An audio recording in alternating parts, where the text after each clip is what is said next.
Hello, everybody. Hello, everybody. Happy Sunday, everyone. Welcome back to the Chill Art Sunday. Second one after a long time of not going live with these. But hopefully that's not going to happen again. Anyway, welcome, everybody. Thank you so much for joining the stream. I hope you all are doing very well, that your weekend has been doing well as well so far.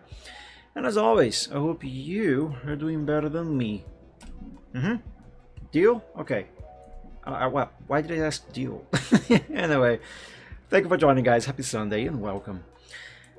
Shall we work on some art today, huh? How about that? Yes.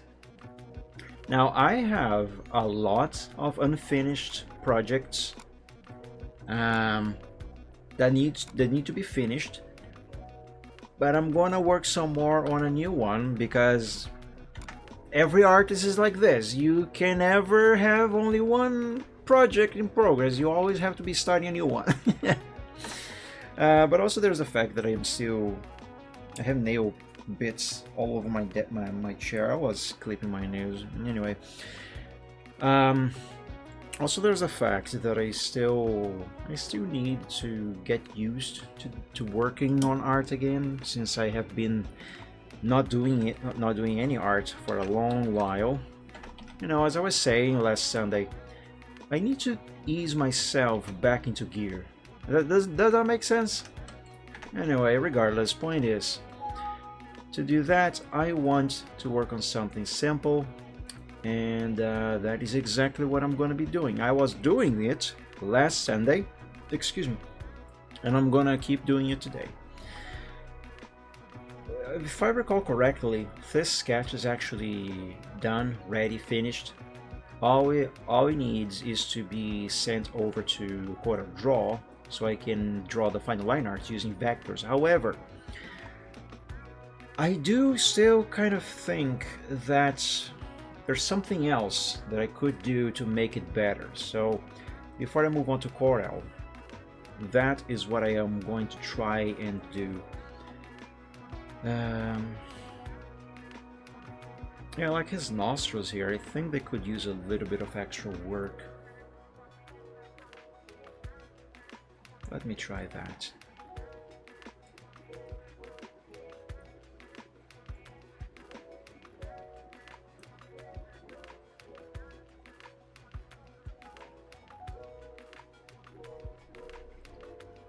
Yeah, that one looks a bit better.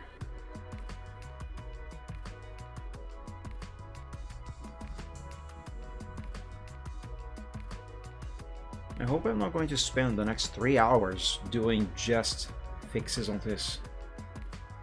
I gotta move on. Actually, this one doesn't just need to be moved slightly. It needs to be made a little smaller. Gotta be made a little smaller, yes.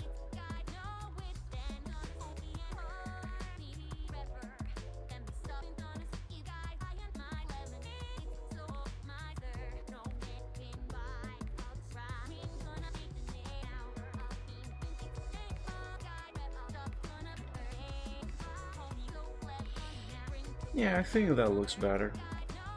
Yes, I can work with that. Nice, my sync message still works. Yeah, cool. But yeah, I think there's still some more things that need to be improved a bit. Like, kind of feel like this bit of main here. I don't know, there's something off about it. Maybe it needs to be fluffier.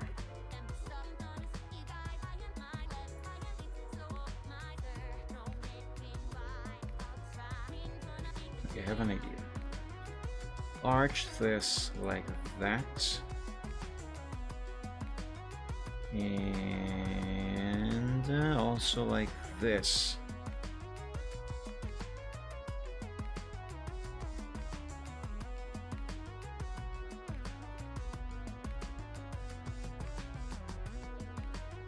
No.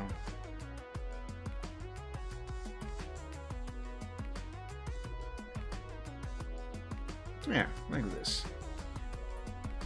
Yes, that is a bit messy, and they do not connect together, but that is okay, because I will make them connect.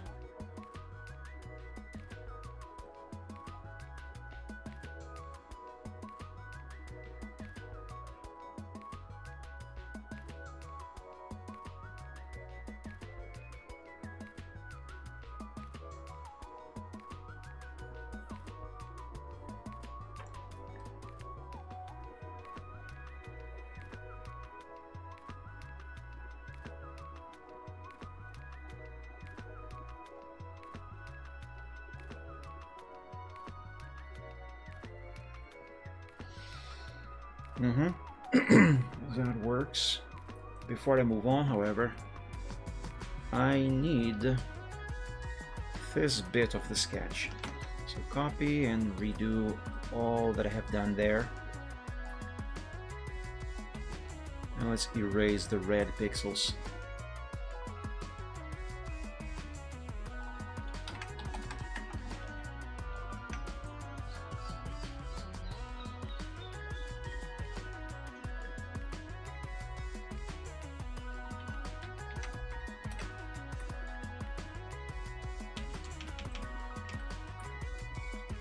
Perfect. Now, the bottom part over here. Actually, no, hang on. This is arching too much. Yeah, that's better. I think. I will only really know once this is done. Until then, it's just a bunch of guesses.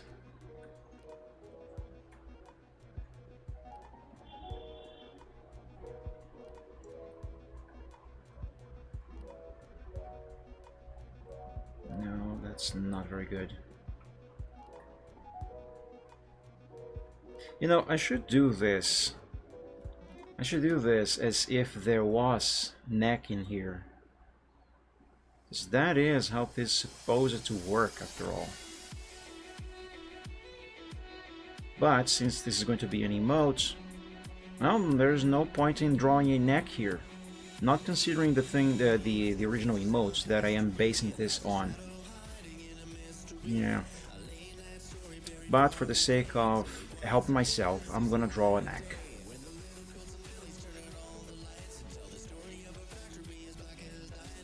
Yes, that should be fine.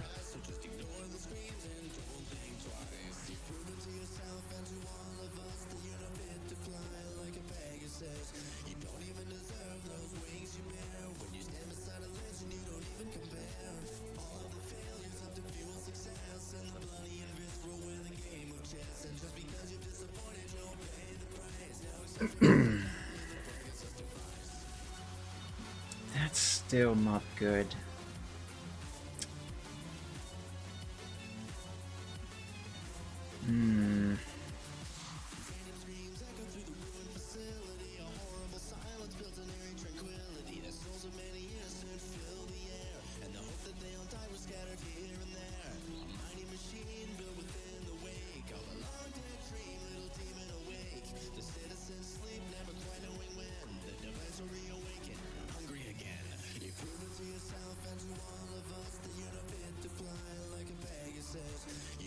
Oh, actually, these two should not really connect. Not quite like that.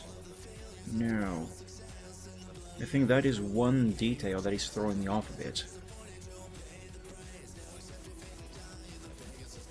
Okay, let me draw some extra stuff here. All of this is gonna go away soon.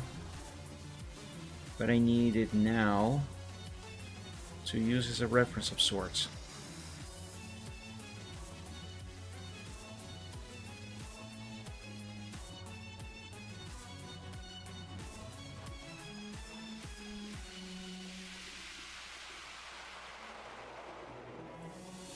Okay.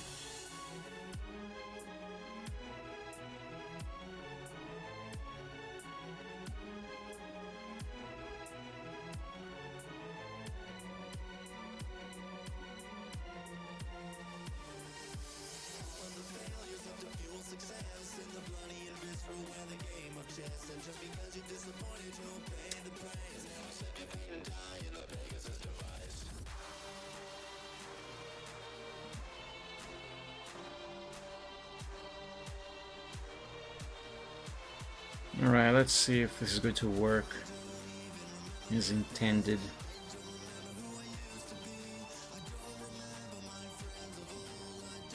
I'm getting there. I feel like I'm getting there. Yeah, okay, if this looks fine.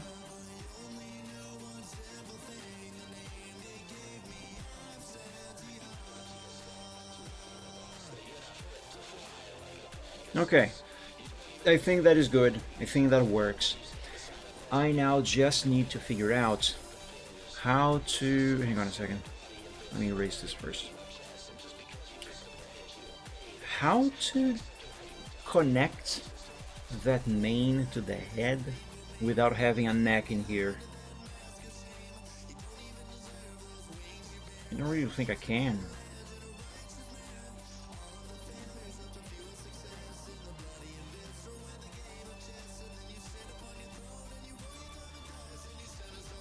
Have the neck here would be kind of mandatory.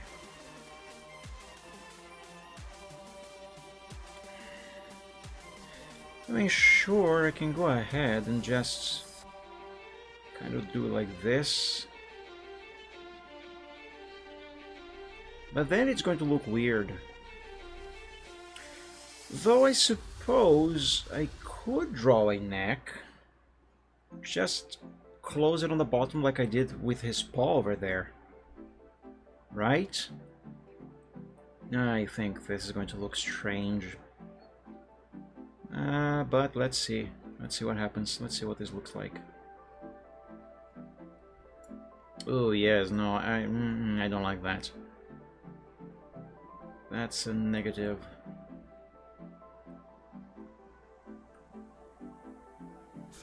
Yeah, I think it's best if I go with this.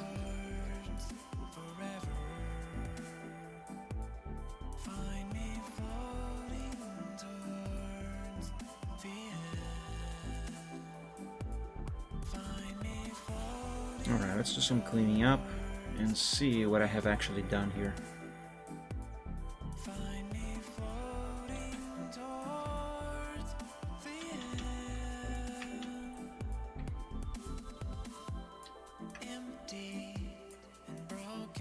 Hang on a minute, I forgot to open the progress sheet. I need that.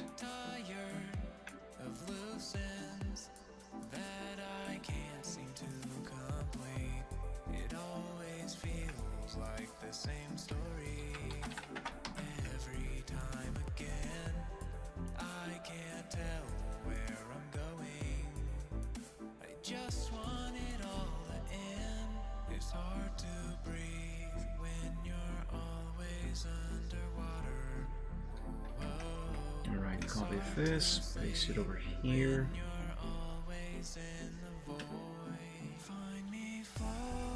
Ah, fudge. I forgot about this.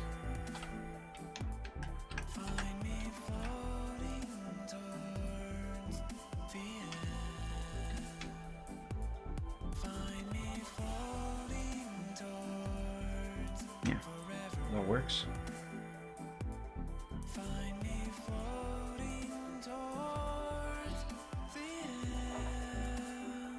It has rained a little bit earlier, but for some reason it got warm again.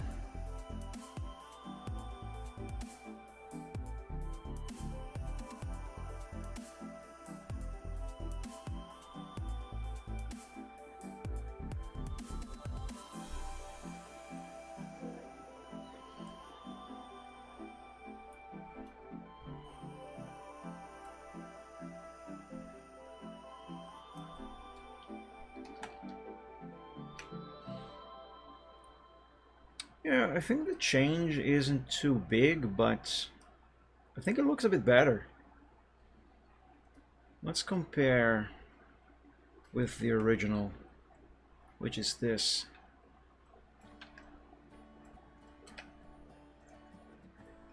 Let's see how much better it is, or worse.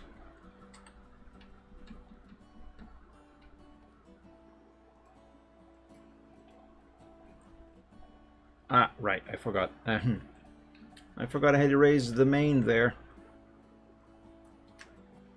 Okay, now I can actually make the comparison.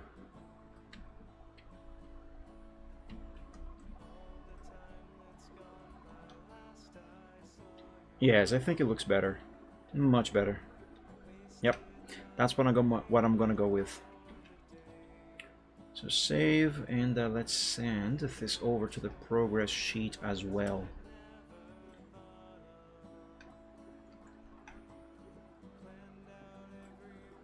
And save. What song is this? Very quiet.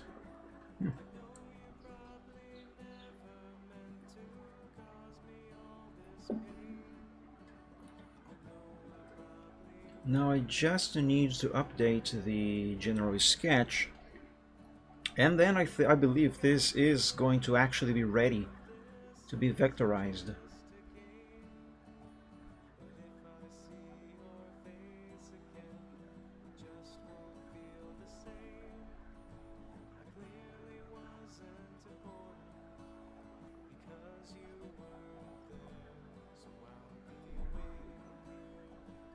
There we go.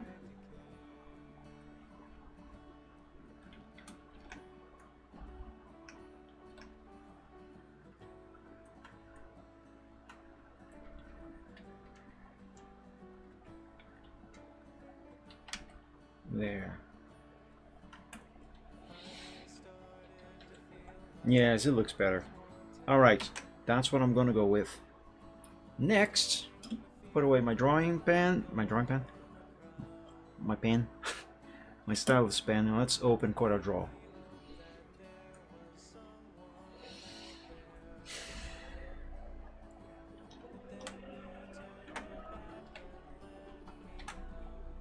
Let's import this sketch.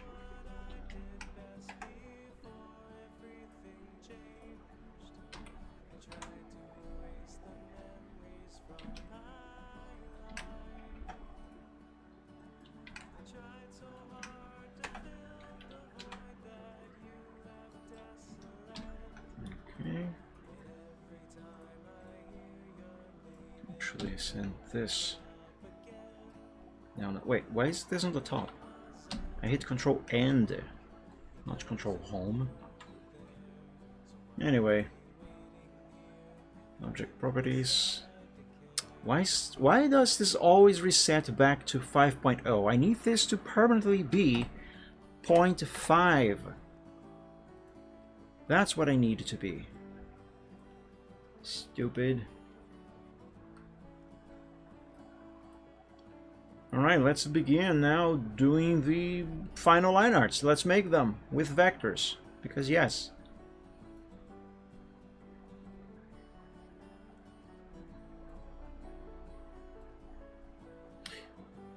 That's not vectors. View. Why? This is another thing that oftentimes reset in CorelDRAW, and I have no idea why. It is very annoying. Because once I enable enhanced, it should just stay like that. It should not go back to the default. And yet, from time to time, it does do that. I hate it.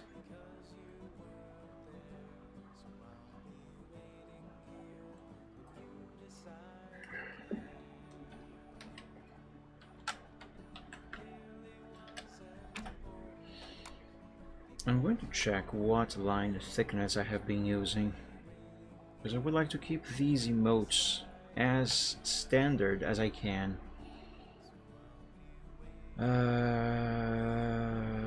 Where's the... Ah, here. CDR.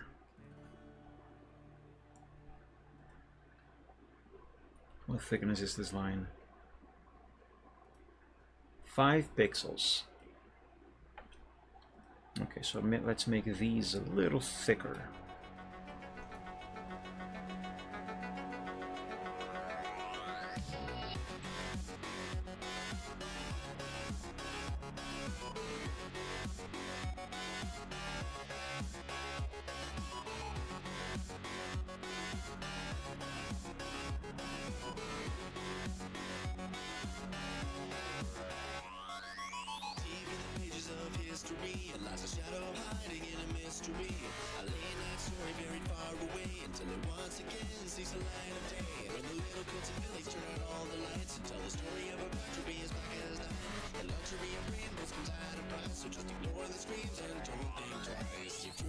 This will take a while, everybody.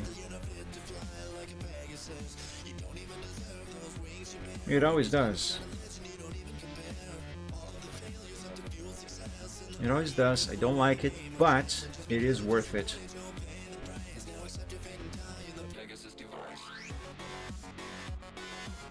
Work with vectors as the line art. It's so helpful. You have no idea. Well, maybe you do if you have ever watched any of my art streams.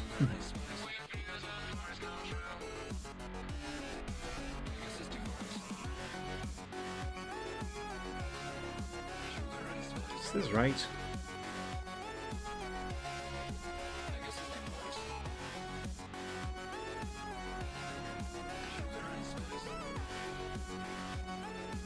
It is mostly right, but it can be better.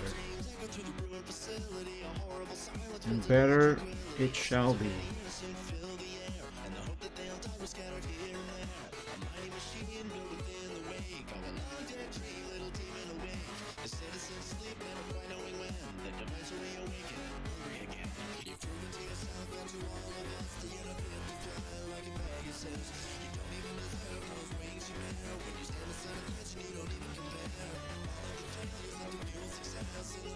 I think this bit over here is not quite right on the vector right now.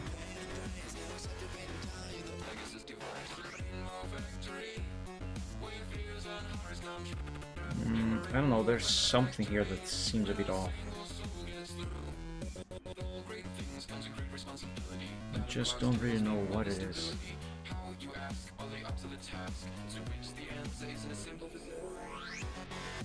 Okay, whatever that was, it is. It's now being fixed. Things are good now. Excuse me. Oh, for a second, this didn't show for whatever reason.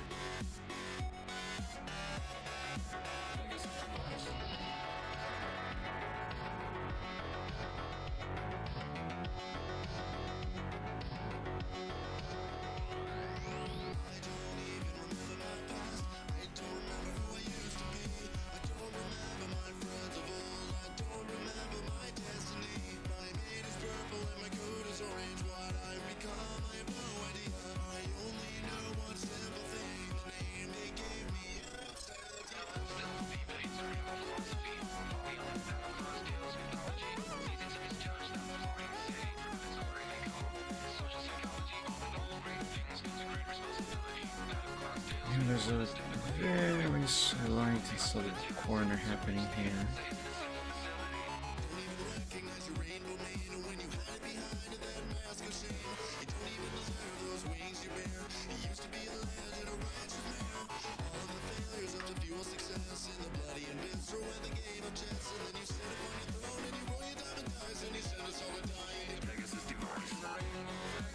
I should have cleaned my screen, it's very dusty.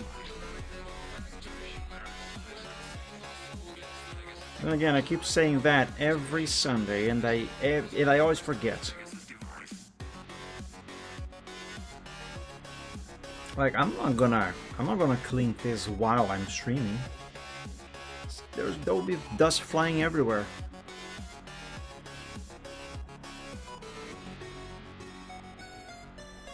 Oh, you know what? For this bit here, I'm just gonna go ahead and use a triangle. That'll save me some time later.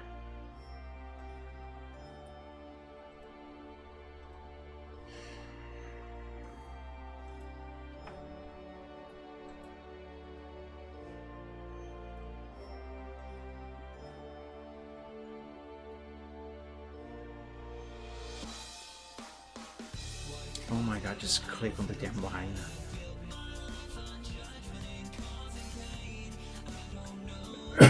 Excuse me.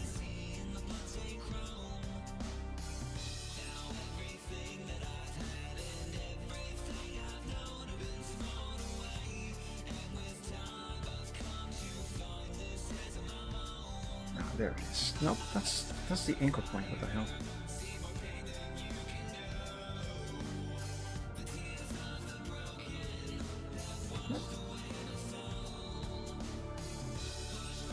This doesn't make sense.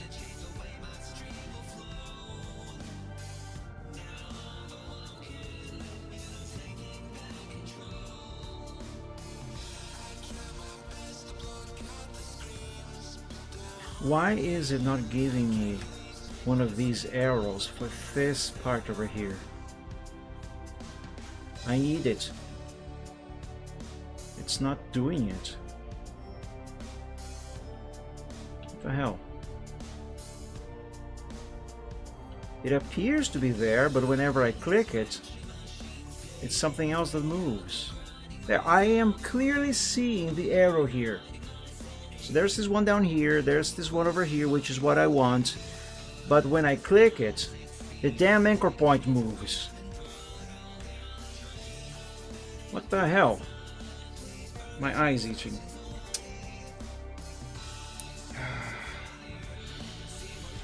That's obnoxious. Oh! Wait. It's there, but if it is there, why do I see another one here? Okay, that's not my fault. That's CorelDRAW's. Corel is being stupid, not me.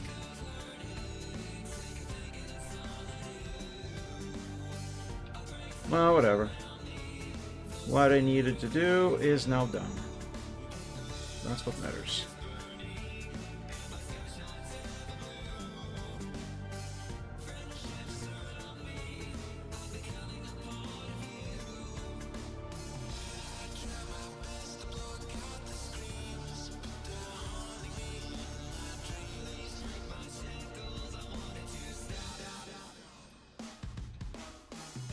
And there we go. It's done. Let's save. Oh, I haven't created the file yet. Okay. Line arts alpha 0.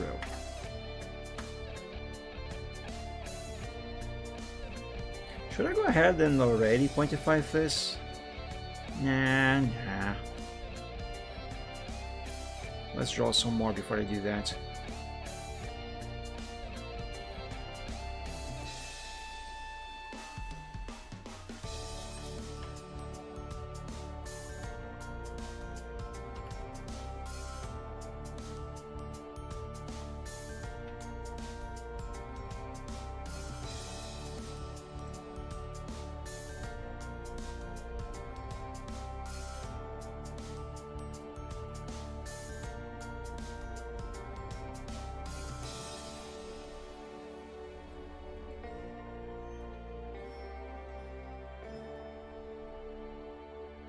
Oh, you know what? I think this curve here is just perfect.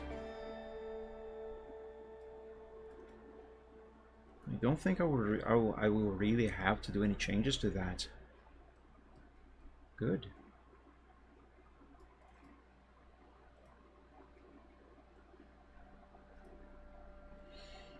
This bit here, on the other hand, is a different story.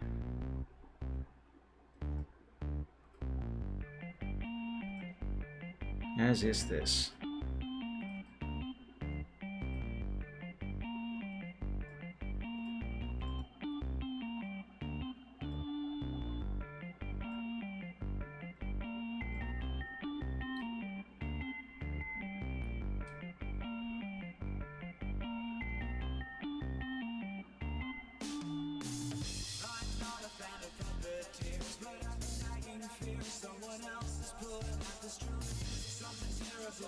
Yeah, that's fine.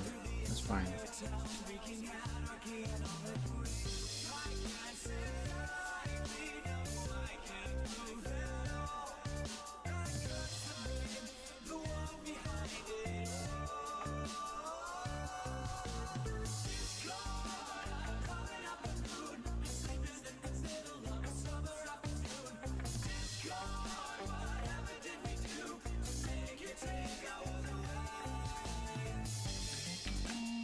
Okay, before this is actually gonna be finished a lot sooner than I was thinking originally. Alright, before I move on and draw the line arts for the mane and the paw, I reckon I should first pointify some of these lines. So let me do that.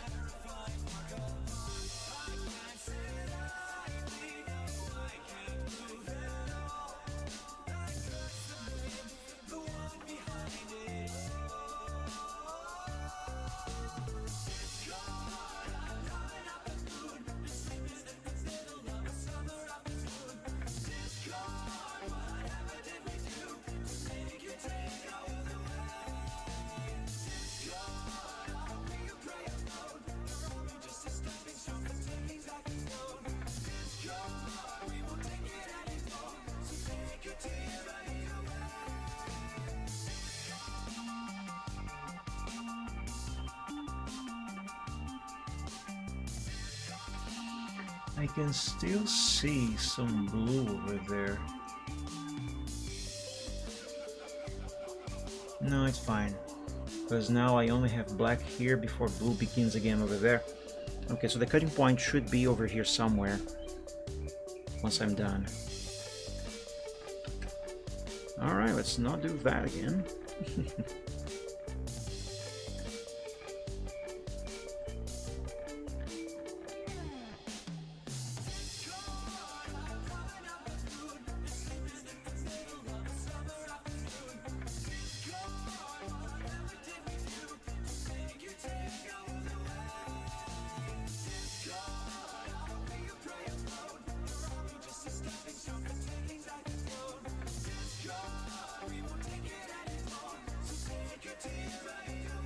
I apologize, I am so silent, guys, but as you recall, when doing vectors there really isn't much to speak about.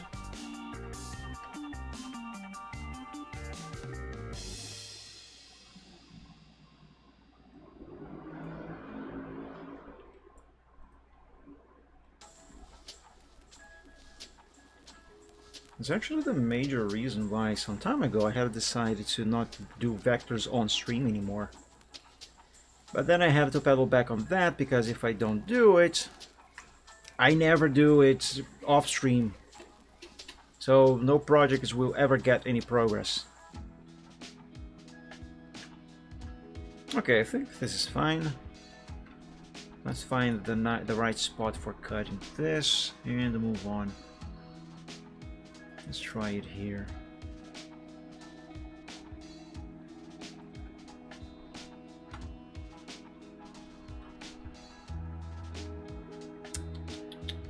I see blue poking here. Right there. See? No, no, no. That is not going to do it. No blue should show there, and no black should poke right there. Hey, Spartan! It's doing okay so far, I guess. I just started. Happy Sunday. Thank you for joining. Hope you are doing well. Okay, let me see if I can mitigate that issue. Yeah, I think I did it. I think I did it. Yes, I did it. That's good. Let's save and pointify that bit over there.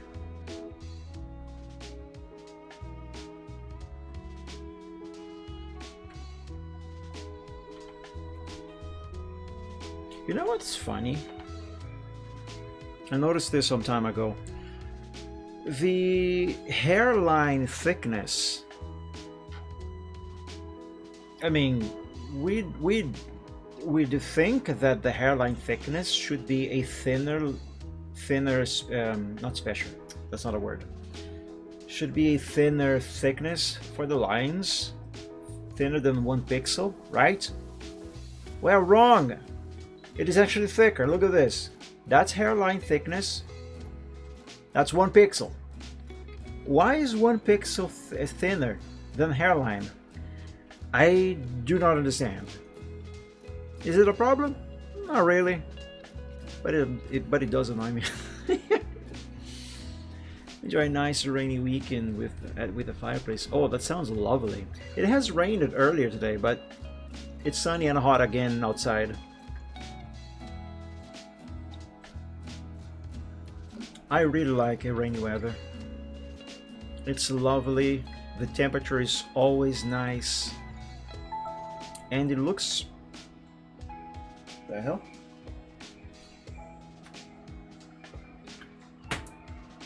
Oh, this tiny Lumia is complaining the battery is low. Hang on, let me plug it in. Anyway, the temperature is lovely, and oh, wow, everything just feels a lot more relaxing. I really love it.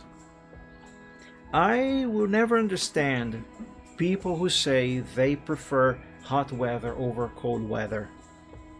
Oh, no, I didn't mean to pick my pen. I tell you this. Someday I may wake up completely frozen solid like a rock. A literal block of ice, but I would never say that hot weather is better than cold weather. Never.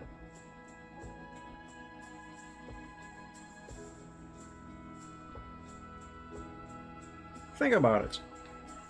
In the cold, what do you do to not feel cold anymore and to feel comfortable? You put on a sweater, you know, maybe a jacket. You drink a hot beverage. You cuddle up all snugly under the blankets in bed. It all feels very comfortable, very nice, right? And you don't really have to do all too much to feel comfortable in the cold weather. When the weather is hot, on the other hand, sure, you can turn on the AC, but there is only so much that the AC can cool down the environment before you start to feel warm again and uncomfortable, you know. Sure, you can take off your clothes also, but there's only so many pieces of clothing you can take off to not feel hot anymore. Anyway, point is, doesn't matter what you do, you will still eventually feel uncomfortable and hot in the hot weather. Whereas in the cold, you don't really have to do all too much to not feel cold anymore. It's just better. But I love desert weather. What the hell? Seriously? Everyone has their thing. We get a nice mix of warm, 28 degrees sunny weather followed by a few days of cool and cloudy. You know, 28 degrees is not exactly hot, but it is on the warmer side of the temperature spectrum. That's not an actual thing, but you know what I mean. My comfort zone, temperature-wise, is somewhere in between the 20, maybe between 18 up to 24 at most. That's when I feel the most comfortable with the temperature. Okay, now this looks a bit funky. Oh, not funky, but kind of looks like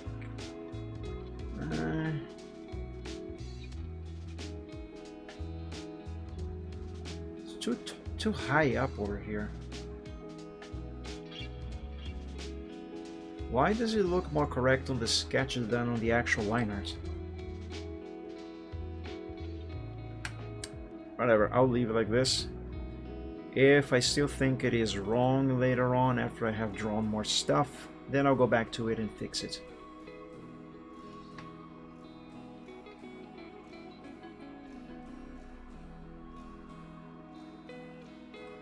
Oh, actually, you want to hear something ironic? I have a colleague at work who oftentimes says that he likes hot weather. And yet, he is always complaining that it is too hot. I mean, sure, one of the ACs at the place I work It broke down some time ago, and the owner refuses to buy another one.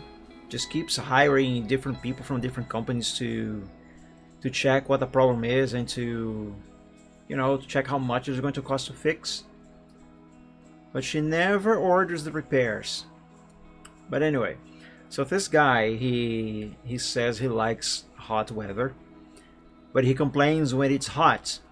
Whenever he does that, I look at him, and he now understands that when I just look at him, I am about to say, but I thought you liked the heat. And he immediately said, of course, this is all in good fun. But he looks back at me and say, "Yeah, I do like the hot. I just don't like to feel hot. You know, I like the heat when I can go into a pool." And now, seriously speaking, sure, you can like the heat, but if you only like the heat when you can enter a pool to cool down, you don't really like the heat. No. You're just seeking an excuse to explain why you would like to dive into a pool or something. Like, I like the cold, you know? But you never see me entering the fridge. Yeah, I kind of feel like liking the heat, but not liking to feel hot like that. You know, or rather, enjoy the heat, but only if you can enter a pool. No, that's not wrong. I mean, that's not right. I don't think that is right. You're not really a real heat enjoyer. Yeah, as I said it. Sue me.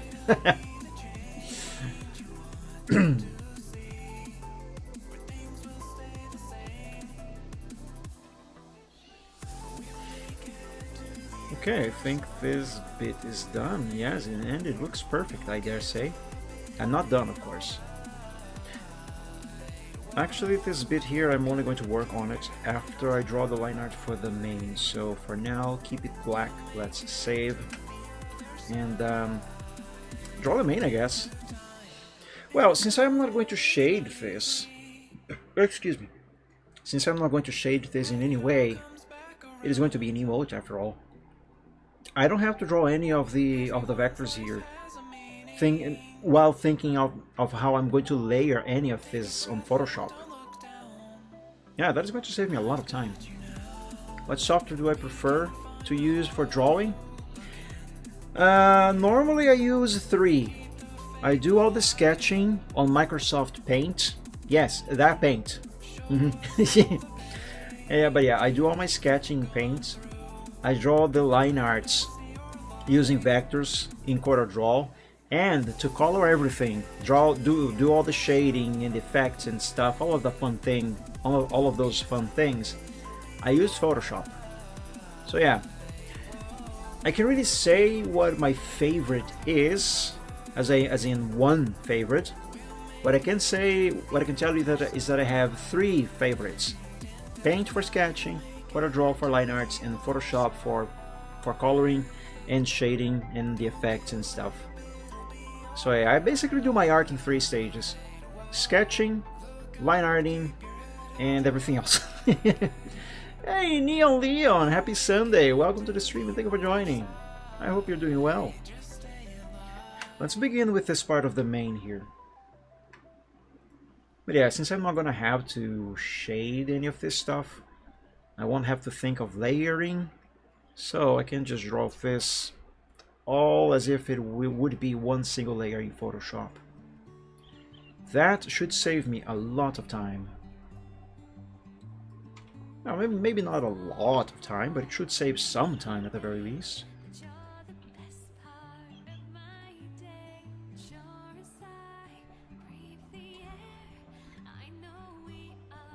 There we go, that's good. But yeah, those are the 3 programs I prefer to use when working on my art. Which is not to say that I have never tried some other programs, you know. It's just that I have, but I don't know. I still couldn't find something else that could replace Photoshop for coloring and doing effects and shading. I don't think I had ever found something that could replace Chord of Draw for drawing the line arts with vectors. Sure, I don't have to use vectors for the line arts, but it helps so much, especially with coloring later on. It's great. It's also fantastic for keeping a good high resolution without, sacrificing anything. It's just great. I still haven't found anything that could replace it. As for paint, well, paint just gives me a level of control and freedom over pixels in sketching that I still haven't found on any other better software for art, Which is why I still use paint. But it's fun. Yeah. There are many people out there who criticize paint and say it is a drawing program for kids because it is too limited, you can't use layers. But people like those, they don't really understand paint. They don't really know how to use paint. You can make amazing stuff on paint. Seriously. What about printing? Is there a certain process if you want to print a painting? I don't know. I never printed any of my artworks. I never did that. But now that I am currently working at a copy store, if I want to print any one of my artworks, or any artwork for that matter, to, I don't know, maybe hang on the wall or something, I know how or what I should do to do that. And actually, I started doing something to print and maybe hang on the wall back here. I just haven't gone through and actually done that, but I did prepare the file for it, which is actually this.cdr file here. I found this awesome picture, I think it was on X, and I think it should look very cool as a print, so I started to prepare this for printing. So pretend this is my artwork, it is not, but pretend it is. So now if I were to print something, any one of my artworks, or any artwork at all, like this one for example, I would just throw it here in Chord of Draw, and this is configured to be the size of an A3 sheet of paper. Yes, sheet of paper. And then hit Control P if it will respond. Come on, why is it not responding? Come on, I'm hitting Control P. Fine, I'll just use the file menu, whatever. Anyway, at least at the store, with the correct printer that I would use for printing, I would go here into Preferences, pre-configure the printer, and then just click Print Preview to see if it is all set up as it should be, and just order the printer to print. Simple, actually. But yeah, I actually never printed anything of my own. I hope that answers the question. I'm not sure if that is a very good answer. But in any case, I think that would be the process I would go through if I were to print any of my stuff.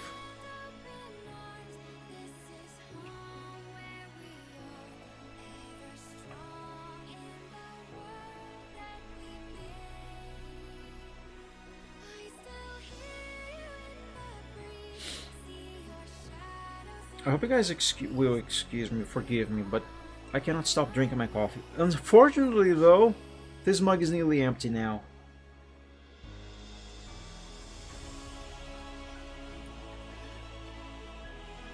How could humankind have survived in the early years without any coffee?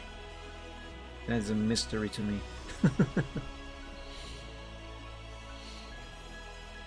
Sip away, indeed, yeah. Unfortunately, my mug is running out. I'm not gonna make more though. Coffee is a bit too expensive currently.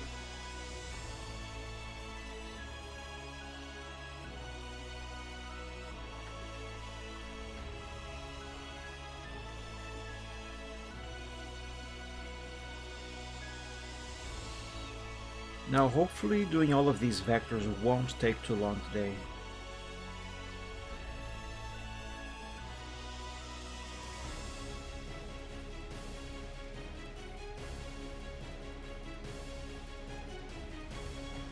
This could be better.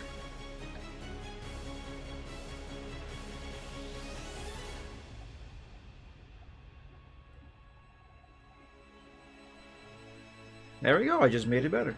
Excellent.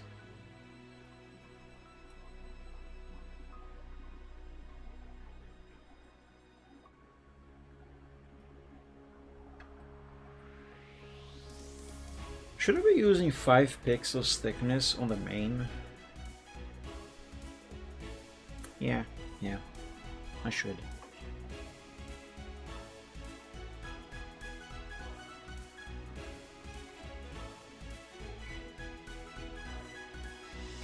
By the way, good news. I got my car back from the repair shop this last Friday. Friday? Yes, it was Friday.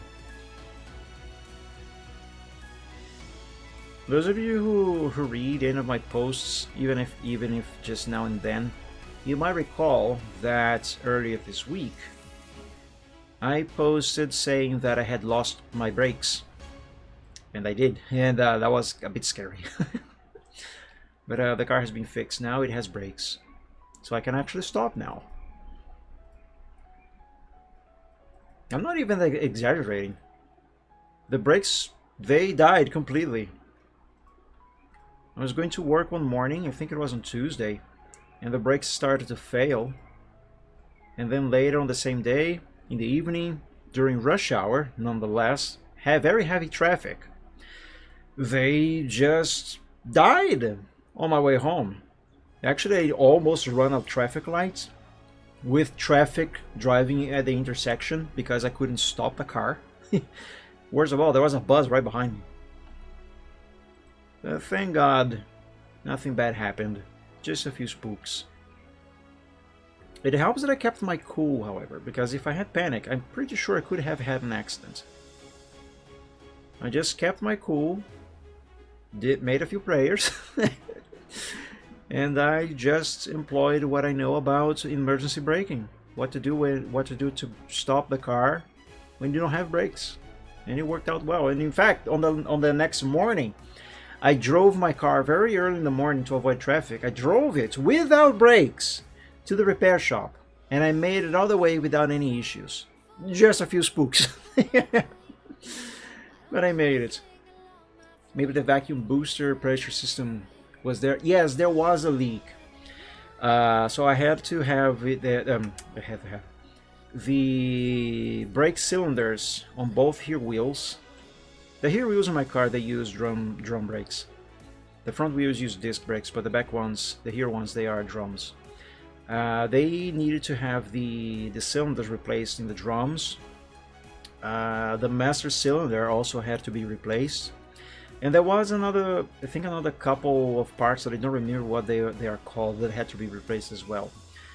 But also, while working on my car, my mechanic has discovered that for years now, we have no idea how long, I have been driving that car with only the front brakes, because the rear wheels, they were not braking at all. And all because a valve that is part of the brake system responsible for preventing the rear wheels from locking up. That was before ABS. It was not working anymore. So because of that, the rear wheels were not braking. And we had no idea. And the thing is, that part is no longer made, so we don't even know where to look to find a replacement. And since all it does is prevent the rear wheels from locking up if you slam on the brakes while going at a high speed, since it's only responsible for doing that, and we couldn't find a replacement, my mechanic just did a bypass. So now all 4 wheels actually brake. So great. You didn't pull a GTA 5 and jump out of the roll and roll the city? No. No, I didn't, because I need the car in one piece.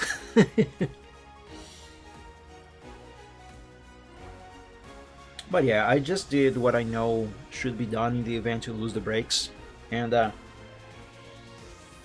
thank God everything turned out alright. So, in case you don't know, hang on, let me swap my mug for my cup of water, because now my coffee is over. So in case you don't know, in the event you lose all brakes, you step on the brake pedal and the car doesn't stop at all, doesn't even reduce the speed. One thing that you should keep in mind is that it's not the end of the world. You can still brake. It will just take more effort and distance. So first of all, pump the brake pedal, see if the brakes will respond. I was doing that on my car. They were responding, but then they would immediately fade and stop responding. But the pumping helped to slow down the speed. Mainly on the day before, because on the day after I had no brakes at all. But yeah, pump the brakes, see if there's any response whatsoever. If there is, make good use of that. If not, or if the brakes respond but then they stop responding, use that to help you reduce the speed and start using the engine brake. Yes, did you know your engine can act as a brake? The engine itself doesn't do any braking. It's actually, technically speaking, the gearbox that does so. But it only does so because the engine doesn't spin any faster than how much gas you are giving it. I mean, the engine will only spin as fast. No, let me start that sentence over. The engine will only run as fast. Why can't I connect the two sentences? Hold on. The harder you step on the gas pedal, the faster the engine will spin. What I mean is, the engine will not spin its cylinders any faster than you are pressing on the gas pedal. So if you let go of the gas, the engine will not spin any faster than it already is while idling. All right. So if you let go of the gas, do not step on the brake. You are in gear. That is important. You have to be in gear, and you let go of the gas. The car will naturally slow down because the engine will be holding the car back from speeding up, because the engine cannot spin, the RPMs, they cannot go any higher on idling unless you step on the gas. So that's one way you can slow down the speed of your car in case you lose brakes, or even if you don't lose brakes. It's just a good thing to do. Actually, saves you gas, saves you on fuel. I drive sticks, so I downshift quite a bit through windy roads. Exactly, downshifting. That is the other thing that I was going to say. You downshift to use the engine as a brake, not necessarily to brake the car, but to slow the car to a low enough speed that you can stop it by other means. So yeah, use the engine as a brake. Let go of the gas. If your car is uses a manual transmission, downshift to a lower gear. Important though, the faster you are going, the more likely it is that you are going to damage the gearbox if you shift to too low of a gear. What I mean is, if you are driving, say, at 80 kilometers an hour and you downshift to the second gear, you are likely going to explode your gearbox. So don't do that. Anyway, the faster you are going, the higher the gear you have to shift down to. So for example, let's say your car has 6 gears, you are driving at, I don't know, 120 kilometers an hour. In top gear, you are in the 6th gear. You'll probably want to shift down to, I don't know, 5th, maybe 4th gear at most. Point is, the RPMs of the engine have to match what the gearbox is capable of without exploding. So in my car, for example, my car only has 4 gears, plus reverse, of course. So its top gear is the 4th gear. So usually when I am driving in 4th gear, I am doing like 50 kilometers an hour, 60 tops. So in my car, also it helps if you know your car. You gotta know what your car is capable of. In my car, at those speeds, if I shift down to 2nd gear, for example, I am going to bust up my gearbox, so that's a no-no. So say if I am driving at 60 or 50, I let go of the gas, allow the car to slow down a little bit, then I shift down to 3rd, gently let go of the clutch to allow the gears to actually match up. There's a bug here, go away. to allow the gears to match up the RPM. The car will start to slow down a lot by then, and then as it slows down further, I can downshift a little more. So yeah, if you lose your brakes, use the brake as the engine as a brake, and also make use of the parking brake. Just do not yank the thing up like you do when you stop the car. You know, you park the car and you pull it up to prevent the car from moving. Don't do that while the car is moving. That can cause you an accident, because the rear wheels, they can lock up. Although most cars these days, they don't actually lock up, although I don't think the ABS system actually would prevent the rear wheels from locking up if you pull up the parking brake while moving at speed. Because it's usually mechanical. It's not really connected to the main hydraulic system. But yeah, so what you gotta do is gently pull up on the parking brake so the wheels, they can slow down rather than lock up. And that's what I was doing with my car when I lost brakes. Let go of the gas, allow the car to slow down, downshift, use the parking brake to help the car slow down and eventually stop, of course. But another important thing is keep a low speed. If you don't have brakes, you are going to basically beg for an accident if you start to speed. If you lost brakes, slow down, drive slowly. Preferably stop the car, because it's dangerous to drive without brakes. But in my case, I had to make it back home, and since the streets on the way back, they are mostly all flats, it wasn't really much of an issue for me to just keep driving, although slowly, of course. Needless to say, if I were going downhill, oh hell no, I wouldn't go there. I would have stopped. Because I would have no brakes, and the engine brake and the parking brake, they can only help you so much. But yeah, assuming you are on a flat surface, at least for most of the trip, you should be okay if you can manage the engine brake and the parking brake. But yeah, but most important of all, keep your cool. Keep calm as much as you can. Do not panic, because if you do, you will not think straight, and if you don't think straight, you may make some fatal mistake, and you do not want that.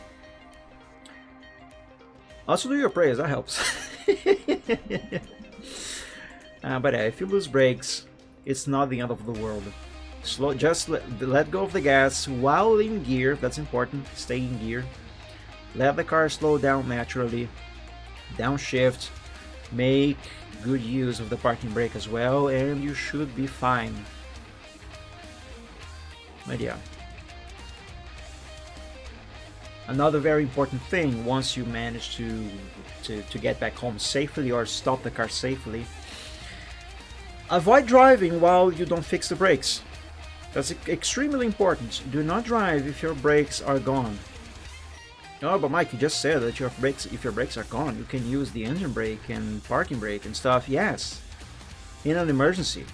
If the car is moving or is already moving, you lose the brakes, you can do that. But don't daily drive the car without brakes. That's just begging for an accident. So yeah, once you come to where you can stop safely, see to have your brakes fixed ASAP. And that is exactly what I did. Now, I also did say that on the next morning I drove the car to the repair shop rather than have it towed. And you shouldn't really do that. I did it because I could not afford a tow truck to tow my car to the repair shop. I either would pay the tow truck or pay the repairs. I didn't have enough money to pay both of them. Actually, technically speaking, I didn't even have money to pay the repairs either. But brakes are a priority, and I need the car to go to work. So I had to spend the money, and now I cannot afford my bills or food. So that's fun. But at least my car is now safe to drive again. And all wheels actually brake this time. But yeah.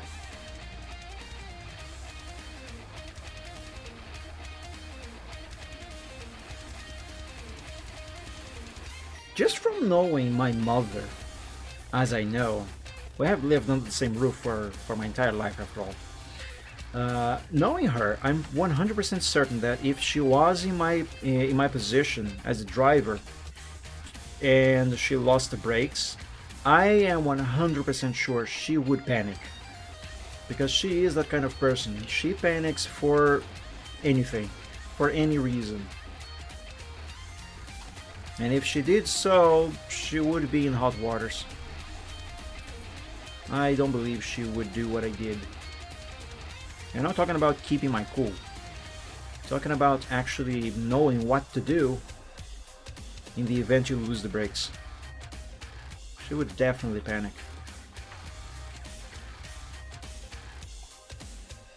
And you know how I know that? Because there have been situations in which she had to do a hill start. You know, when you have to drive up a hill but your car is stopped, and it's a manual, so you have to match the moment you step on the gas with the correct moment that you let go of the clutch while in first gear to make the car move up before it rolls back. And there have been moments where she was stopped at a hill for the traffic lights, more specifically, and the engine died, and she panicked because she couldn't manage to start the engine again while holding the parking brake, while stepping on the gas to speed up the engine and stuff, while still managing to let go of the clutch at just the right time. And it was stressful for me because she would always be screaming, yelling, and cursing because she couldn't manage. But yeah, she's the kind of person who would panic in such a situation and would just make it worse. So yeah, keep her cool. Do you two share the car? Thank God, not anymore, because she hasn't been. She stopped driving a few years ago. Even if she wants to drive now, she can't because she has a problem on both of her feet. So she cannot really. She can hardly walk now because of that problem. She's in the hospital at the moment, by the way, to treat that. I forgot what the name of the disease she got on her feet, but it's something to do with the blood circulation. Her feet apparently don't get enough circulation, and big open wounds appeared on her feet, and it hurts a lot. But anyway, she doesn't drive anymore, plus her license has expired several years ago, so now only I drive. Though the car is in her name, so legally speaking, it's her car. But in practice, it's never really been her car because any kind of maintenance, even fuel, has always been afforded by my dad, and later on, by myself. And my brother when he was driving that car. But yeah. She doesn't drive anymore. So, legally it's her car, but in practice it's technically mine, I guess. But it's still the same car. It's a good car, I like that car. It is old, but it gets me from places. And it is fairly reliable. But it definitely has seen better days. It has seen better days. But yeah, it was very annoying when she was still driving, and I also needed to drive. She always mistreated that car also. One of the things she used to do when she was driving was to step on the gas as hard as she could while still in first gear. You know, by the time the car should already be in third gear, she was still holding the accelerator pedal all the way down in first gear. And the car, my God, the engine of the car, it was screaming, begging for a gear change. I always felt bad for the engine because of that. The engine and the transmission. One of her excuses to do that was that, but this car is not very powerful. It doesn't, if I don't do that, the car won't really move. It does. She just didn't know how to do it properly. It's a very easy to drive car. Yeah, it would be way beyond red line, although I couldn't really tell how past the red line it would be because that car doesn't have a, what's it called again? I think it's a tachometer. You know, the dial that shows the RPMs of the engine. But it doesn't have one of those on the dashboard. It was an optional thing when the car was new. You could buy that car with the thing or not, of course. If you had the thing, it would cost more. So, yeah, our car is a simpler model. Well, now you might be wondering, but Mike, if your car doesn't have one of those, how do you know when to shift gears? I just know. You know how I know? The car tells me. When you get to know the car, you don't really need one of those to know when you are supposed to change gears. You can hear and you can feel. The car will let you know. It will also let you know if you shift to a higher gear when you are not supposed to.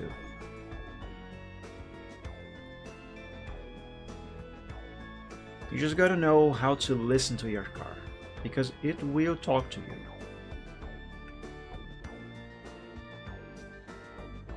Also, it helps that car, I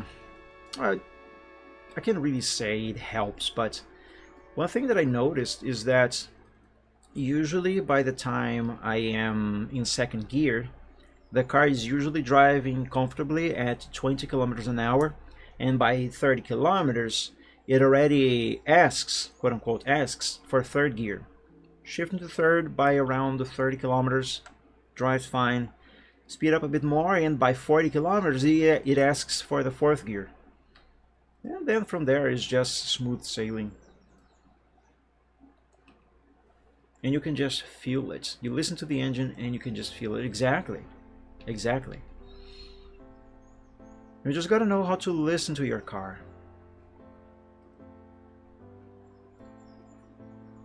You know what they say, be one with the machine.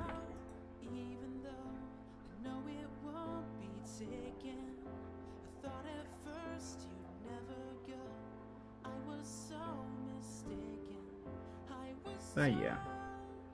So yeah, now you know what to do, at least in part, if you lose your brakes. Now, if that happens and your car is an automatic, then there's not really much you can do in terms of downshifting. I don't think so. I never tried to stop an automatic. My brother's car is an automatic. I've driven his car before, but I never tried to stop it by downshifting or something. Which is not to say you cannot use engine braking in an automatic. Technically or theoretically, all you gotta do is just let go of the gas and the car will slow down by itself because it will still be in gear, you know. But as far as using the parking brake to help slow down, I'm not too sure how well you can do that in an automatic. Also, I may be wrong on this, but I think it also may depend on which type of automatic gearbox the car has, because, again, I might be wrong on this, so don't quote me on that. But I think there are some automatic cars that if you pull up on the parking brake, it disengages the gearbox. So, you know, it takes the car out of gear. And therefore, it loses the capability of engine braking. But again, I could be wrong on that.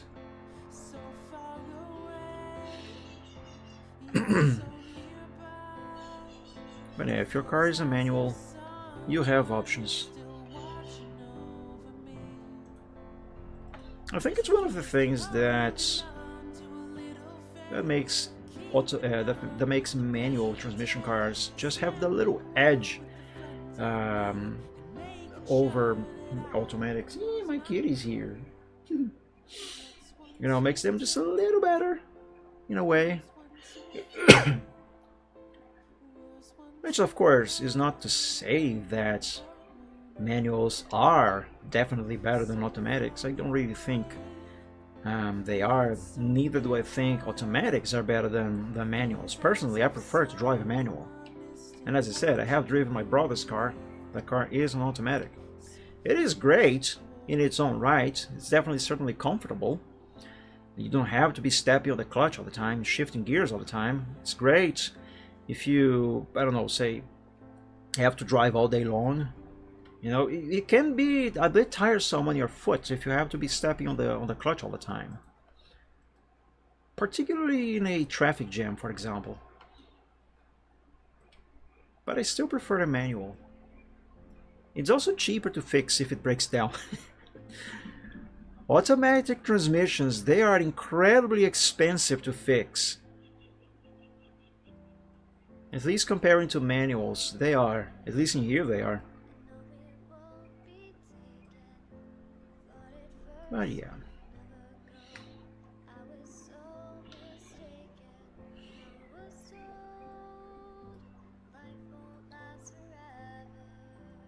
Now I just gotta figure out how I am going to afford the bills and food, because all of that money went into fixing the brakes.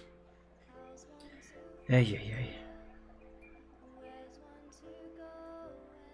I shouldn't have said that, because now I feel stressed out. Oh boy.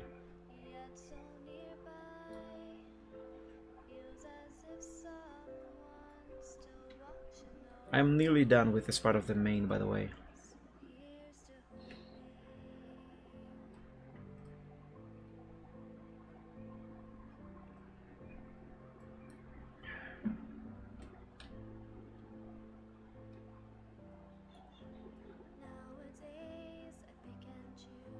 This bit here is a bit wonky. I don't know, I don't think you guys can really see it, but there is just a little bit of cornering happening here. I gotta fix that. There we go, now it is smooth. Just like it is supposed to be.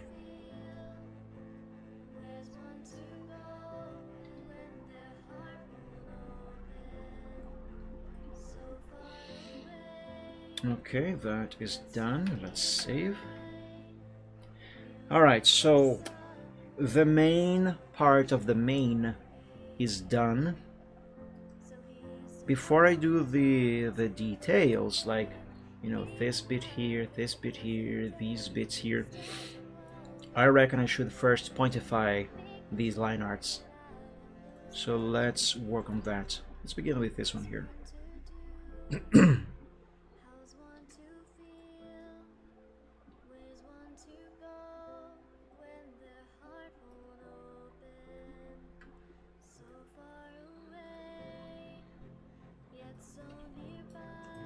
It still boggles my mind how the hairline thickness can be thicker than the 1 pixel thickness for these lines. I don't understand why it is that way. Makes no sense.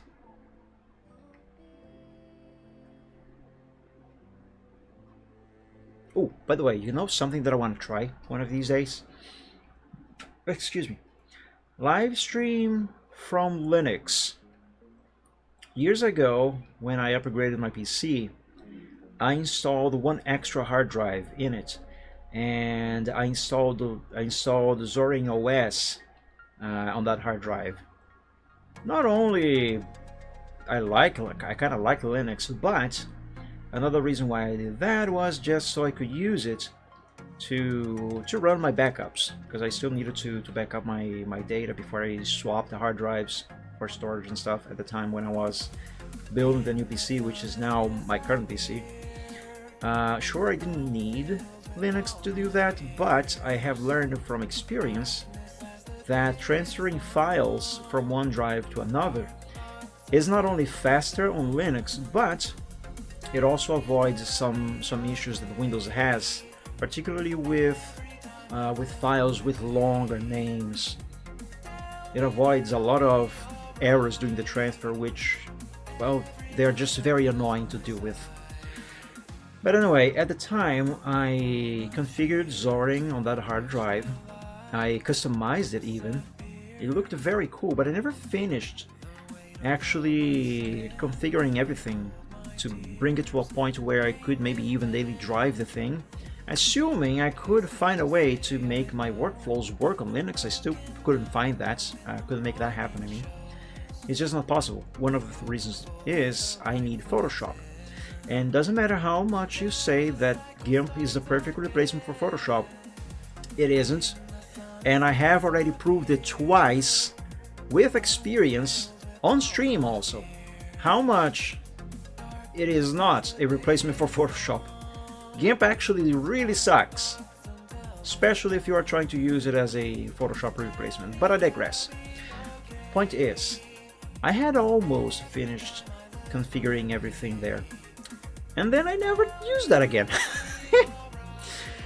But yesterday I had the idea to boot that up again and update the programs and stuff that are in there. So I was doing it. I was doing that this morning. Problem is, because I haven't used that OS in ages, it just got so outdated that I can't really update anything. There's a bug on my screen. Get out of here. Anyway, it got so outdated that it got to a point where it just simply cannot update anything.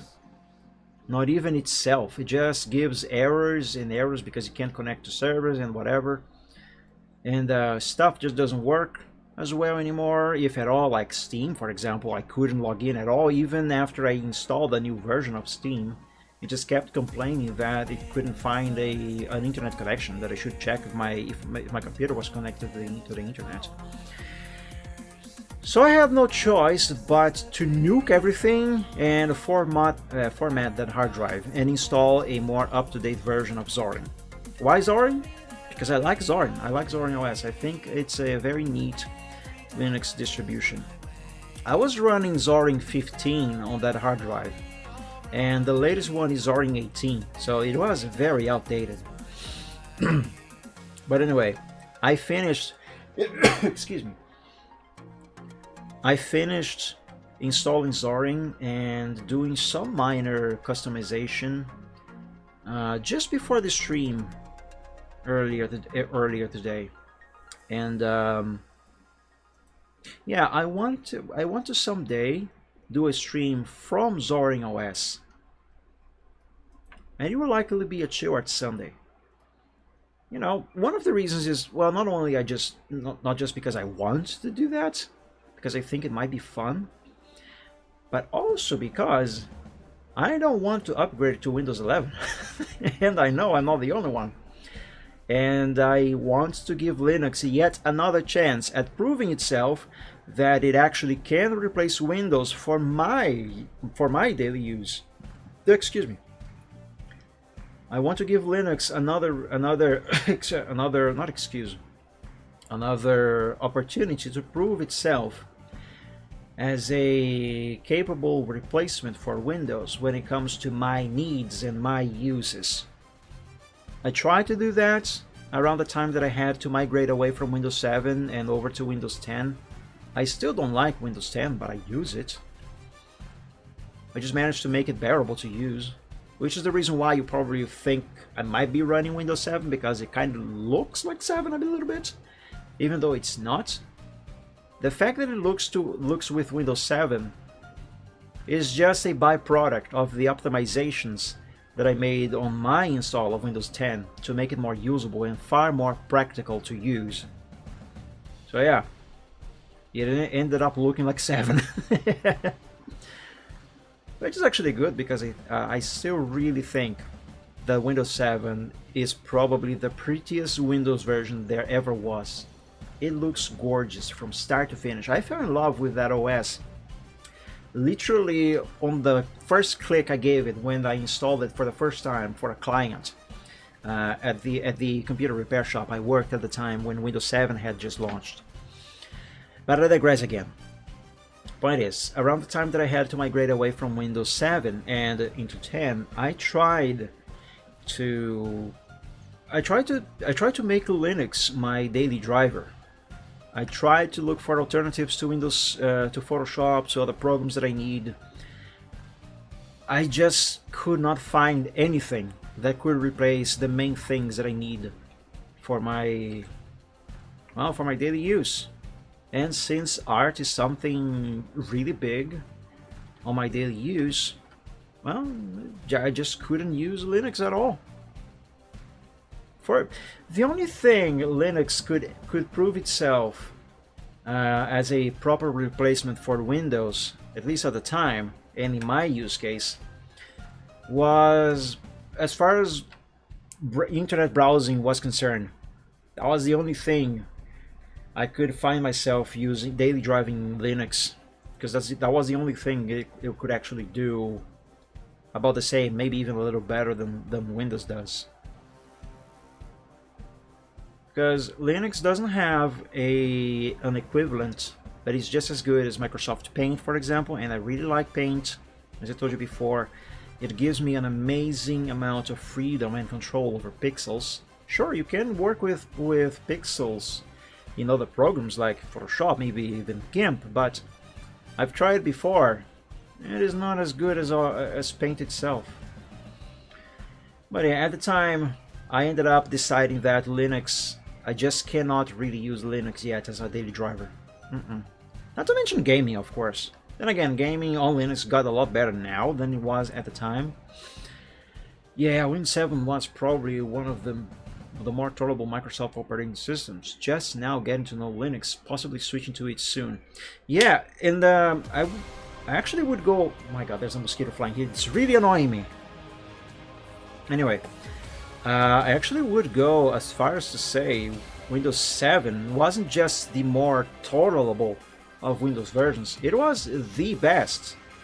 And sure, there's those who will argue that Windows XP was better, but I cannot really agree with that. Don't get me wrong, I love Windows XP, always did, but 7 is just better in almost every single way. Windows 7 got everything that XP did right, tuned it up to 11, and added more good stuff on top. And then by Windows 8, Microsoft decided to get all of the good stuff and throw it away. And then they just kept doing that over and over as Windows versions went on. And now Windows 11 exists, and that is pure garbage. But yeah, because Windows 7 was super practical. It didn't get in your way. If you gave it a command, it would just obey the command. It wouldn't automatically revert your settings like Windows 10 does oftentimes. I hate that. And on top of all of that, it looked amazing right out of the box. It's a very pretty operating system. The only thing I think it lacked to be 100% the perfect Windows version was dark mode. That's it. Otherwise, it's still a great operating system, and it surprises me when I see people posting or even making videos on YouTube saying that they are surprised at how usable Windows 7 still is to this day. Yeah, of course it is still usable. It is awesome. But yeah, I digress. I don't remember exactly how I got into talking about Windows 7. Oh yes, I was talking about daily driving Windows 11, Windows 10, and Linux. Yeah, in my experience, at least for my needs, unfortunately, Linux still cannot replace Windows. Oh yes, I was talking about me wanting to give another chance to Linux to prove itself as a worthy replacement for Windows as a daily driver. So I updated, or I didn't update, I formatted that hard drive that had that distro of Zorin OS installed on my PC, and I replaced Zorin OS 15 Lite with Zorin OS 18 Core. Yes, Core? Yeah, Zorin OS Core. That's the version of Zorin OS that I installed. But anyway, it is the latest one. So I still have to customize the thing, make it look nicer, actually understand how it works, because it's Linux. Doesn't matter which distro of Linux you are using. There is always a learning curve. But anyway, I'm going to work some more on that and see if I can get at least the main stuff that I use working. You know, actually get Discord working properly, OBS Studio, especially if I am going to stream from Linux. You know, gotta get that working. Touch Portal, which is the program that I use for my as my stream deck on my tiny Alcatel phone. Gotta get that working. I know there's a version of that for Linux actually installed on Zorin earlier today, but I was running into a few issues. I gotta figure that out. Excuse me.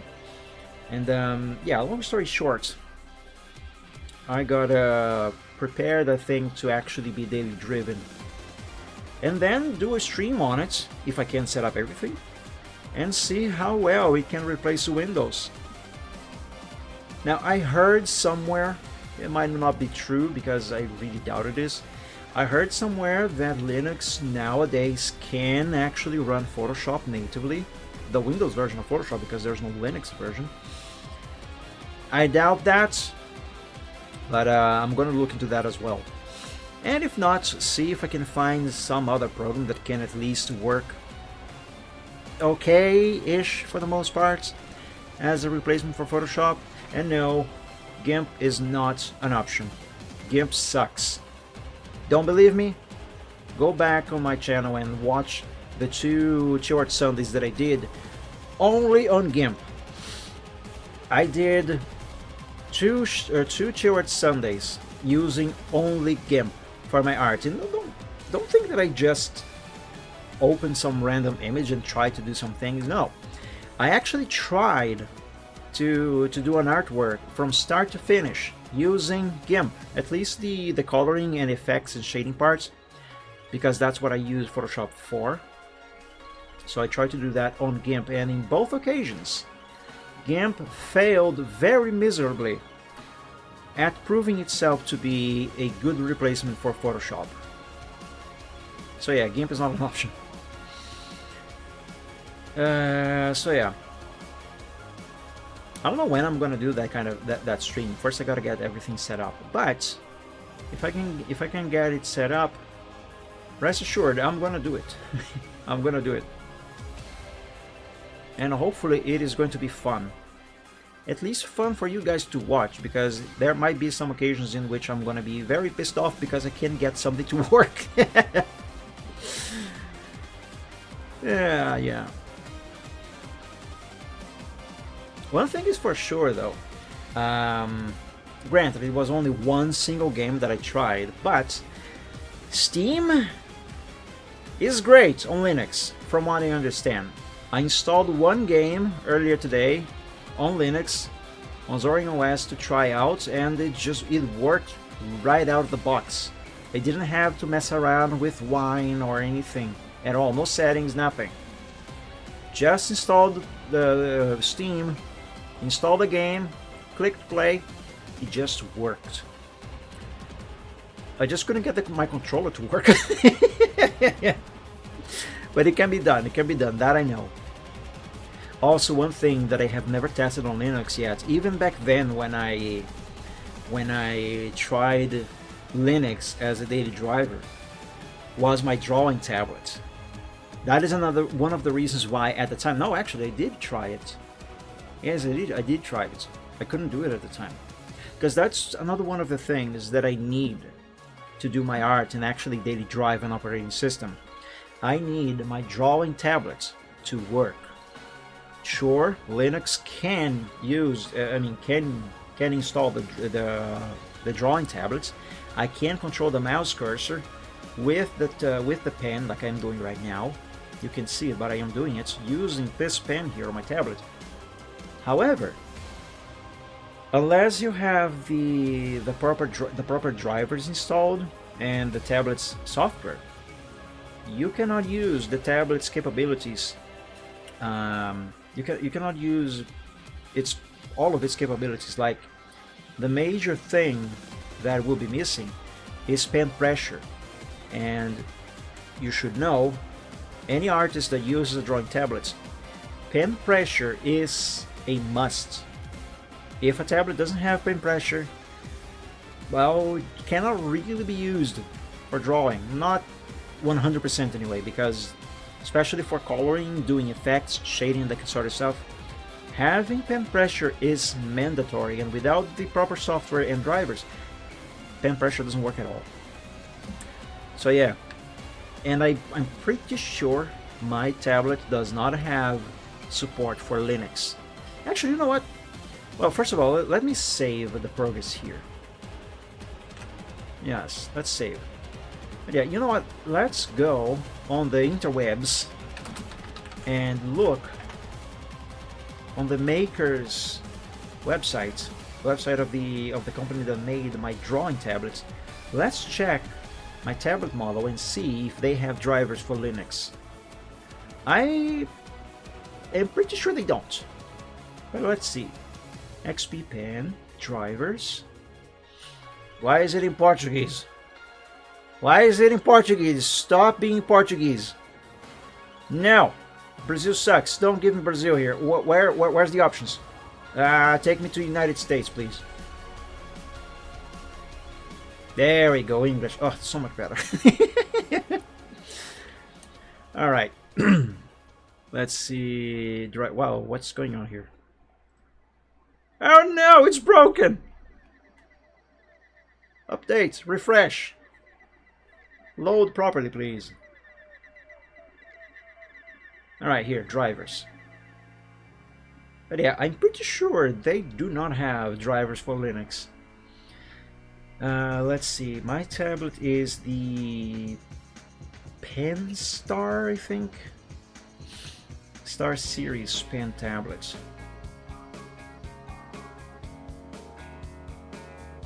I don't remember my model. Hold up.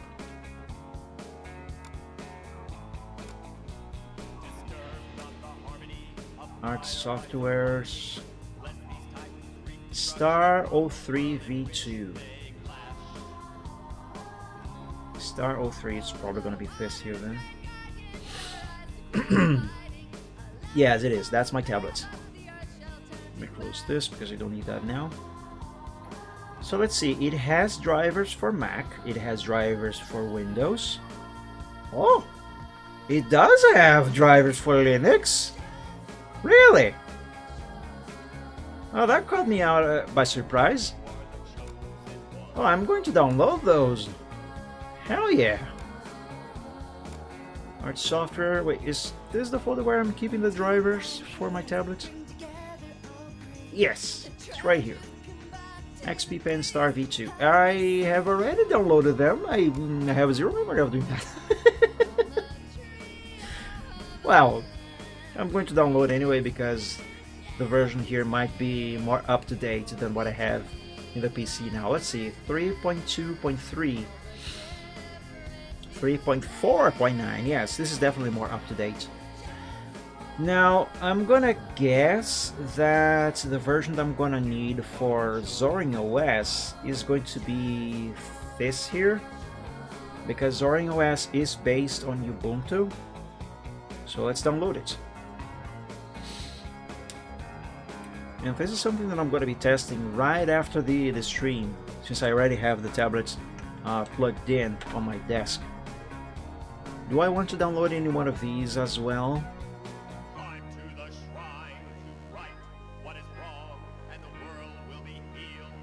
Okay, so this one is for Ubuntu, CentOS, Fedora, Red Hat, Manjaro, Arch, Debian, OpenSUSE, Elementary OS, Mint, Asgo Linux, I've never heard of that before, Pop OS, Mageia, or Mageia, I don't know. This one that I downloaded is for Ubuntu, Debian, Elementary OS, Mint, Asgo Linux, and Pop OS. Yeah, I guess it is this year after all. Yeah, I don't know if I'm gonna need this, but yeah, let's just go with that one. Okay. In theory, it has support now. Good, good, good. I'm gonna try it out later. Sure, I could do it now. But to do that, I would have to reboot the PC, and to do that, I would have to stop the streaming. I don't have OBS set up in Zorin OS yet, so I cannot stream from there just yet. But yeah, I mean, in theory, it does have support now. Awesome. I really have zero memory of ever downloading the driver for Linux, but I did, clearly. Anyway, if I can set up everything, I'm gonna do a stream from there. Either a Chill Sunday or even a Gaming Friday. Who knows? Well, I reckon Gaming Fridays would be easier to do on Linux than the Chill Sunday, since with Steam, at least with a lot of games, maybe not all games, but with a lot of them, you can just install them and Steam will take care of making it work on Linux. Even if the game doesn't have an official Linux version, it will just handle everything for you. But with as far as the Chill Art Sunday is concerned, that's a different story, because one of the things that I most need for my art is Photoshop, as well as Corel. Though I think that finding a replacement for Corel should be a lot easier in Linux than it is to finding a replacement for Photoshop.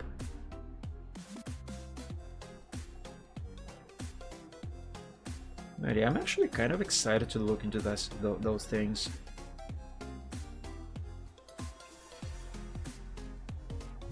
This needs to be curved a bit more.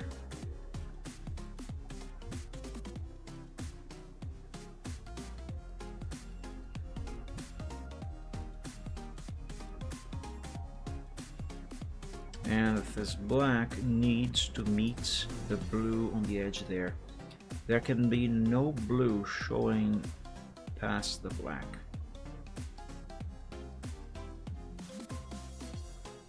Okay, that seems to be about right. Let's see about this bit here now.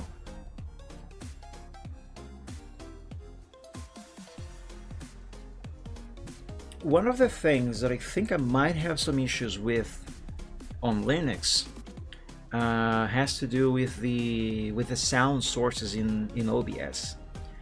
Granted, I didn't really look much into how to set it up properly for my daily use, but the little bit of OBS that I did look into when I installed OBS there, I couldn't really figure out how to install and activate, make use of all the sound sources that I have in OBS on Windows.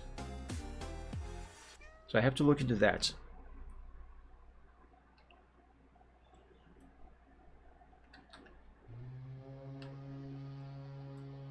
It's not that they don't work there, they should, it's just that, you know, it's a different OS, it doesn't work the same as Windows. Okay, I think this here is ready to be cut, and I think this here should be a good spot for cutting.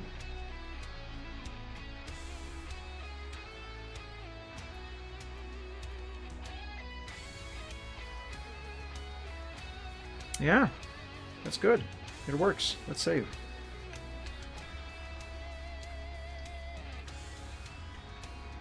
And let's move on to the next one. This one here should be very easy to make. There's a lot of room to work with over there.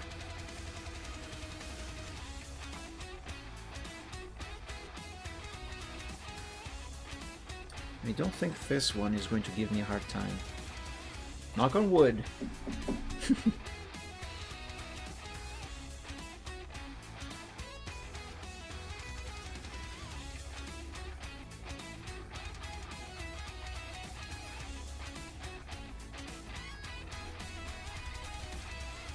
The anchor point needs to go all the way over there.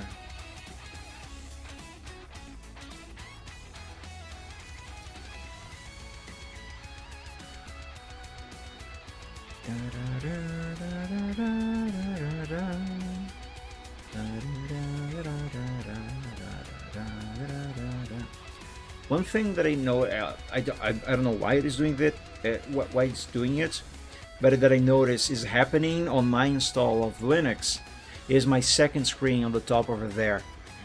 It works. I could set it up, but for some reason the image always flashes. Sometimes it disappears, it goes into a black screen and then it comes back. I don't know why it is doing that. It is almost as if the VGA cable is not properly secured, you know. But I know it is. It already does that, and I don't know why. So that's one of the things that I'm gonna have to look into while working on setting that up.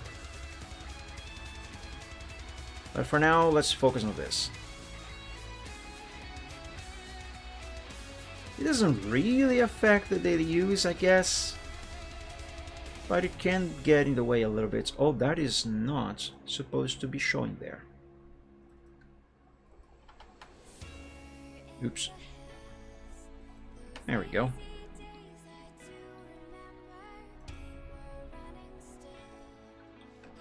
I think only one more, and I should be done with the main part of the main.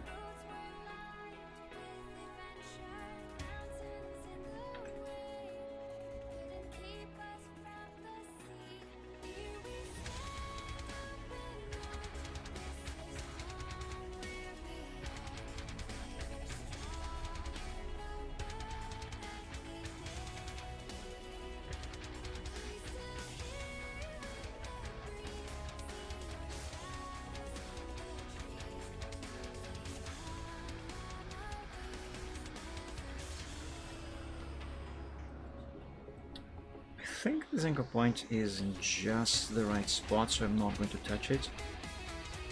I'm just going to move this stuff.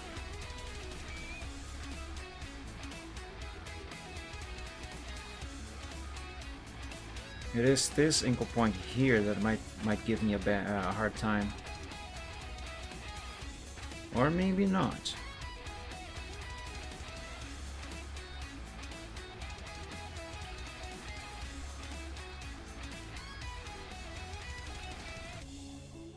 Yeah, I think I made it. Just gotta find the correct spot for cutting the blue line, and it should be here. And I think this bit of the main is done. There it is. It's done. Perfect. Now it looks like it is one single line that just ends on a sharp end, even though in reality it is not. Perfect. And that is what I call pointification. Whenever I say pointification or pointify something, that is what I'm talking about. Take a line that ends on a flat like this and make it end on a sharp end like that. Pointification is not a real word, but that's what it means. Yeah, that's my word, my copyright. I'll sue you if you use it. Nah, just kidding. But yeah, that's what I mean by pointify or pointification.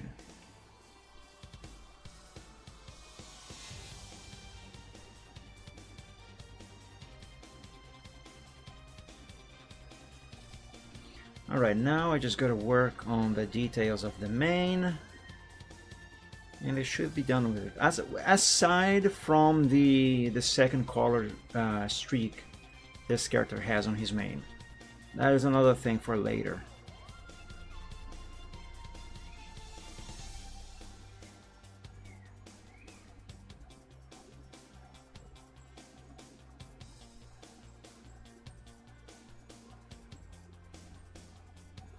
Now, going back to the discussion about using Linux as a daily driver operating system. From what I understand, Linux has been getting a lot better in the recent years, especially on the realm of gaming, thanks to Steam mainly, or Valve I should say, not Steam itself. But I don't think it is still at a point where it can 100% be the daily driver for 100% of Windows users. Because there's way too many things on Windows that still only Windows can do. I don't think Linux is the perfect replacement just yet. which is one of the reasons why I want to give Linux another chance at proving it can be a daily driver, for me in particular. Because again, you have to understand, not everything on Linux can be, not all programs you will find on Windows have an equivalent on Linux. And if I can't find something that can work as a good replacement for a given software that I use on Windows, well, Linux just cannot be the daily driver. Now, sure, you could argue that, oh, Mike, all you gotta do is just, if you don't find something you can use on Linux, just boot up Windows and use that thing there temporarily. Sure, that can be done, yes. There are people who do that. But then, you're not having Linux as your daily driver anymore. Because if you need to switch operating systems for something particular, well, that's defeat the purpose of having Linux as the daily driver, you know?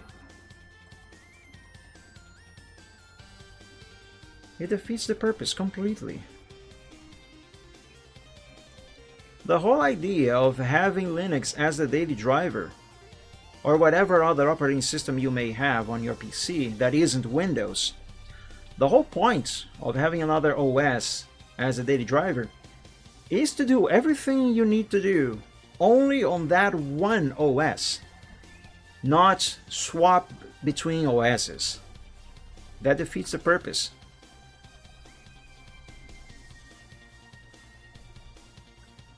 Does that make sense?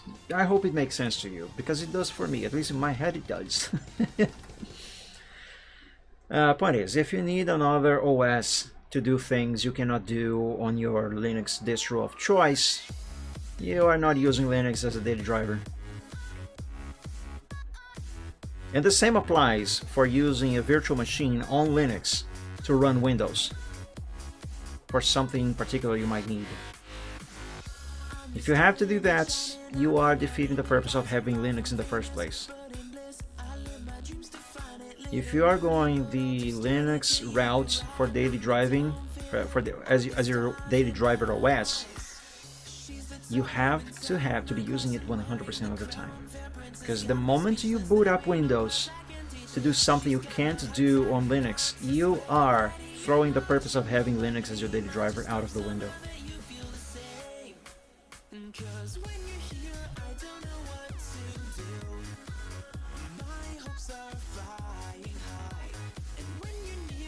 Okay, I think this here's the last bit of main I gotta draw for now. Let's pointify these and see if it is indeed the last bit that I need to do. Because once I am done with the main, I think that all I'm gonna have to do is going to be his eyes and his paw. Also the streaks on his mane. But that is minor stuff. At least by comparison.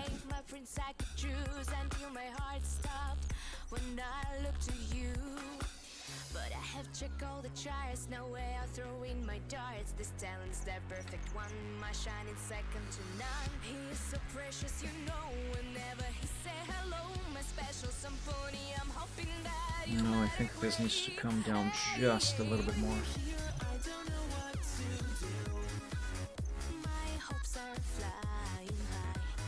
Okay, nah, that was a little too much.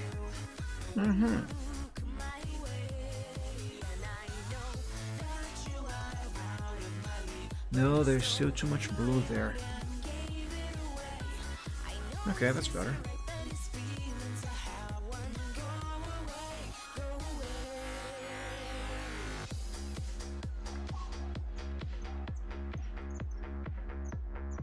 Now see if this blue poking out of the black here?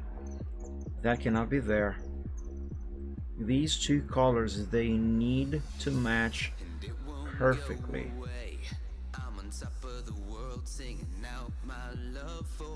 That's almost there. Almost there. Alright, that's there enough. Okay, good. So right here, let's add this anchor point here so I can do this. Great.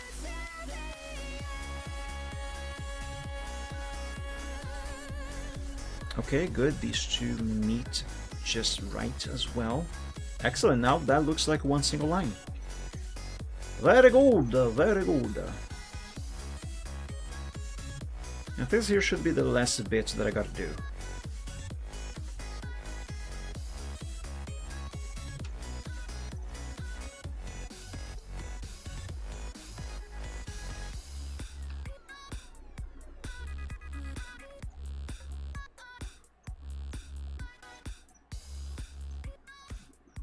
Not gonna lie, all of this talk about Linux, it has me wanting to stop everything right now and go fiddle about with my recent install of Zorin OS. I'm not gonna do that now, of course. I'm just a bit excited to go and work on that.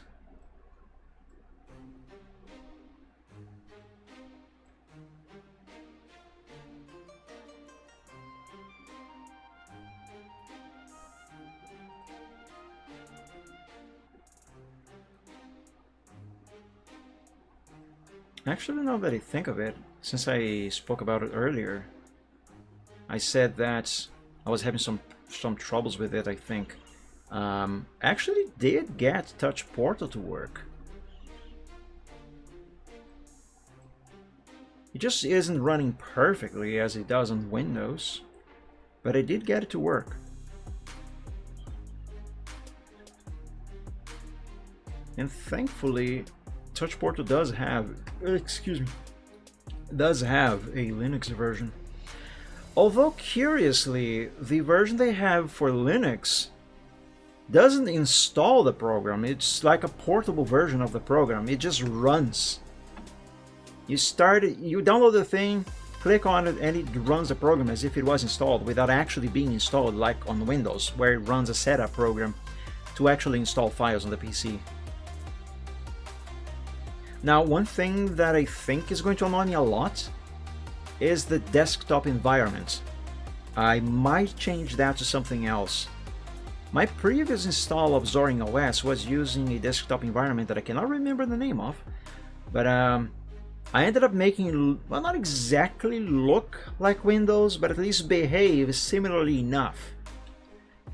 Point is, it was looking very nice. Sure, you can say, "Oh, Mike, how dare you do Windows stuff on your Linux? How dare you make your Linux look like Windows?" Look, dude, I don't know how to use Linux, okay? I mean, I kind of do, but since I am mostly familiar with Windows, it helps a lot if it looks at least a bit like Windows. You know? You can't really expect a Windows user to know everything there is to know about Linux. You know, boot up a PC and immediately go into the console. No. There's a learning curve. And have the OS at least look a little bit like Windows helps learning. And I am at this stage. I know Linux enough that I can find my way around the OS using a graphical interface at the very least. Okay, let's make that very clear. I know enough that I can make my way around, install programs, run programs, at least for the most part, you know, do some basic daily driving of the OS. Like, I used Ubuntu for a short while, a few years ago, and that OS out of the box looks absolutely nothing like, the distro I should say, not OS, looks absolutely nothing like Windows. It's completely alien. And I found my way around. And then I met Zorin OS, and I actually prefer Zorin OS. I think that version, that distro of Linux is very neat.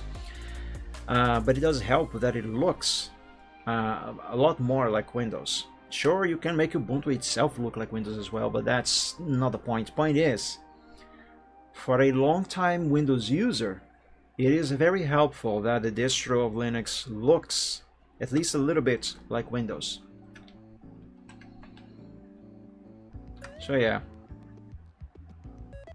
Oh, you know what? I think I have finished drawing the main. Yeah, I did.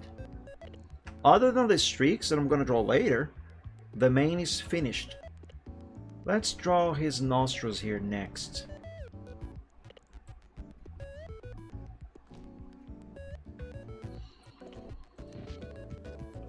Oh, you know what? I should probably... Yeah, I should do it like this. Otherwise it's not really going to work out very well as I intend.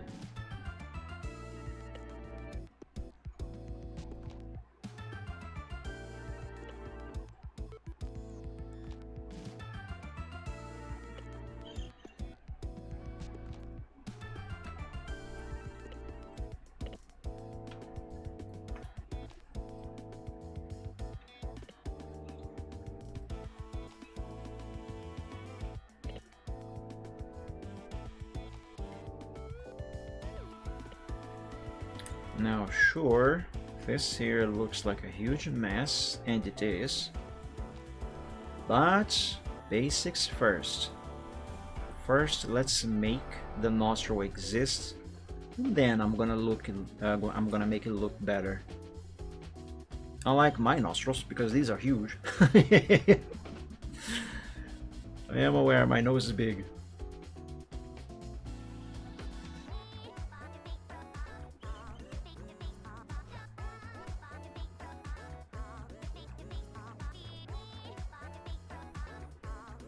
I might actually end today's Chill Art Sunday when I hit 3 hours of stream. I can go for longer, but I really wanna go work on that Zorin OS distro I installed earlier today.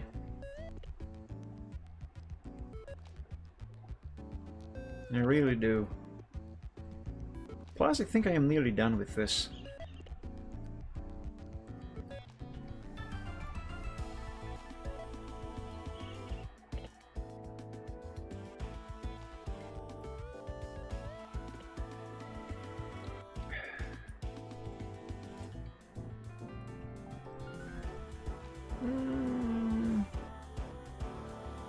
I might do this, but let's wait until later.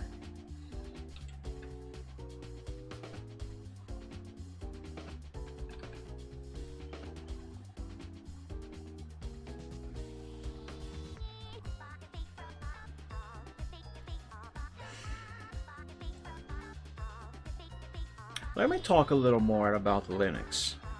Or not necessarily about Linux, but about what I need out of the operating system for my daily use.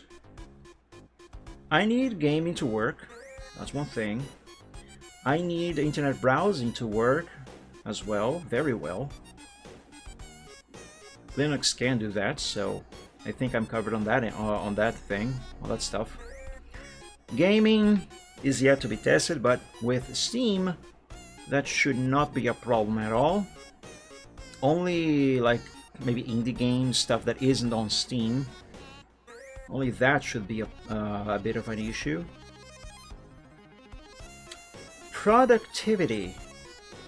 I need a replacement for Microsoft Word, even though I hardly ever use Word, and other Office suites, you know. But I do recall when I installed Zorin OS years ago, the Zorin 15, the version that I wiped earlier today, I do remember I had managed to get Microsoft Office to work. Word, Excel, and PowerPoint, those were working.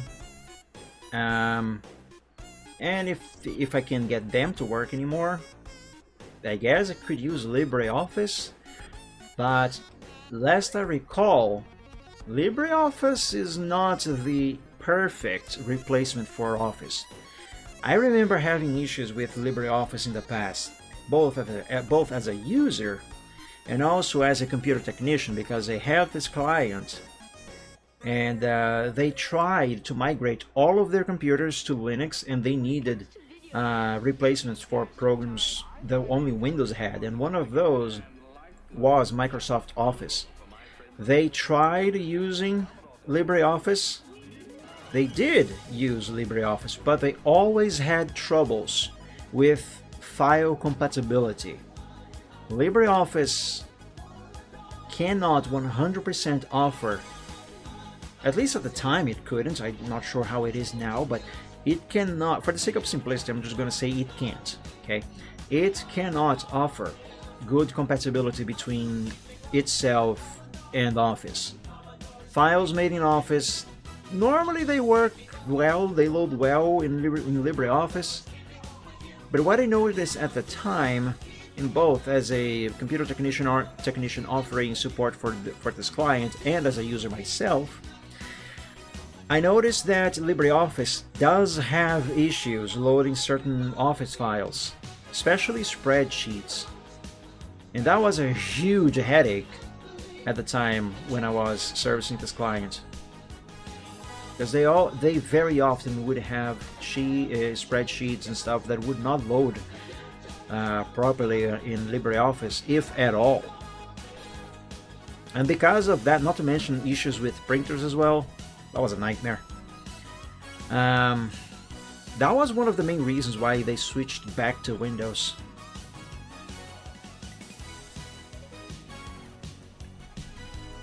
Well, yeah, I'm gonna have to look into that. So yeah, productivity. Even if I can, also I don't really like what LibreOffice looks like. It's kind of ugly.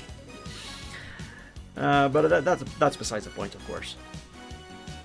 So I gotta look into that, and I'll give LibreOffice a chance, I guess.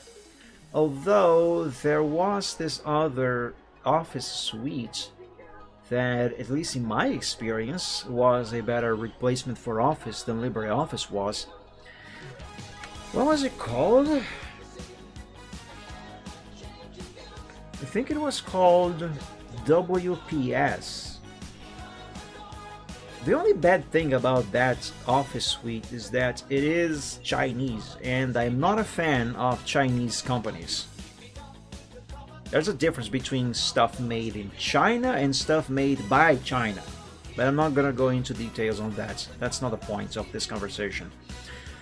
I'm not too sure I can trust that. Well, at the time at least, there was a version of it that didn't require a login to use the software. Later versions do demand a login as a mandatory thing, and I don't trust that.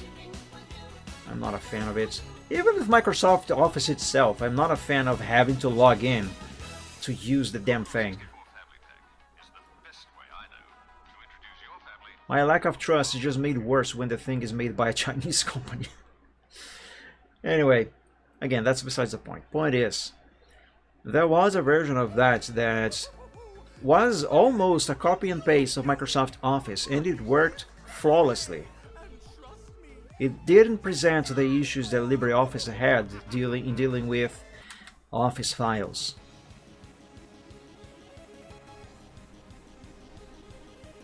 So yeah, I might look into that actually as an Office replacement. Is it called WPS Office? I forget. Do I still have the installer for that particular version somewhere in here?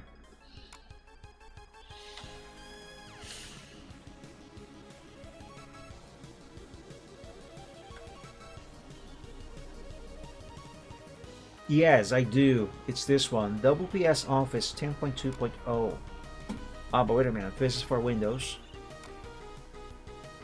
Didn't I keep a version specifically for Linux? Excuse me. Oh, here's instructions on how to install Microsoft Office 2010 on Linux.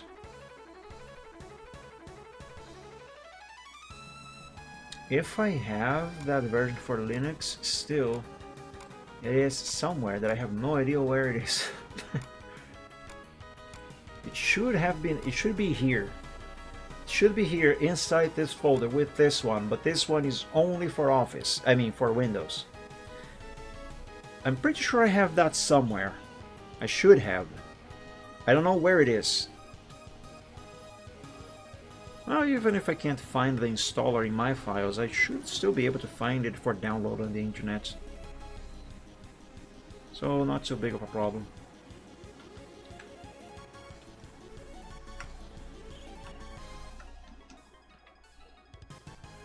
Okay, is the thickness of the line art for this nostril just fine, or do I need to make it thicker?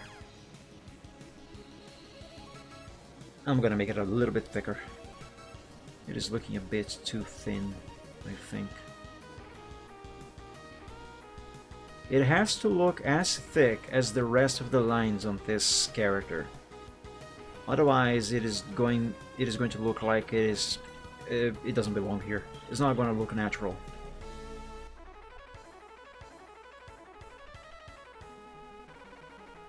And you know me, my art does not strive for realism.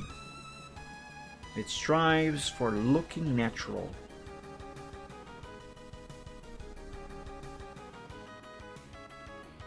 Like it could be a real thing. Even though it obviously is not, and obviously it cannot.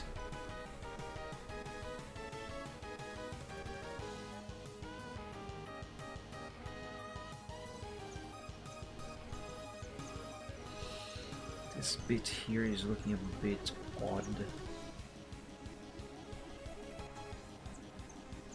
So is this here. But I think I'm gonna have an easier time fixing it by deleting this anchor point. Yep. I was right. I am always right. Except when I am wrong. And that only happens when I am not right, because otherwise I am always right. That makes sense. Okay, let's draw this other nostril here and then move on to his paw, I guess.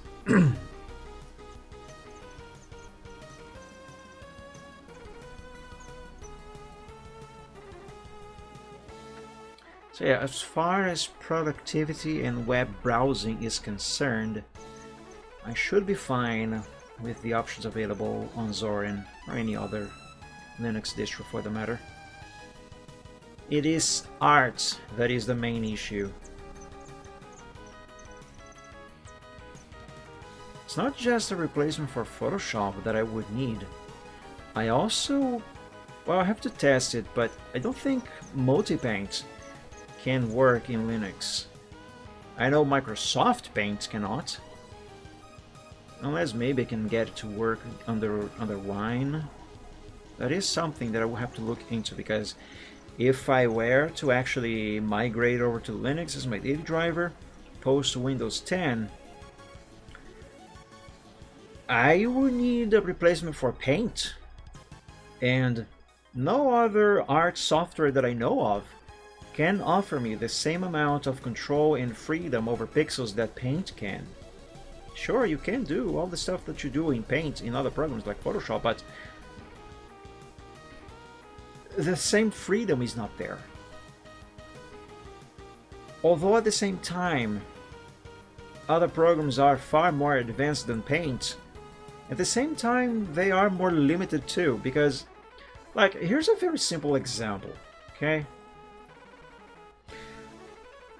Due to the way Paint works, I can draw a line like this. It's all pixels. But I can also erase this line without having to switch over to the eraser. How? All I gotta do is have the same color as the background as my secondary color, and right click, and there it is. I just erased the line. Easy, simple, quick. I don't have to change tools at all. And no other program that I know of can do this. Sure, I can, with the press of a key on the keyboard, quickly switch over to the eraser and then back to the pencil or brush.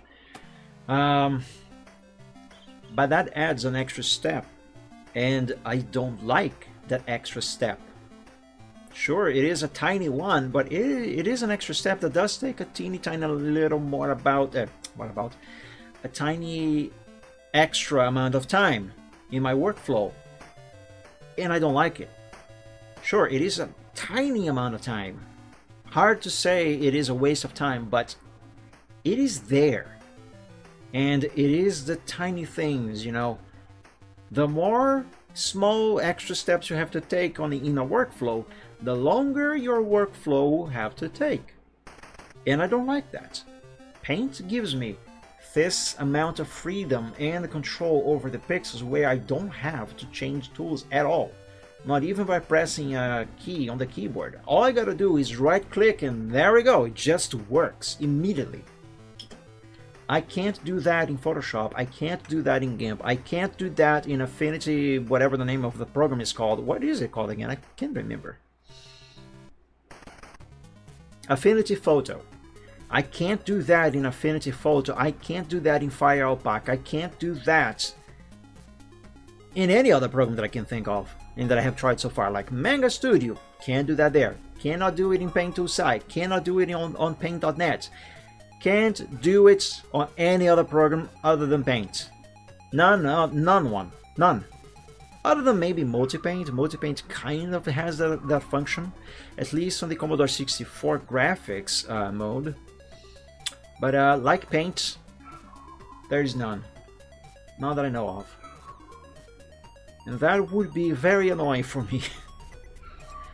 So that is one thing that I will have to work on if I am to someday daily drive Linux. Oh, Mike, just switch to Windows when you need it. Again, if I have to switch to Windows to do something that Linux cannot do, that defeats the purpose of having Linux as a daily driver. So no. Switching OSs is not an option. Either Linux does everything, or it might as well not be my daily driver. And that is the reason why I am using Windows 10 today instead of Linux, when I migrated away from Windows 7, because I was forced to.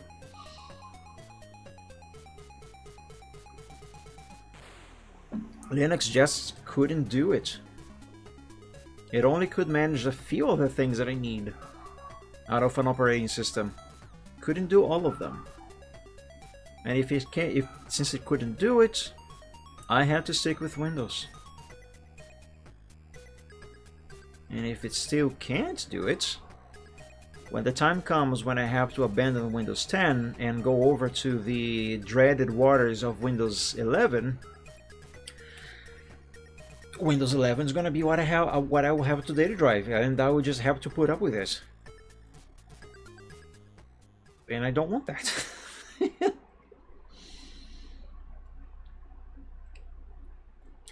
It would really be really cool if someone could make some custom updates to patch Windows 7 and make it still usable as a daily driver. That would be great. It can still be daily driven, don't get me wrong, but there are many things that no longer support it and therefore don't work on it. Like my favorite internet browser, for example, there's no newer version of it that works on Windows 7. Same goes for OBS itself. Later versions of OBS do not work on Windows 7. Like the version that I am using right now, on this PC you are seeing on your screen right now, this version cannot run on Windows 7. And that can be a problem because there are plugins that I need for my streaming and recording, local recordings, that cannot run on the older version of OBS that does support Windows 7. So upgrading OBS is a must, and for that I need a newer version of Windows. And eventually it will come the time when a newer version of OBS that I need to have is just not going to run on Windows 10. And the same goes for all internet browsers, games, and many other things. Okay, am I done with this nostril?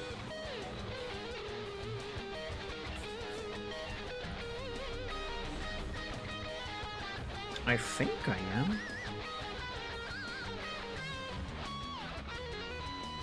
Maybe a little bit of tweaking here, but otherwise I think this is done.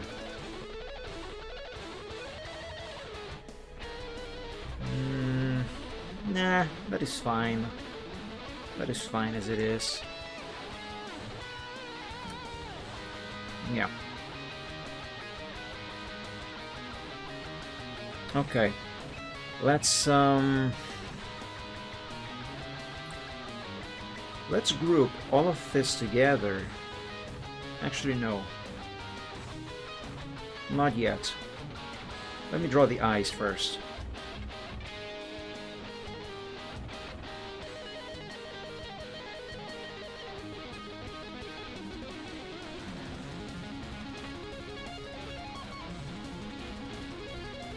Because I just remembered there is one particular thing that I have to do on this line art after I draw the line art for the paw. And to do this thing, I cannot have this stuff grouped together.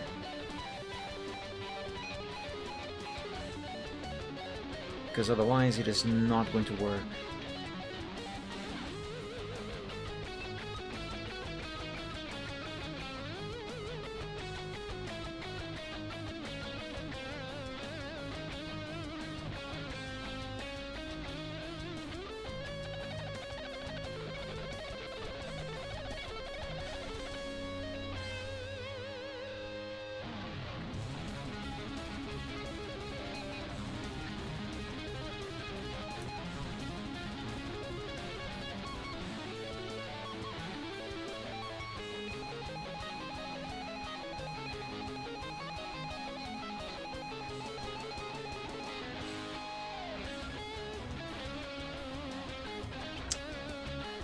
Oh, you know, one of the many things that I will have to see if I can make work or find a replacement for in Linux that I have on Windows? There is this plugin that I use with Windows Media Player, which is my favorite music player that I am using right now. Anyway, there is this plugin that that you install on the Windows Media Player, and it allows OBS to see which song is playing right now. And if you look here on the top of the screen, you can see the name over here in green: Ludwig van Beethoven, Moonlight Sonata. This plugin allows OBS to know which song is playing right now and display its name on the stream. And I like this plugin. I'll have to see if there's any way I can find a replacement for it, or find a way to make this plugin work in Linux, because Linux does not have Microsoft Windows Media Player. And I like this plugin. Sure, I don't need this plugin, but I like it. And I would like to keep it if I were to daily drive Linux and do my streams from Linux and stuff. You know, before I do this here, I should probably just draw the line art for the eye first. Yes.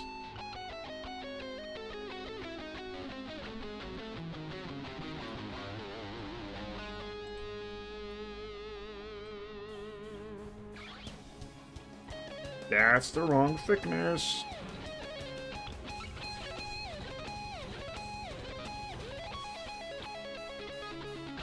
Actually, that thing that I was drawing just now, that is completely useless. I don't need that at all. I just realized it. Or I didn't realize, I remembered. I don't need that.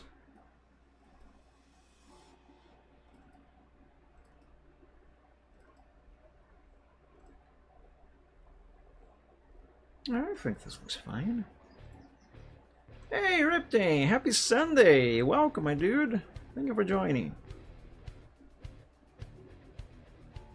Yeah, and I don't need that because the thing that I would need it for, I can just draw it on Photoshop itself when I color the line art. Yeah, I think. Well, I don't. Yeah, I'll see when I get to it.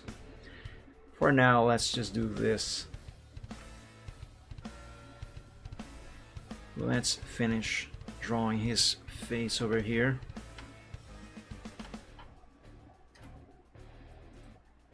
And by his face, I mean his eyes.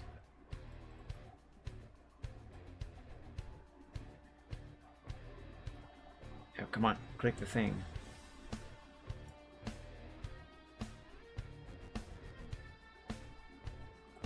Yeah, considering that is an OBS plugin, technically speaking, there maybe might be a replacement. Oh, hang on a second, my Stream Deck is discharging, gotta plug it in, hang on. There we go.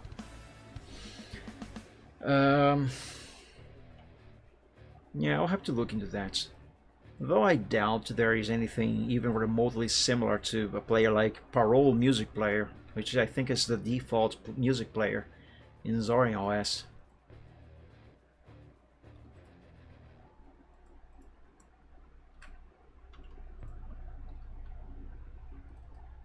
Now, sure, you might question why the hell am I using Windows Media Player of all things? I like it. As simple as that. It's simple, it gets the job done.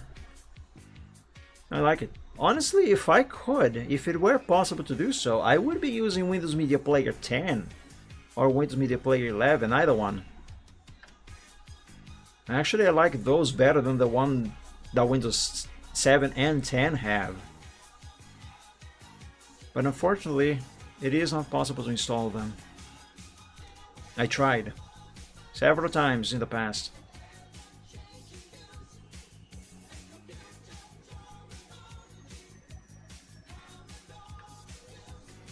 Have I finished?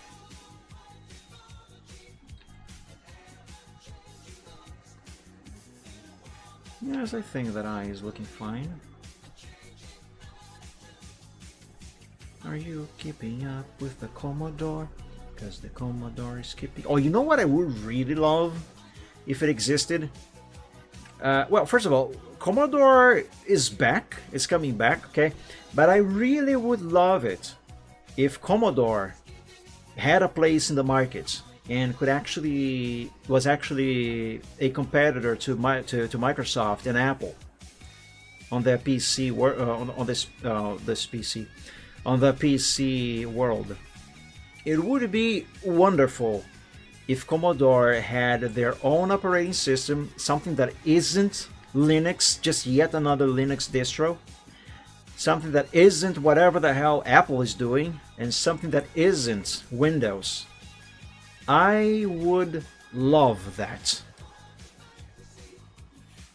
And yes, there is a Commodore operating system out there. It does exist, but it's just another Linux distro. You know, there's something that annoys me a lot whenever I see someone saying, "Oh wow, look at this brand new operating system! It is amazing, it's the Windows killer!" And you check it and it's just another Linux distro. Dude, a Linux distro is not a new operating system, it's just Linux with a different coat of paint, basically. Thus, nothing wrong with Linux. Oh yeah, well, DOS doesn't really count. No, there's nothing wrong with Linux. It just annoys me that whenever a new distro comes up, people call it a new OS. It's not a new OS, it's a new Linux distro, but not a new OS. Don't call it a new OS. It's not. It just isn't. But I digress. I was talking about the Commodore OS. I think that's what it's called. Anyway, that is just another Linux distro. So, in my eyes, it doesn't count as a new OS. I wish Commodore had their own operating system, something that isn't Linux, something that isn't Apple, something that isn't Windows. I wish such a thing existed and it was competitive. You could actually daily drive the thing and do everything you do on Windows or even on Linux. I wish you could do it there. That would be wonderful. Linux isn't a OS, it's just a kernel. Yeah, I know. Technically speaking, that is exactly what Linux is. The OS itself is technically, if I recall correctly, it's just Unix. Apple uses Unix for its OSs. The operating system on iPhones, iOS, that's a Unix-based system. As is Linux itself. It is based on Unix, which is why Apple OS, iOS, that's why, at least on the desktop side of things, so forget smartphone for a second there, that is why whatever the operating system on Mac desktops is called, I can't remember what they're called these days, that's why they look and behave so much like Linux. You know, like your average Linux distro, I should say. It's because both of them share the same roots. They are, technically speaking, siblings. But yeah, I wish Commodore had something out there that isn't Unix based. I would love that. You know, something that has a lot of potential but is still in its very infancy, that is something that isn't Linux based, Unix based, something that is its own thing. React OS. I've used React OS before, tried it out. It is not in a state where you can daily drive it, but it is an OS, an actual new OS. It has been new for close to 30 years now, but but it is a thing that you can actually say, you can actually call it a new OS. Because it is its own thing, and it is being made to be fully compatible with everything you can do on Windows. Unfortunately, it is a project that it doesn't look like it is going to be usable as a daily driver for many years to come, and it has been in production for over 20 years. The team working on it is a very small team, and they don't have all the resources they would need to flesh out the thing right away and launch it. But you can download it right now. It works. At least what's in there works for the most part. But, excuse me, but not a thing you can daily drive, unfortunately. Alright, I think I have finished drawing his face. Let's,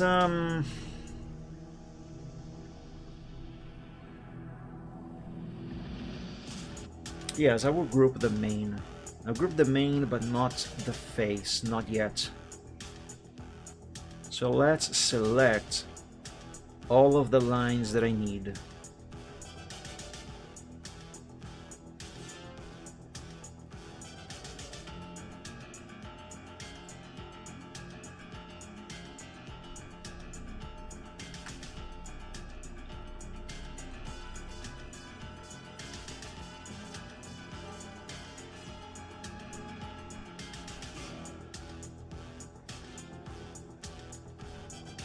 Okay, I think everything's selected there.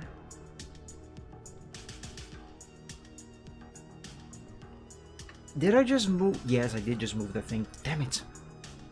Okay, I think Control Z fixed the thing. Oh, there's one here that I was missing. Okay, I think I have selected all of the main, so Control G. Let's check it out.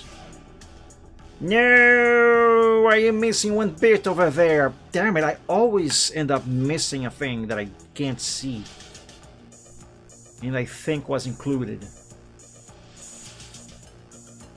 It is in here somewhere. Where is it? I can't find it. Oh, it's there. It's right there. Right here. How do I get it? Damn it. Okay, what if I do this?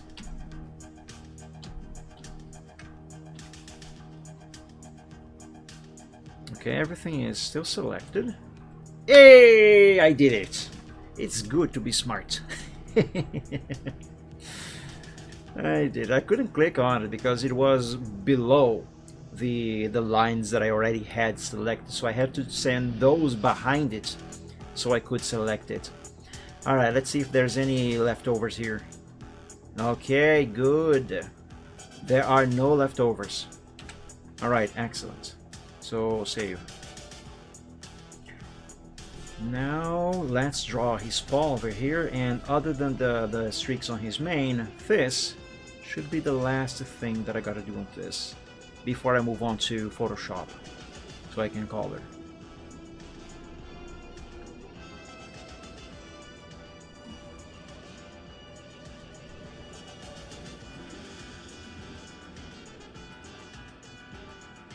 Alright, let's stop this line right here.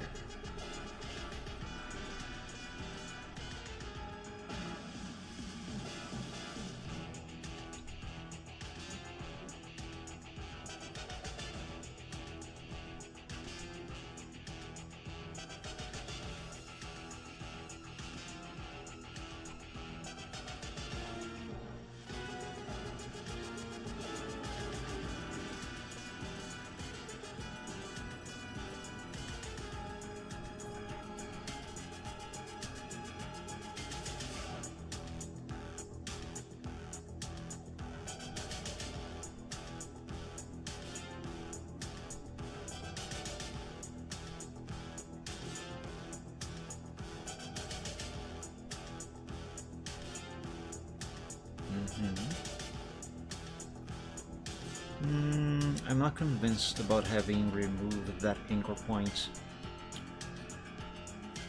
Yeah, no, let's not do that. Let's instead do this and not that.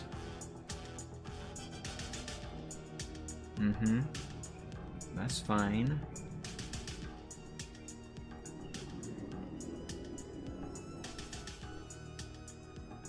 There we go.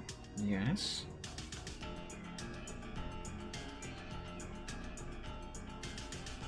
Alright, I think that line is done. Let me just change this to gray so I can have a better view of what I'm doing here on the paw. Well, I don't really have a better view, but it's less likely to have me confused as to which line I am working on and where exactly the line that I am working on is going through. If that makes sense. Oh.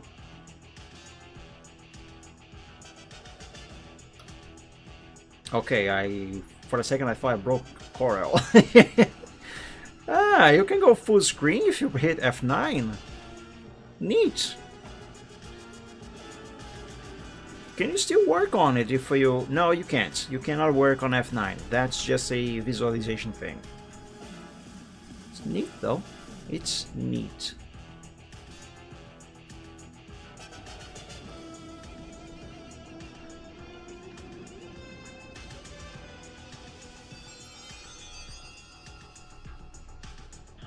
Okay, the basics for this part of his paw are in place. Let's now make it look good and natural. That's the important bit. Natural.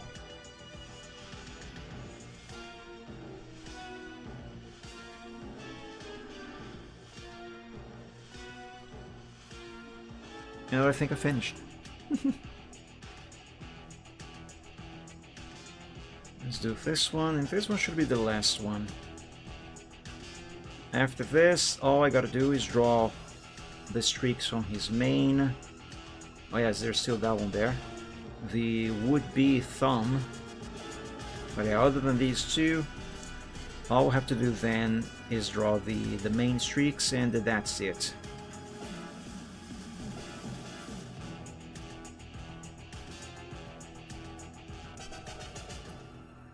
Yes, that's right.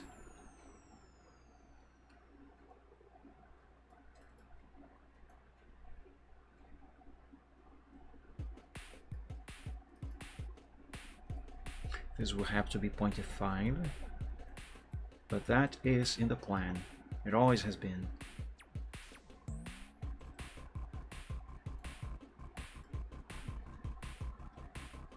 Did I get this curve right? I don't think I have. Yeah, not quite.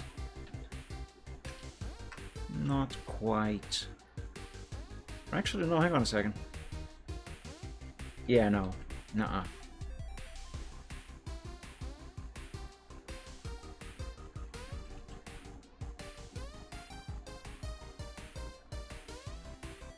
This here needs to go down a bit. No.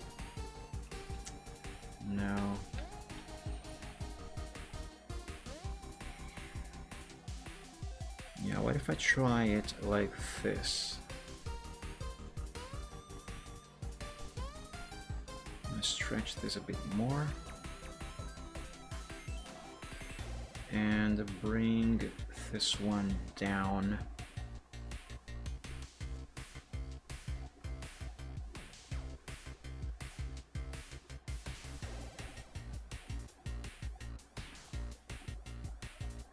Oh, but now there's a corner going on here. No. That won't do it. There, fixed. This is not working.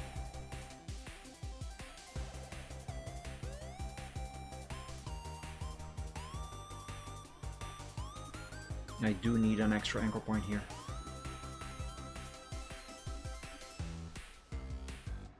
Well, not necessarily there.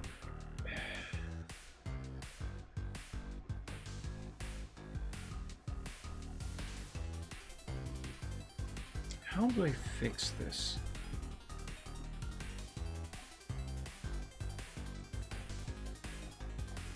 This anchor point has to go.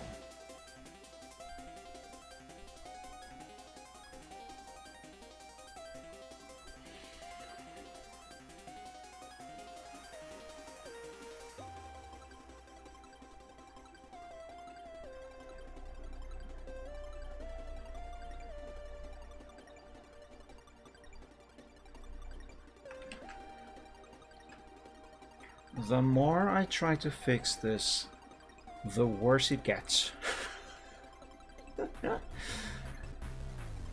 Oh man. Oh, actually, I don't think this looks too bad. I might have found the point of balance. I have no idea what I'm talking about now. Well, whatever, let's, actually no, let's not pointify that yet. Shut up, phone! Turok from your Steam wishlist is now on sale. Well, I don't care, I don't have money. Shut up. Could you shut up? There we go. Let's draw the would-be thumb, and then pointify that, and whatever else needs to be pointified, like this one here.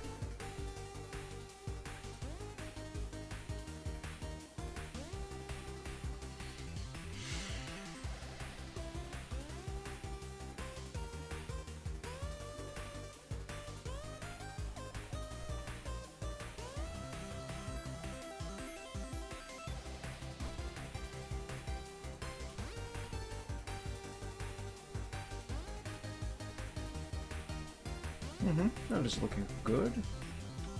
Save and let's pointify.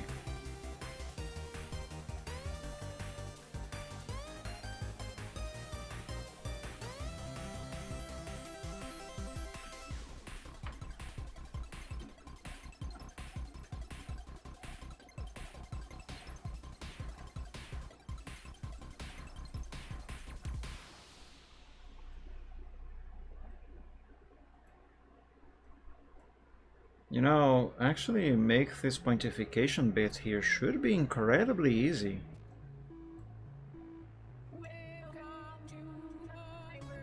Yes. And right here, that's where I'm gonna have my cut point.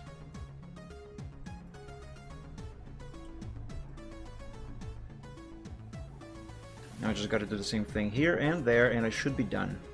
Completely free to draw the streaks on his mane, and that should be the last thing that I gotta do here. before I move on to Photoshop, where I'm going to color everything. I'm not going to shade this, however. And the reason for that is because this is going to be used as an emote. And I don't need shading for that. No shading, no effects whatsoever.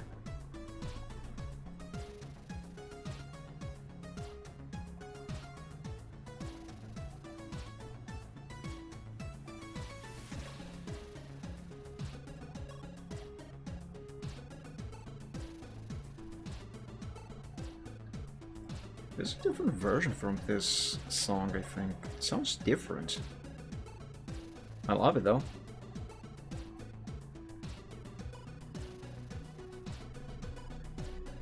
For a guy who often say that he doesn't like RPG games, I really like Briley Witch Chronicles. I loved that game when I played on stream. The circumstances in my life when I was playing that one were very less than favorable, but I did enjoy that playthrough. And it's an RPG, and I don't like RPGs, but I like that one. I'm looking forward to playing the sequel whenever I can. It was a fun game. And very charming too, because I don't know if it is the graphics or what, but I found it to be very charming. And for those of you who don't remember or don't know, that game is for the Commodore 64 of all things. It is definitely something that I would like to have an actual physical copy of, if I had a Commodore 64, like the real thing, not an emulator. For the stream, for the playthrough, I played on an emulator. Oh, excuse me. But yeah, it's a very well made game. Looks really nice, plays really well. It actually the graphics look fairly impressive considering the hardware it is on.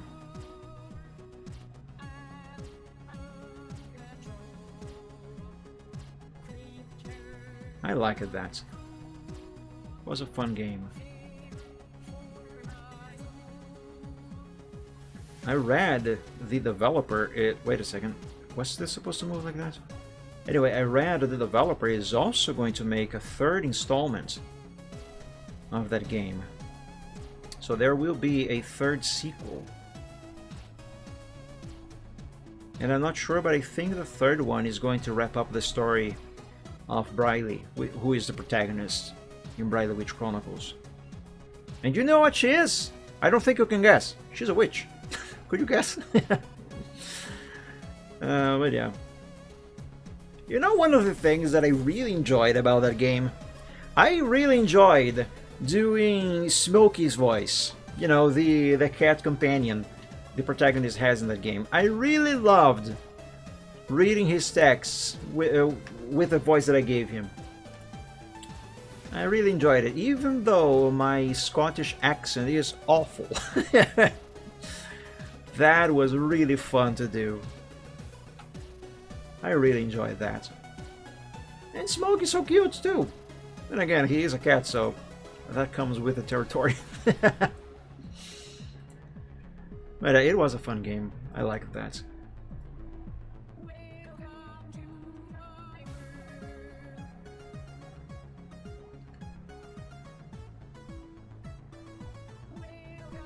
There we go. I think this is done now.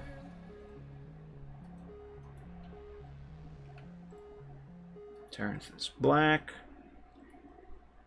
Let's group the paw together.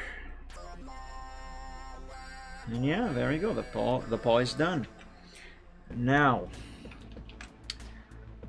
this gray line here, there's this entire section here. It needs to be erased.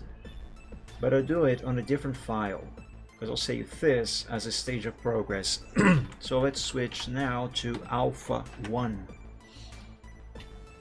And this is the reason why I did not group everything together before.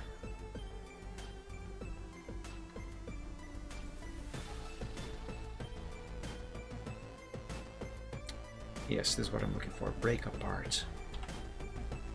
No, I gotta make the cuts a little further up. Let's try it here.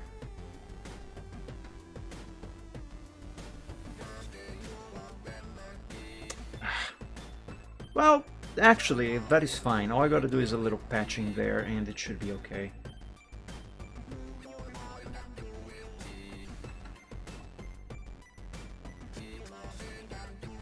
Yes, let's do a little patch here.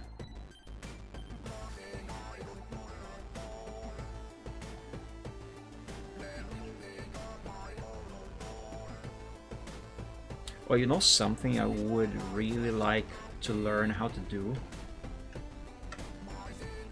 Besides making games for it, I would like to learn how to make music on the Commodore 64. The SID chip, which is the sound processor on that system, it can make so many amazing tunes. Like this music playing right now and the one that played before. That was all Commodore 64 SID chip. I would love to learn how to use a tracker program. On the Commodore 64, of course. And the Amiga. The Amiga is also an awesome computer. I would love to have a real one.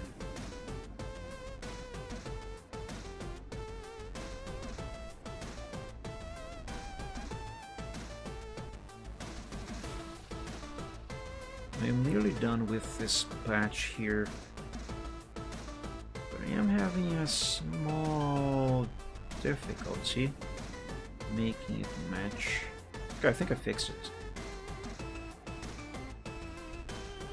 Yes, there we go. It's perfect. Good. Now I can group everything together. There we go. The line arts are... Now I lied! I still have one more thing to do here. I gotta draw the streaks on his mane. And if you don't know what the fudge I'm talking about this lighter gray stuff that is on this character's mane. I was gonna say name. It's not a name, it's mane.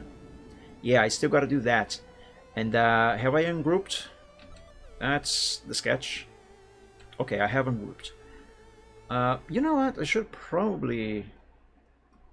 Yeah, the paw is all grouped together. I should group the head together. So now I have just the mane grouped together, the paw, and the head itself. Okay, perfect. Is this going to be helpful for me? I don't know, maybe. What I do know is that there's only one more thing to do here, and I'm gonna do it after a brief bathroom break because nature is calling. And I don't know if you know this, but when nature calls you to send a fax to the White House, you gotta answer the call, otherwise you are gonna have trouble. So I'll be back in a bit, everybody. See you in about 5 minutes. BRB.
lion in the sky, I'm high above the world I used to know.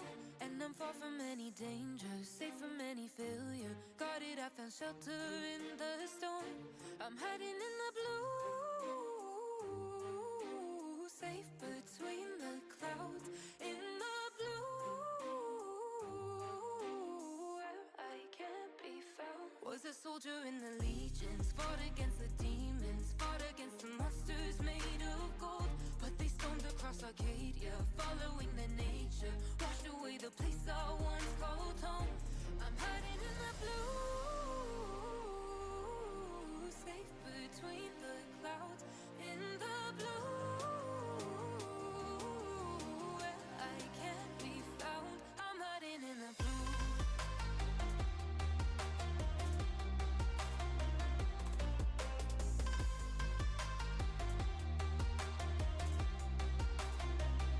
I'm hiding in the blue.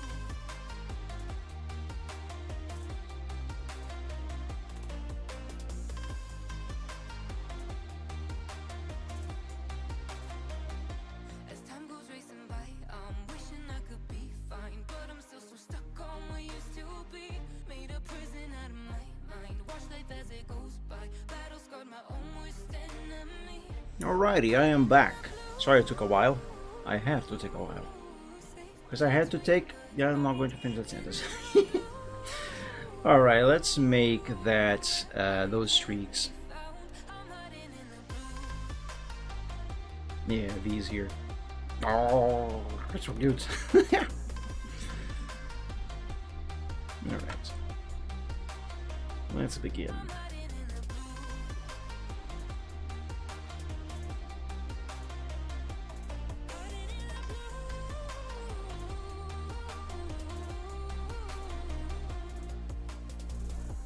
The world's passing by and I lost sense of time. I've gone numb, I miss the Now, obviously, I don't need these lines to be that thick.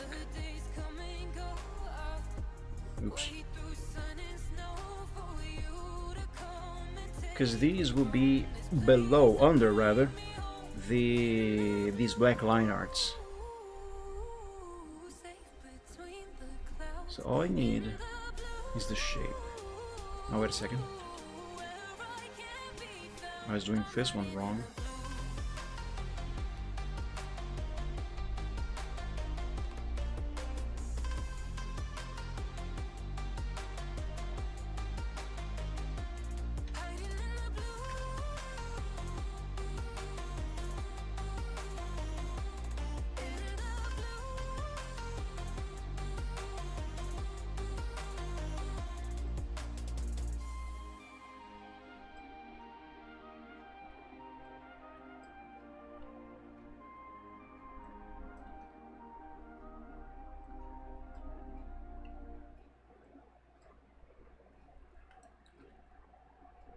This anchor point is in the wrong spot. Ah, frick. You know those bugs that like to circle around lights? One just flew in. I'll kill it. If it bugs me, I'm gonna kill it. I opened the window to get some fresh air from the evening because the sun is setting now. I'm going to... Hang on a second. I am going to kill this bug right now. It's on my wall. I'm gonna kill it. I'm gonna kill it. I'm gonna kill it. It's dead. Anyway, I opened the window to get some fresh air. And this damn thing just flew in. I hate bugs.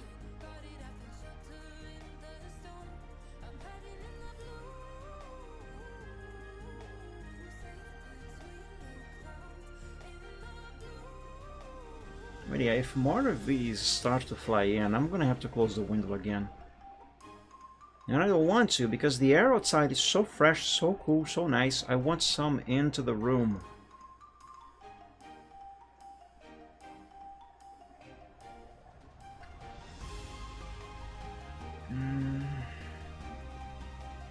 I think I need another anchor point right here.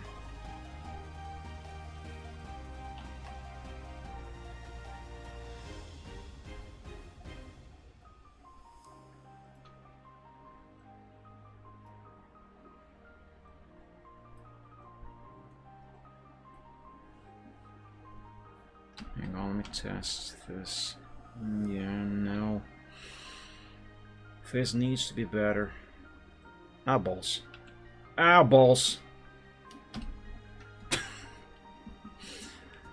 Damn it. That was not at all how it was supposed to be.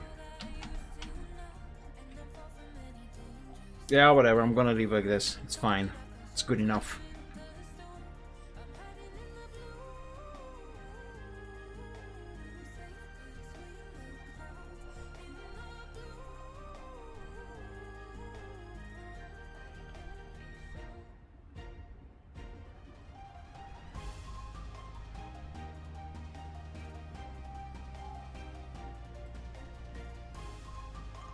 Oh, balls.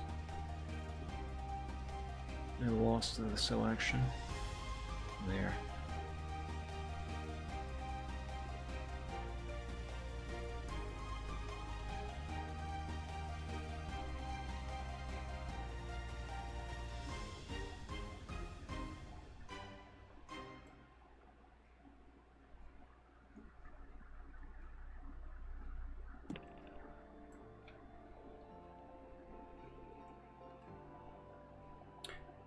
I could use not having this bit of green poking out there.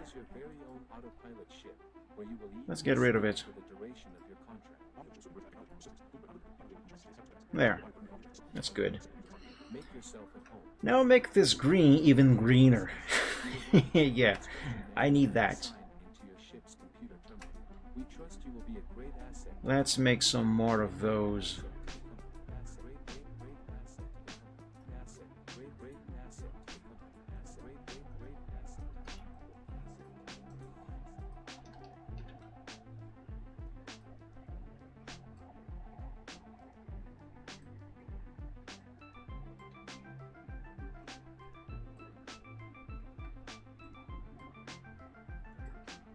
No, that's blue. I need green. Thank you.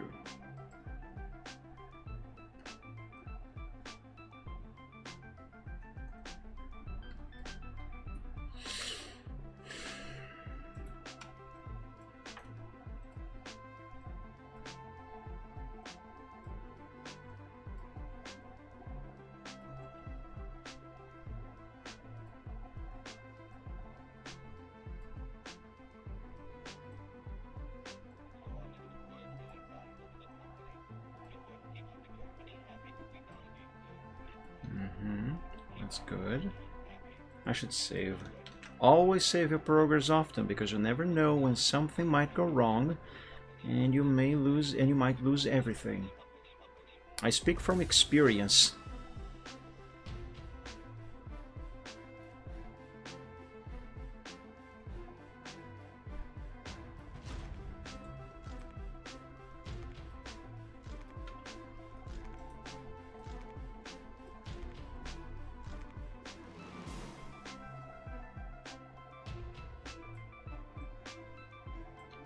You know something I have been wondering?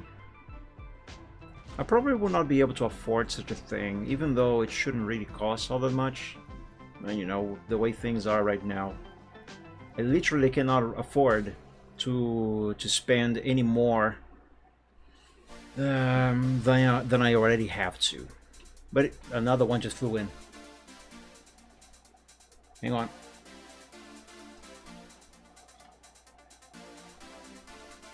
Do your job, damn spiders! I haven't cleaned my room in a while. There's spider webs everywhere. But they're not... The thing went away. But they are not really doing their job. Yeah, well, whatever. I'll kill the bug again when I have the chance.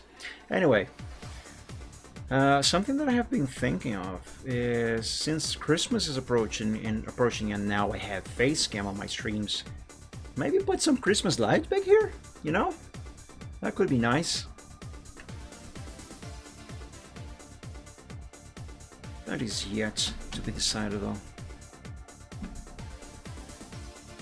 Actually, this needs to go farther.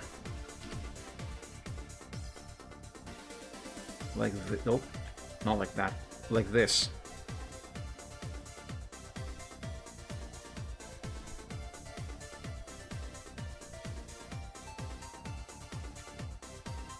Yes, but I need this green to match that black corner there. There. That should do it.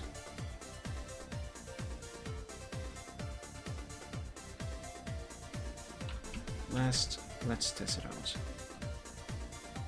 Yeah, that's good.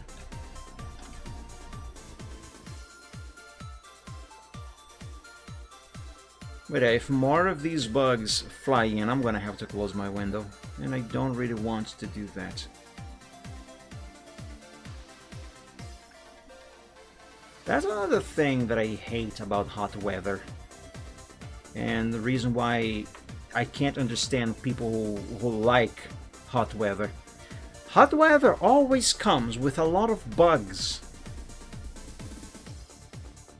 How can there be people out there who like hot weather? There's way too many bugs in the heat.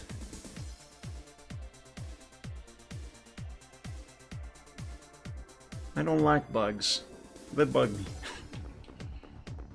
Okay, that is done.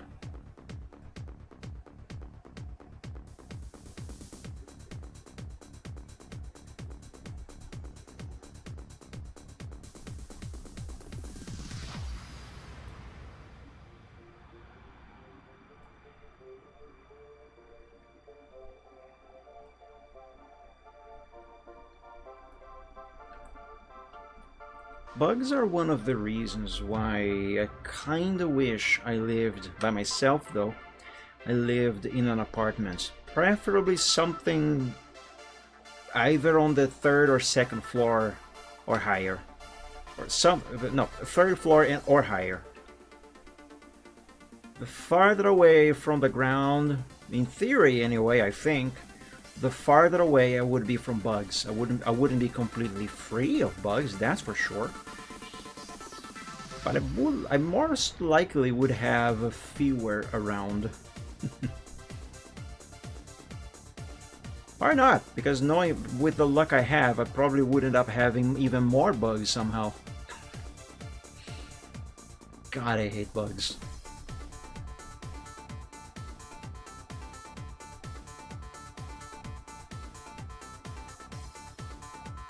I'm pretty sure this green is showing beyond the black line. I'll check it later, and then I'll have to fix it.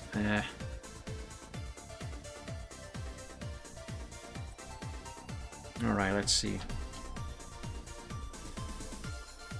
Yep, it is. Just a bit, but enough that it is visible and it annoys me. But here's the issue. This bit here. Well, yeah, that is a little bit of an issue. One which I should probably be able to fix by having an extra anchor point right here, like this. So then I can do this. Ooh, that's not quite good enough.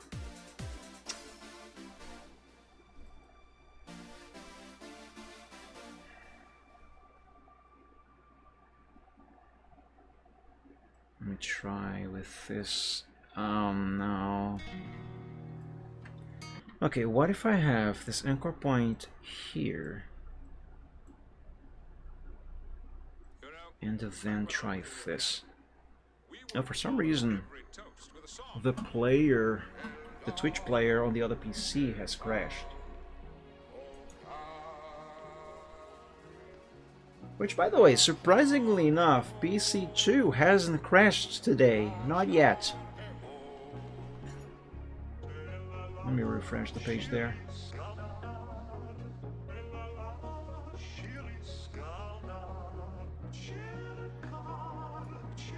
Oh, you know what? I think that PC is currently in the process of crashing. Because Firefox, which has the Picarto page open, so I can monitor the stream on Picarto. For those of you who don't remember, I stream on Sundays to both Picarto and Twitch. I mean Twitch and Picarto. Firefox has frozen. And Vivaldi, which is on Twitch, hasn't crashed or frozen, but nothing I click on Twitch is responding. So fun. I'm just gonna leave it there. And focus on trying to fix this.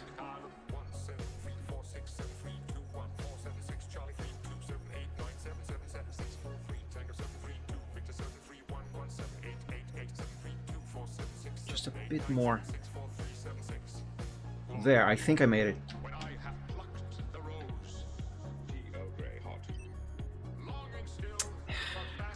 Fine, just keep it like that. No big deal. If anything, I can just use the eraser in Photoshop later. I am going to send this over to Photoshop as a separate layer after all. I can do the fix there. There and then.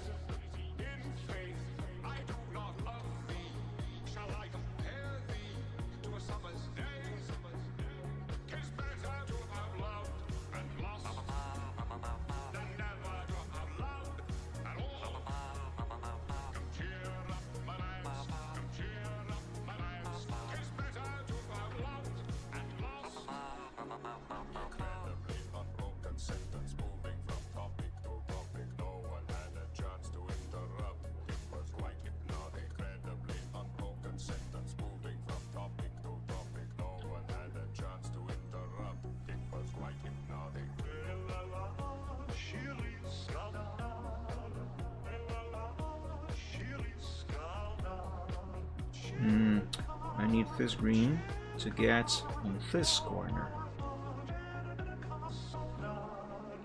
That's an interesting twist.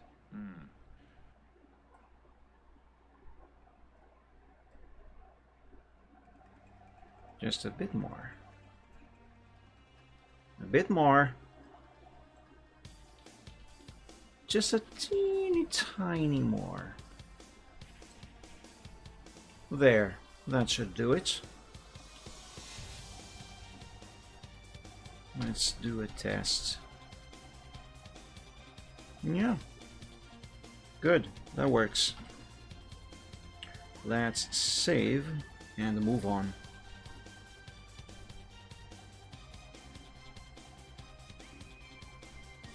Let me check something real quick. Yeah, okay. I'm still doing this right.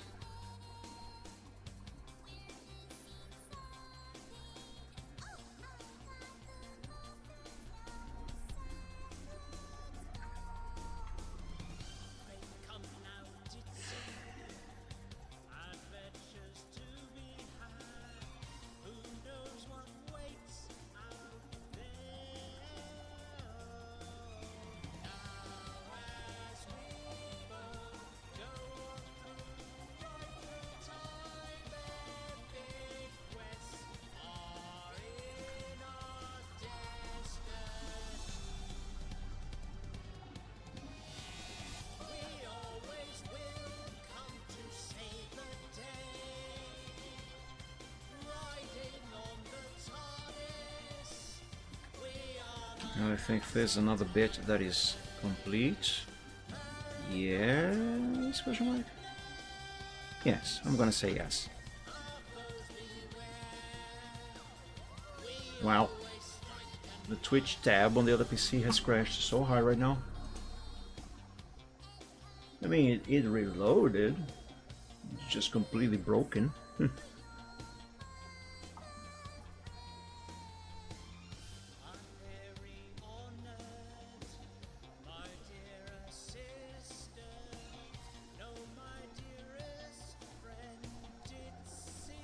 Alright, it is working again, nice. At least that PC hasn't blue screened again, yet.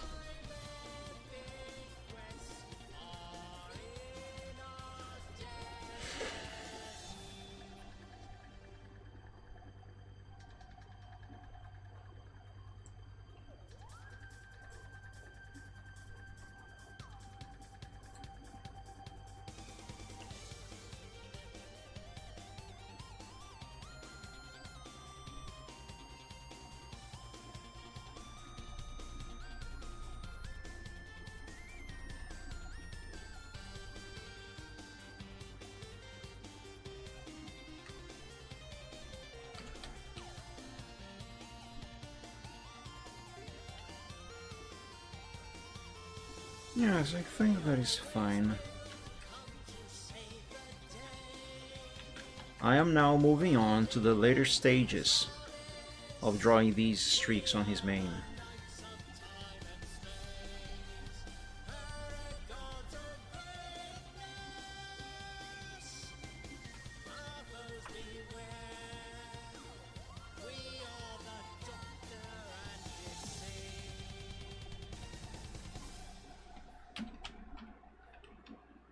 Oh, that is basically perfect.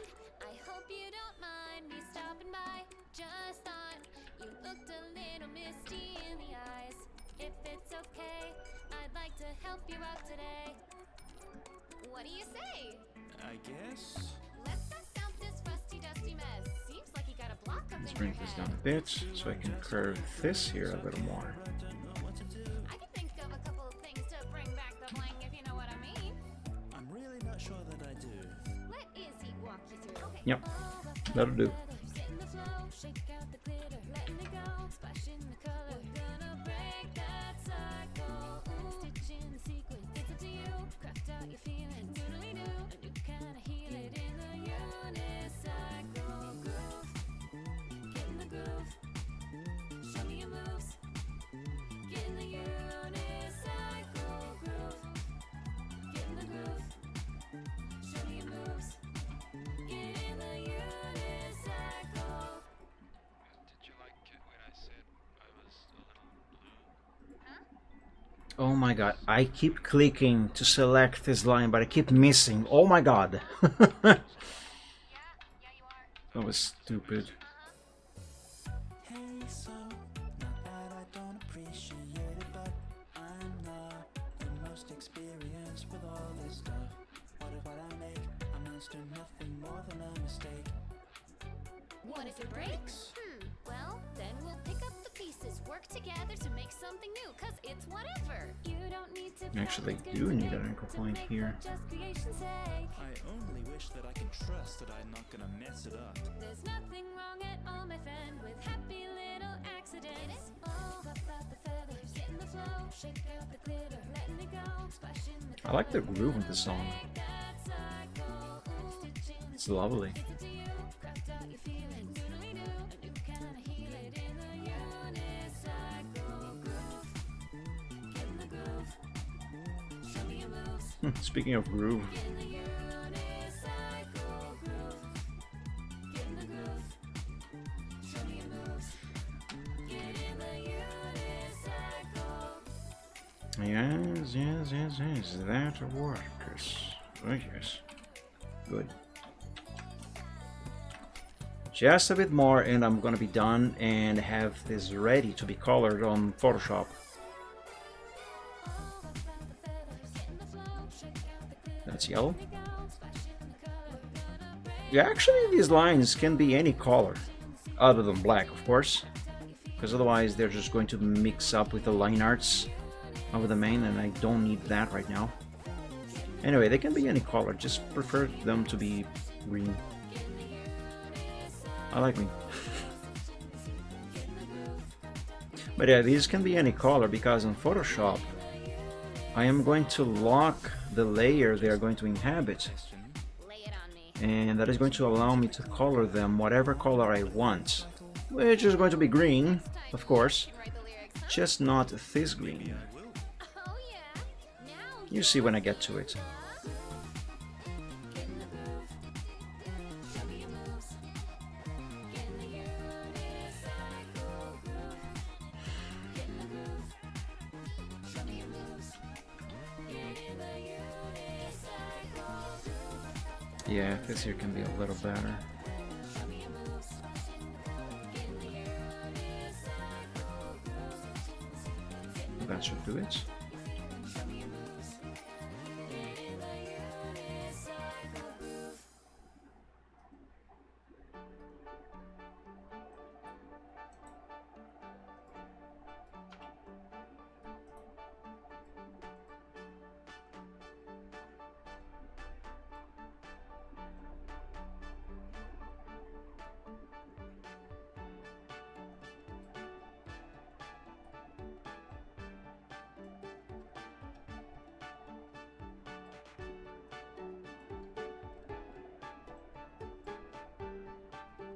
Now you see, I got, at least I think I did, I got this curvature just right.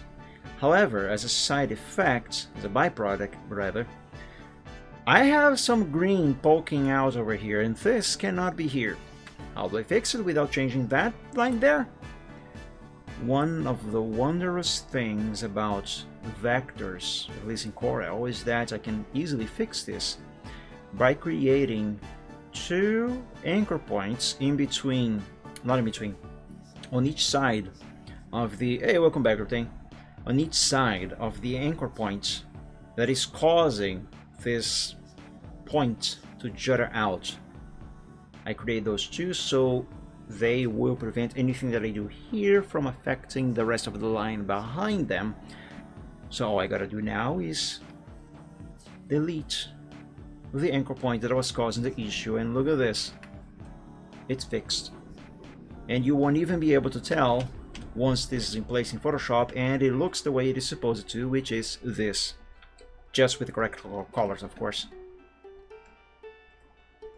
Okay, let's go for just a few more and I should be done.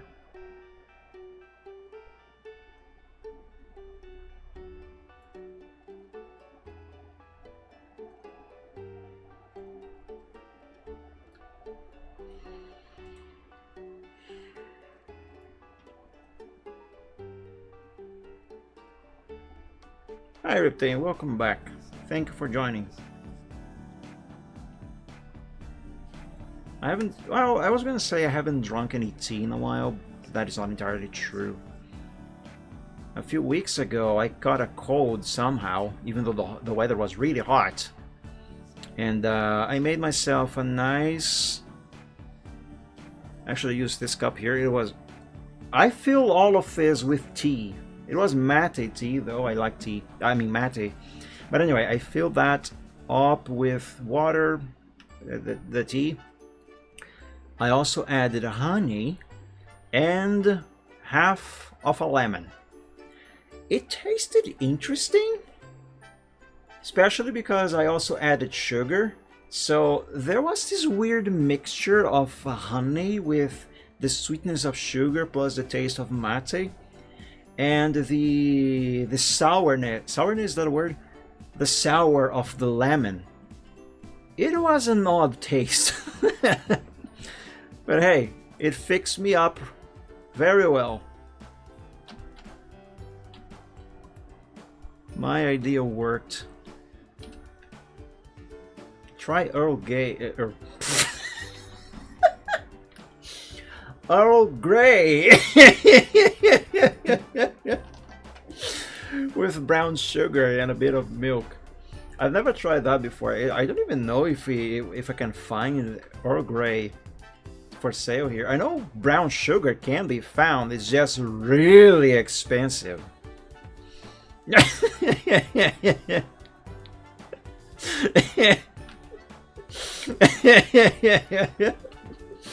I swear that was not on purpose. But yeah, you know what the Earl Grey reminds me of? Star Trek. It's Captain Picard's favorite tea. Earl Grey tea. Earl Grey hot. Yes, that's what he would always say to the frick. What is the name of the thing called again? That device that materializes stuff. It's not synthesizer. It's not a transponder. Frick, what the hell is that called? I forget. It's replicator. Yes, the replicator. Food replicator. See, oh great, hot. I absolutely can't stand mate. I recall you telling me the reason why.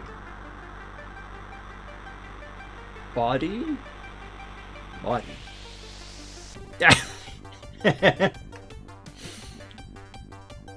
Yeah. That is my favorite tea.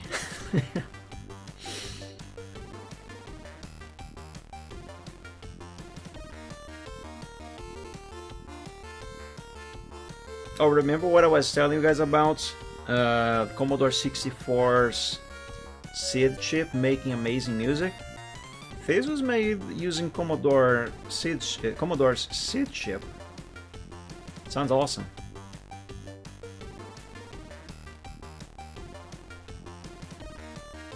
But yeah, it reminds me of Captain Picard.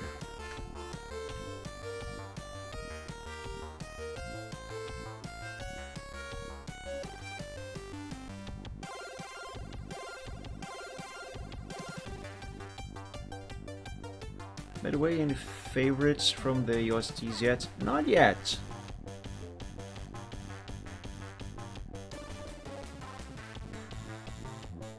Unfortunately, I have to be honest and tell you that I don't yet have a favorite. Though in fairness, I haven't listened to any of those songs in about a week or two, maybe. Well, not 2 weeks, but a little over 1 week. Frankly, my mind has just been very busy with other stuff. Actually, the only music I haven't listened to these past few days / week / a little over a week has been just Imagine Dragons. Man, Imagine Dragons hit very different and very hard in many occasions. So what I have been doing is actually when I get back home from work, I turn on the PC right away, switch the audio output from my headphones to the speakers which are behind my screen here, and I just have Imagine Dragons playing while I take my shower, so I can listen to the music while showering. So yeah, and when I'm done, I come back here and just turn it off, go back to the headphones and just do my stuff. So yeah, basically the only music I have been listening to these past few days, it has been Imagine Dragons. Had you asked me until recently what is my favorite band, I would tell you that I do not have a favorite band. But after discovering Imagine Dragons, now I do. And curiously, it has nothing to do with the fact that they have dragons in the name of their band. I just really like their music. Alright, I think I'm done with the main. Let's group all of these together. And then, oh yes, I still have to export each section here as a separate layer. Actually, only 2 layers. But still, I have to do that.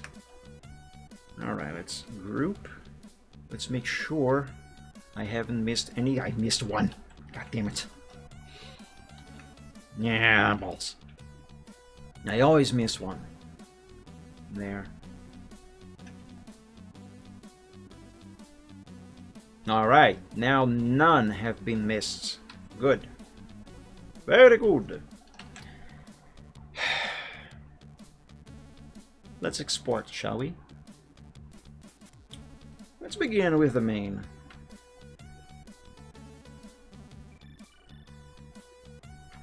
Oh, wait a second. What is the resolution I am supposed to use for exporting this? I want this to still be kind of standard and similar to the other emotes that I made before. Have I written somewhere the resolution to be used? Not on this one, I haven't. Or have I? No, I haven't. What about on this one? Here. Export at 1150. 1150. Hang on, I gotta be on the correct folder first. Main. Secondary. Color. Line art. Yes. 1511, right? Yes, no, 1150, not 1511. 1150 here. 1150. It is 1150, right? Yes, it is 1150. 1150. And okay. I think it's done actually. Yes, it is. Perfect. Let's export the rest now.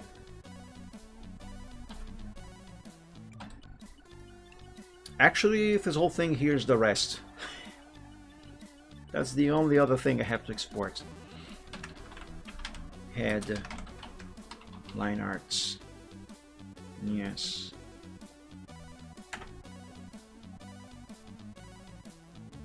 There it is, 1150.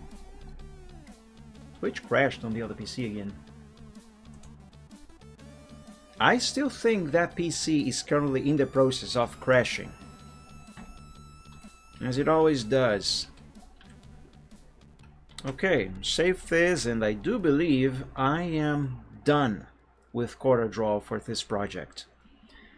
So let's close CorelDRAW and go over to Photoshop.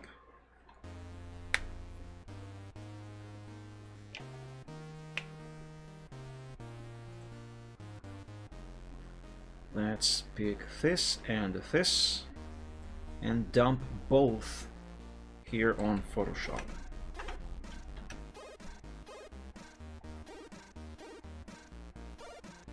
Now let's do the same thing for the main. And this goes here. Main, second, color, line arts.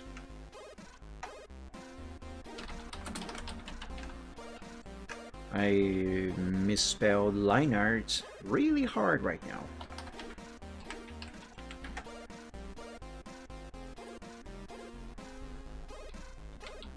Let's call this group Derg. Put these two layers there. Alrighty. Let's remove the guidelines from both of these layers. There we go. And I can close this one here now. And now I need this dragon's color set. Since 2009, when I drew this character for the very first time, since then I have been using, every single time that I draw this character, I have been using always the exact same colors. I have always been using the exact same colors that I used for the very first time back in 2009 when I drew this character for the first time. I have never changed them. Never. And I don't plan on doing so.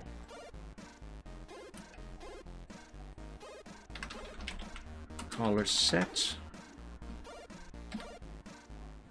Let's put them over there. Make a new layer here, and actually let's make a second one because I will need it. Will I? I won't.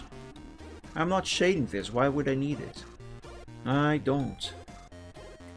Alright. First, let's save this over to this folder. Coloring, Alpha 0. Yep, that is correct. And now, my friends, let's pick the magic wand tool and make a selection here. Now select, modify, expand by 1, yes, invert the selection. Go to layer 1, make a mask layer, sample this color, grab a hard round brush, make it big, and just color. Like that. Now for the main, I need this one, and a smaller brush. And let's begin over here.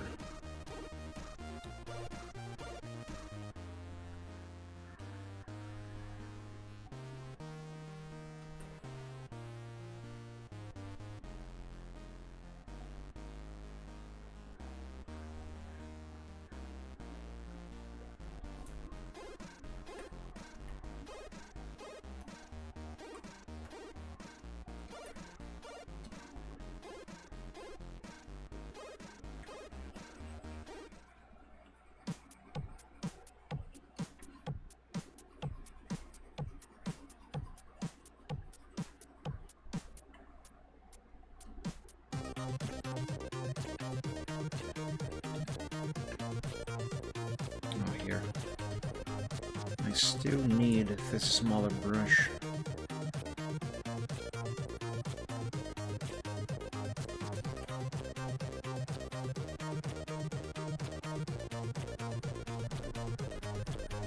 There's cat hair on my screen.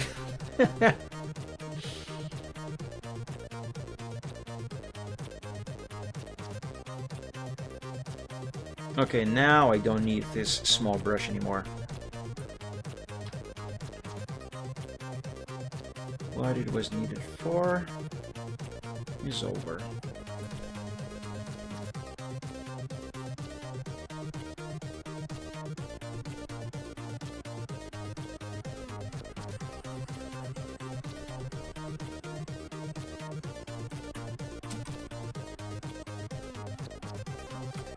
All right.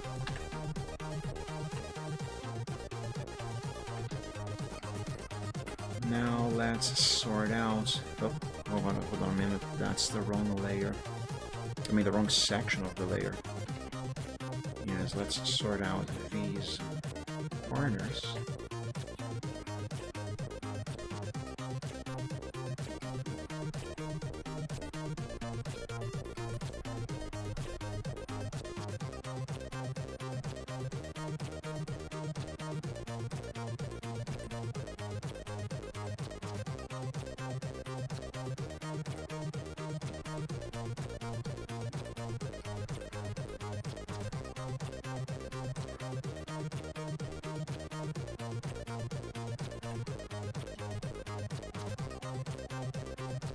And I think that's it.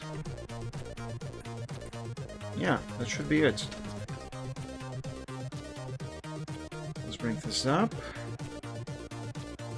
And here's what I was talking about when I said, oh, I got... Shh! I'm streaming. Shut up.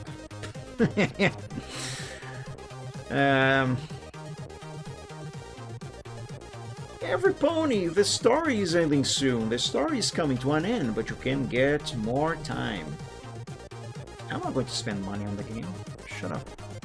I hardly ever played that in the first place. Only times I actually bother to play that My Little Pony game on my phone is only when I want to drain the battery, so I can charge it sooner and have it ready in time for when I have to go out, like tomorrow morning when I have to go to work. And I needed to charge this thing because I don't want to run out of power when I'm not home.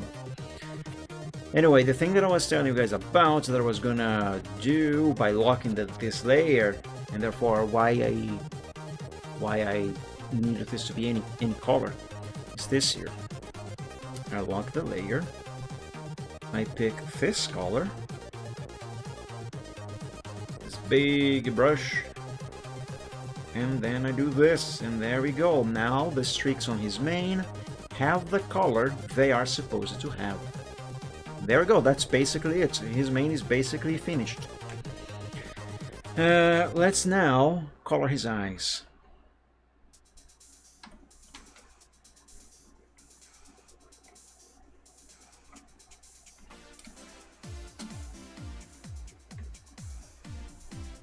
This brush can be a little... No, that's too big.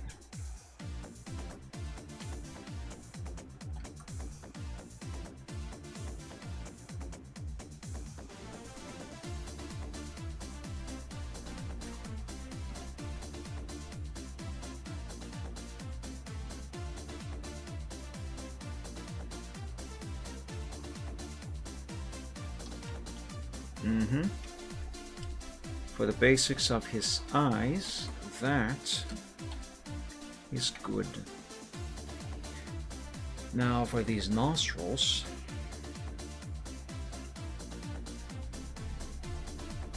I need a very dark green.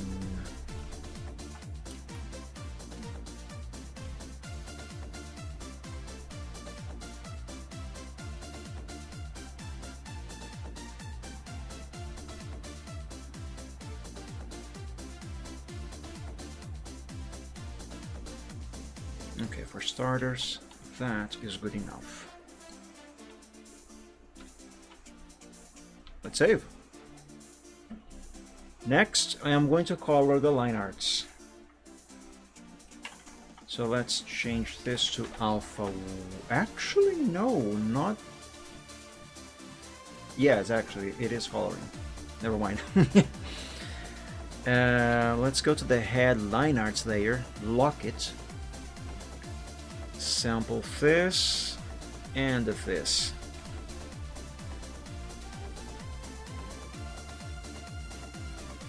Oh, the bug is back. If you bug me, bug, I'm gonna kill you. I'm gonna commit bugicide. You know, this brush can actually be very big.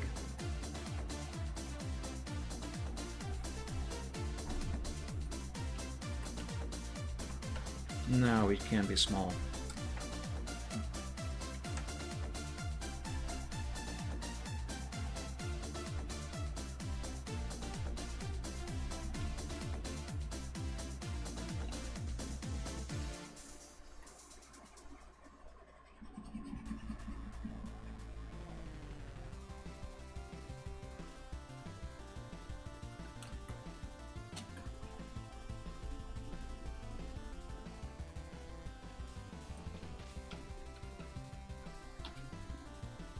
More zoom, please.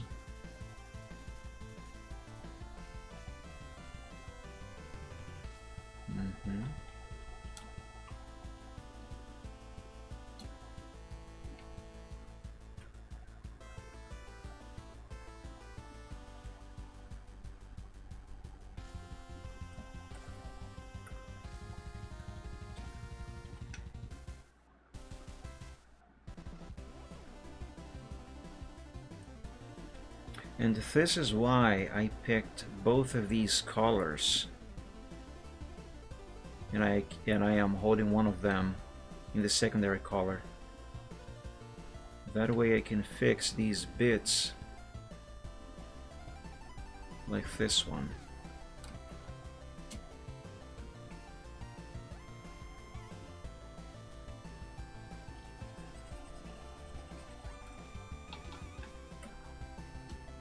Bug, I'm telling you, I'm gonna bug aside you.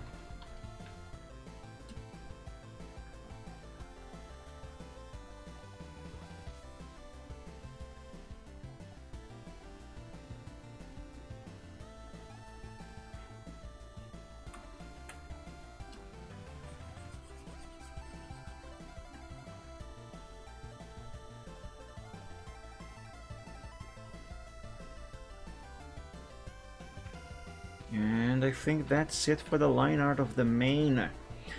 Now I can switch to a bigger brush and finish the rest without concerns about accidentally applying any of the line art color of the main to the line art of the face. After all, these are two different shades of green.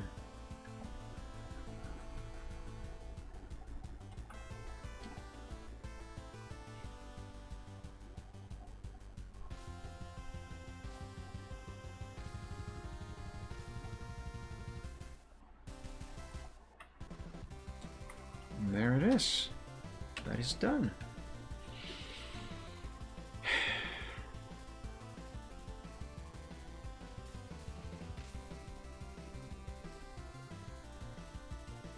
I'm trying to think if I should keep working on coloring Alpha 1 or if I should switch over to just Alpha 0. Because technically speaking, I have now finished coloring all the line arts. Actually, the whole thing. I finished coloring the whole thing.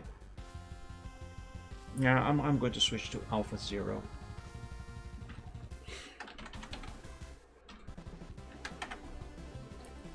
Reminds me of a Hunter Journal entry in Silk Song. The less these gruesome bugs breed, the better. I fully agree with that. God, I hate bugs so much. If any more keep showing up, I will have to close my window and stay with the warm air inside the room. And man, these bugs don't allow me to have fresh air, do they? Alright, whatever.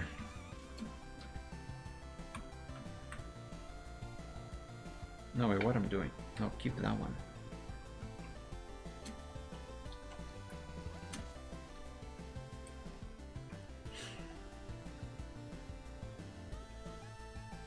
Okay, I am on the correct layer, I'm just using the wrong color. I got confused for a second.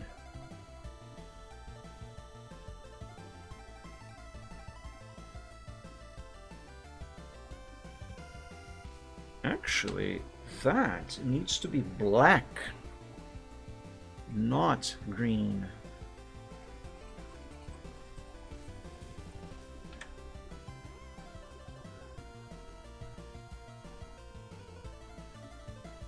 Yes, yes, yes, yes, like this.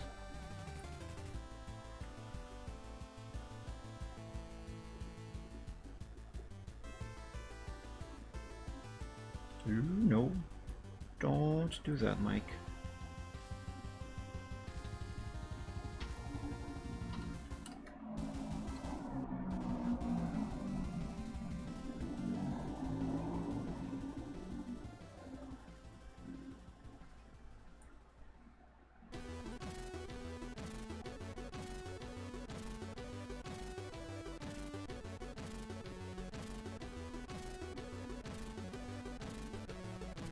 Alright, I think this is all I need. Let's make a selection and color this black.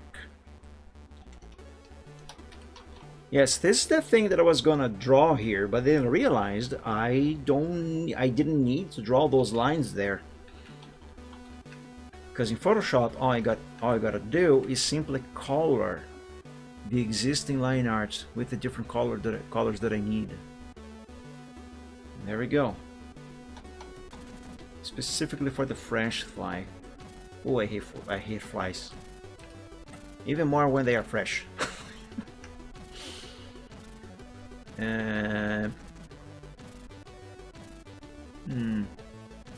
Okay, maybe this one can stay green. Can it? Hold on, I'm confused. No, if I don't color that one black, it is going to look weird and off place. So black it is. Let's put this here. Hang on a second. Give me this. Let's put this one here. It shall be brown. Actually, if I do it this way, it should be a lot easier.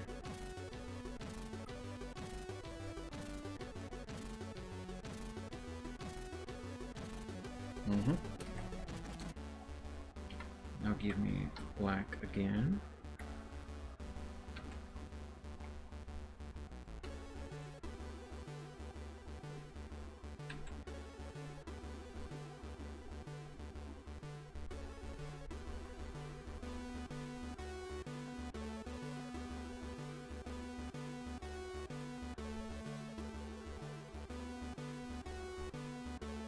You know what, I think I'm going to not have this black going all the way to the edge of the line art here. Yeah, so let's do it like that and fix this bit here. There it is. And save. I think that's it. I think I finished. Because this is supposed to be an emote, it doesn't need any effects, it doesn't need any shading, it doesn't need any of the fancy stuff. Just basic flat colors, and that's it. It may not need that, but I need water.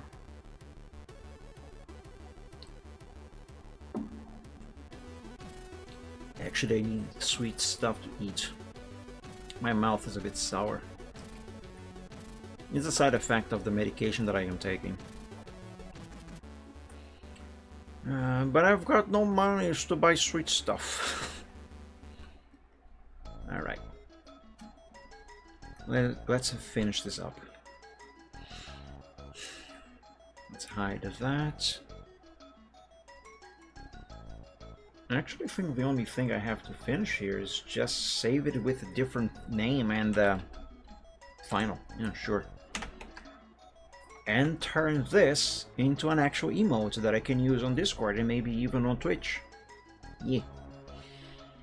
And for that,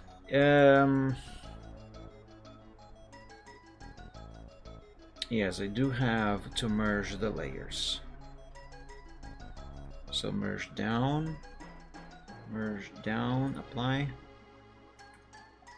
Rename this layer to head. And that's it. Save and let's export this as a PNG file. Well, first of all, yes, this is not a perfect square. Okay. Actually, I'm not going to export this exactly to be the emote. I will export this new file. Actually, let's just make this the exact same size, so 1296 on the height. And drop this there. And this is what I'm gonna save as the emote. Hang on a second. First of all,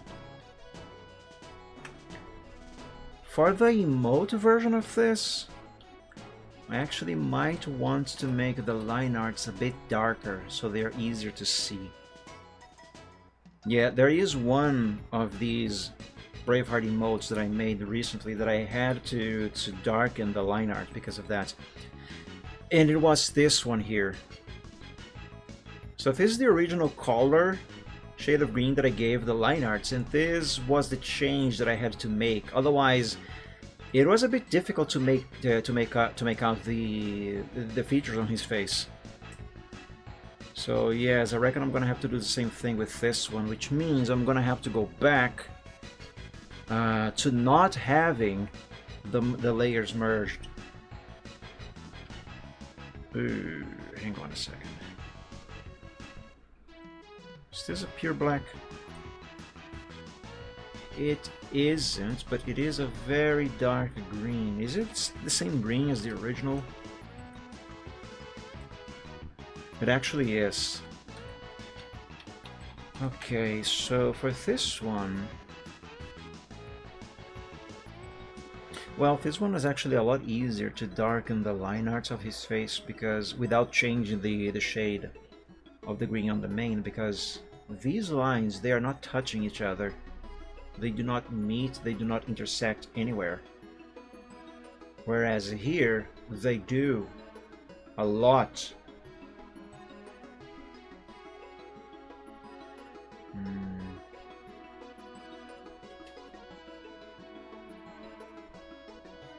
Right, let's go back here and undo the merging.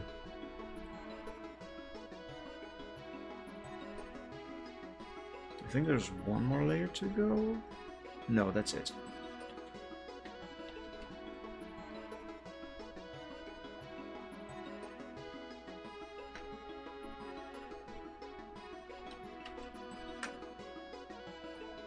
Yeah, there we go, that's it. I have two choices. I can either sample this shade of green for the line arts and recolor everything here, but I'll have to manually fix the part where these meet again. Or I can just press Ctrl U and do this, but then the line arts on the main will also get darkened.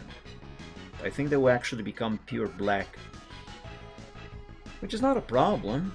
I just don't really want to do it that way.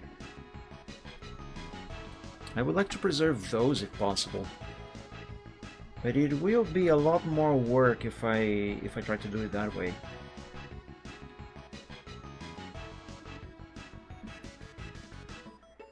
Alright, so right now, this shade of green is actually darker than this shade of green.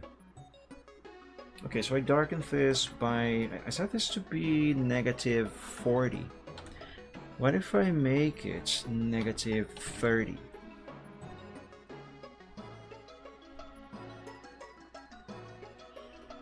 I don't think they are the same now, but they are more similar. Let's see. The new shade of green now has 4777. And the one from the other one, I nailed it. Alright, I got the exact shade of green that I wanted. Though the line art of the main, yes, actually no, that is not pure black. That is darker, just not pure black. Okay, good. Alright, so I'm actually saving this as the final version because this way I can edit this without having to recolor anything. Yeah, I'm keeping it like this. 777, yes indeed. Okay, let's save this as a PNG file and make the emote.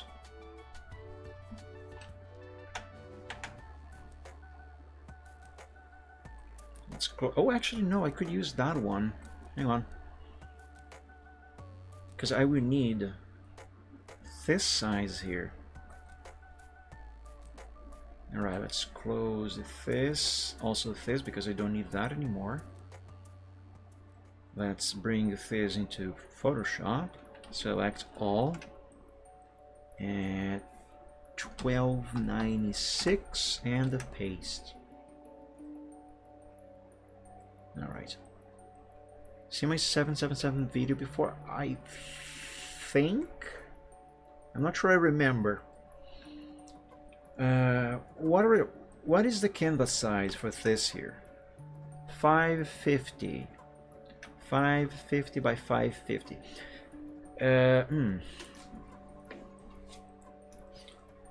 Actually,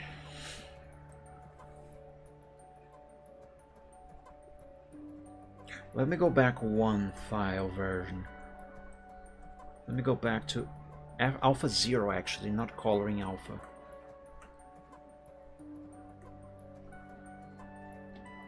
Yes, this one. Okay, from here, I actually want the whole thing, but because I don't know what I'm going to say. Just merge visible and select all, copy, paste. Let's hide this here. I'm going to save this as a PNG, but this specific one is not actually going to be the one that I'm going to use as the emote. Derg, think,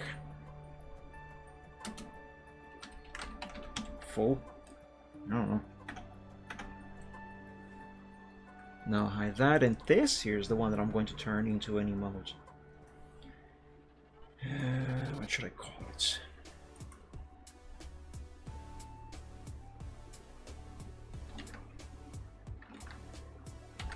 Okay, MD underscore think.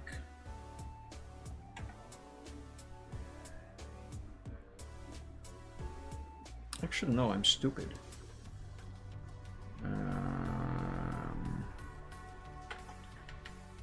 Why? Why? Why can't you see the thing?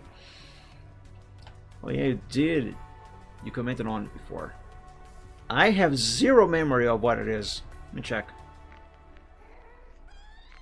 777 duotridentillion 777. I remember now. I remember now.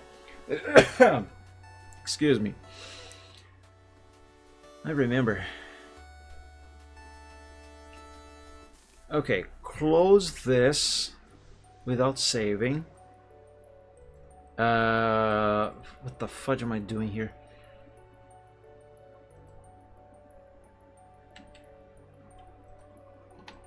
Hold up.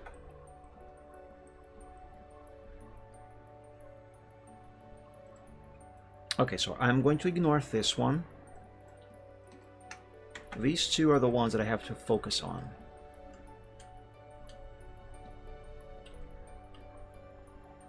Okay, so this one is the one that is actually going to have the file name md underscore think.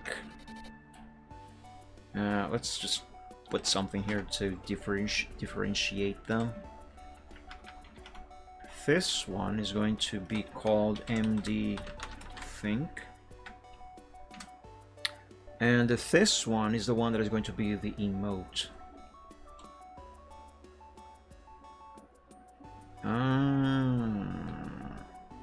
Yeah. Did a bug just land on my shoulder? What the hell? You know what? Give me a moment. I am going to close my window. There's more bugs now, and they're really bugging me.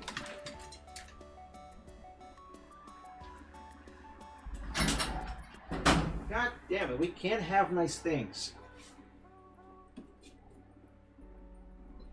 Alright, there's no bugs on my chair. Awake now? Well, joke's on you. I have been awake since 8 in the morning. Alright. Let me make myself comfortable again. There. Okay, so actually I'm gonna name both of these the same thing. I'll just change this to darker line arts. Let's keep everything with some kind of standard.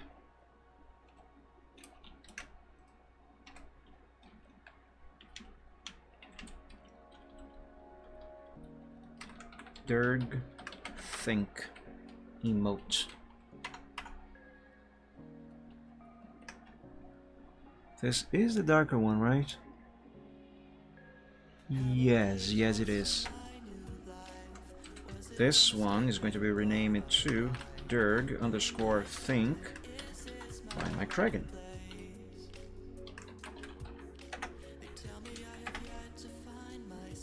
Perfect. Alright, and I'm going to upload this to Ko-fi first. As an early access, you know. And then later, don't worry, it is going to be made available for free on DeviantArt and later on for Affinity. Man, I still feel filthy every time that I say that I have a Affinity account.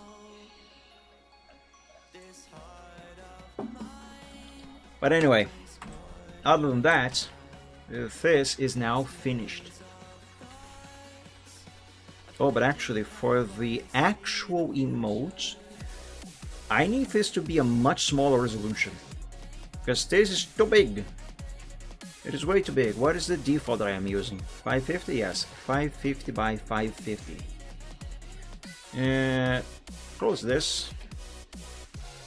Also this.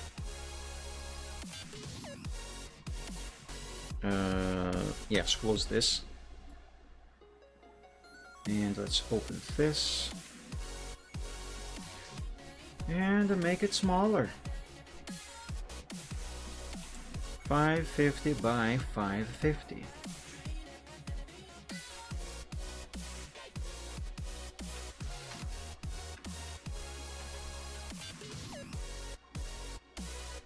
I think that's good enough. Now, kind of.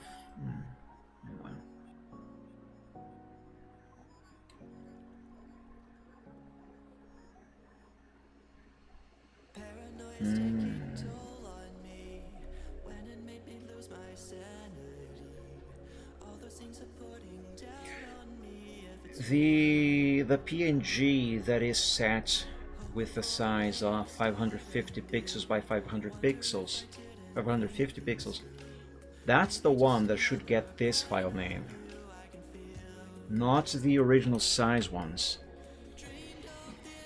So those, I'm going to change the file name on them.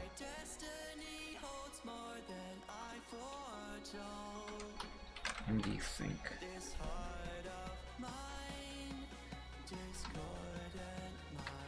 Yes, let's change it to that, and do the same thing with this one. Okay, now this one is the one that is going to receive this name.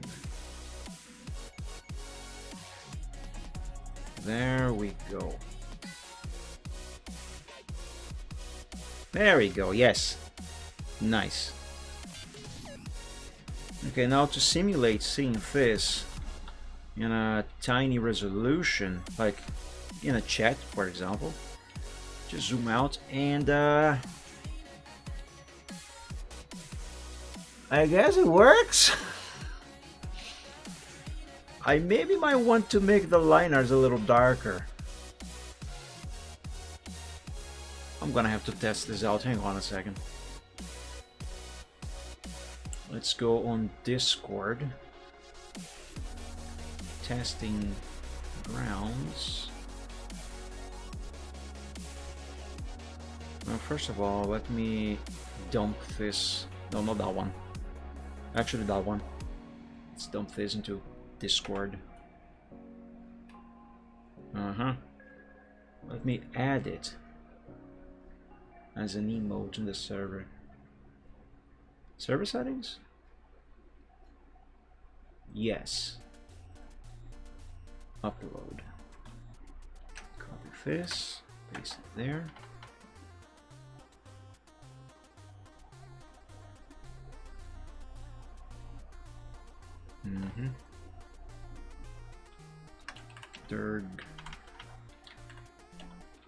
Derg think. Finish. Alright, let's try it out.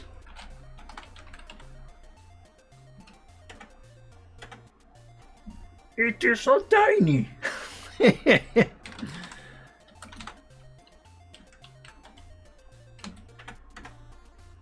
Oh my god, that is way too small! Oh no!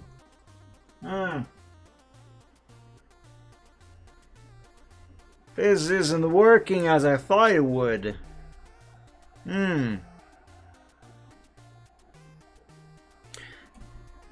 I might have to do some resizing.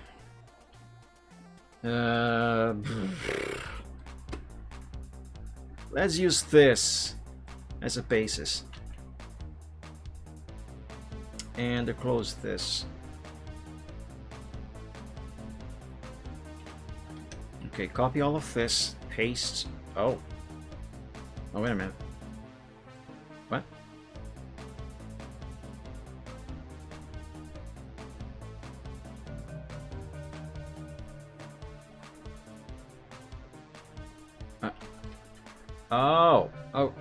Okay. God, I got so confused right now. This is the one that I have to open in Photoshop, not the one that I did. Alright. Now let's resize this.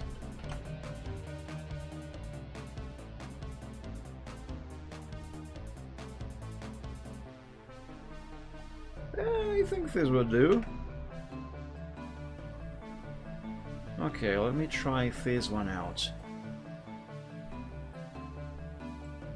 Now hang on, I might want to make a backup of this one since I'm going to replace it. Nah, I won't. What I will do is actually replace this one. No. Yeah, it's that one. Yeah, yes. Actually, I'm going to replace that one.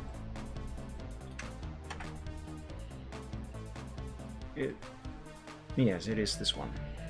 Okay. Let's go back to Discord. Let me replace that emote.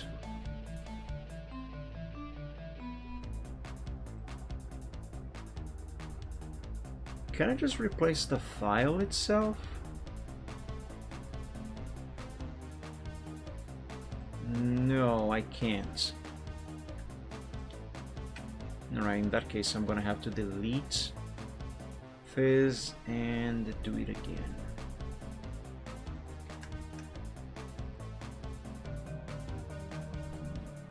Okay, let's try it out.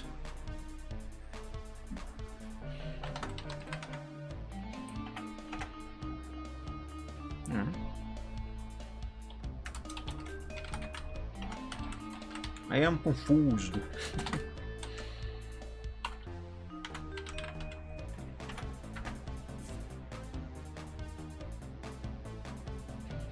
I mean, it's slightly better, but the line arts are not working as well as they did for this one.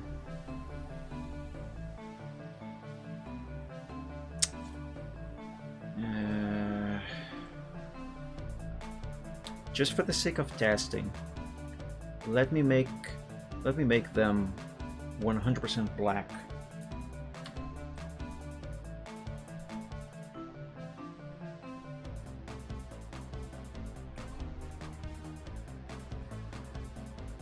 Let's see how better it maybe might look. I don't know if it will, but let's see. Merge visible, copy, and paste it here. Let's replace the one that I put here just now.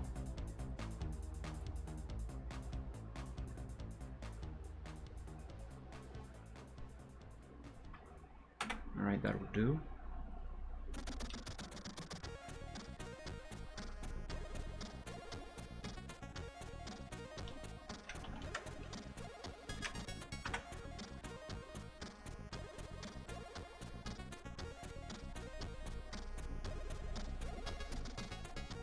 All right, let's try it.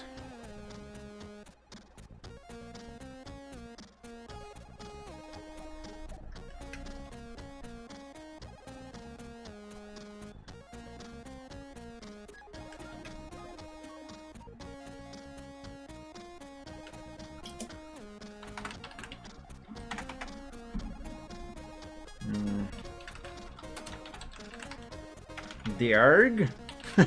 No.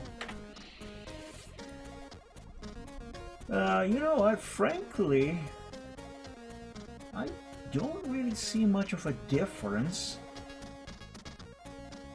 But I guess it does make a bit of a difference. Yes, I think this here is easier to see, to make out. Now, granted, if I were to go for the same colors as the actual emote that this is based on, it would all have to be yellow. Just for the sake of experimenting, let me try it. Let me try it out.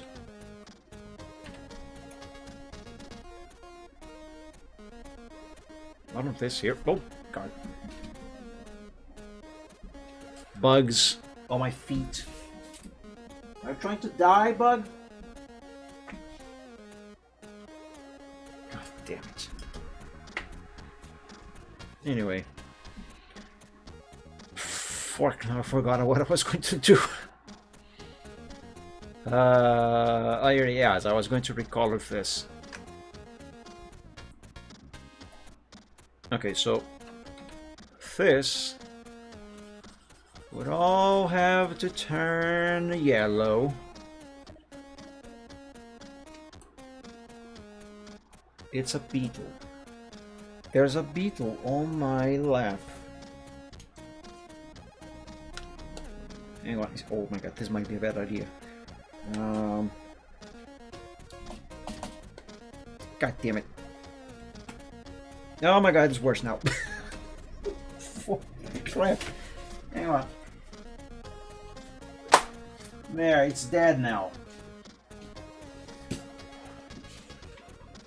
I tried to fling it away, I just made it worse. I made it go exactly where it was not supposed to. Alright. Oh, you know what? I'm going to use this here for the second colors of the main.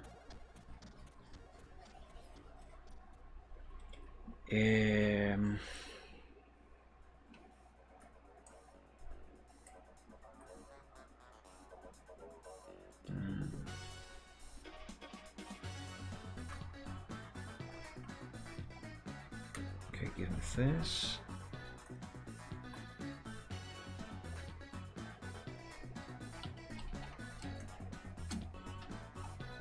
I don't really think this is going to work out as well as it does for the original. But let me try.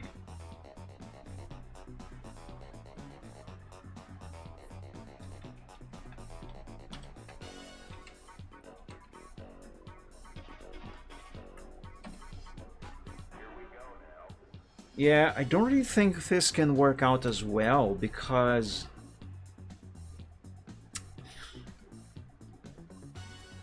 there's a lot more details on this one. That's not what I meant to do. There's a lot more details on this picture than the original does.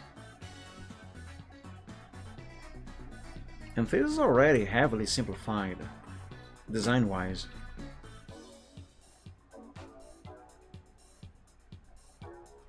It might be not simplified enough. That's a problem.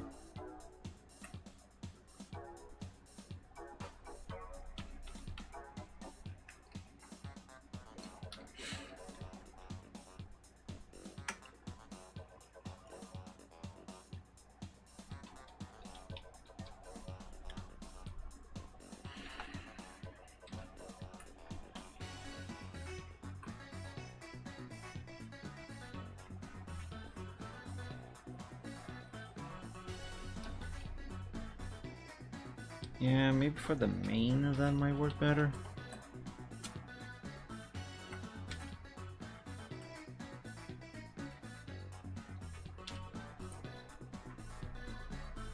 Oops, wrong layer.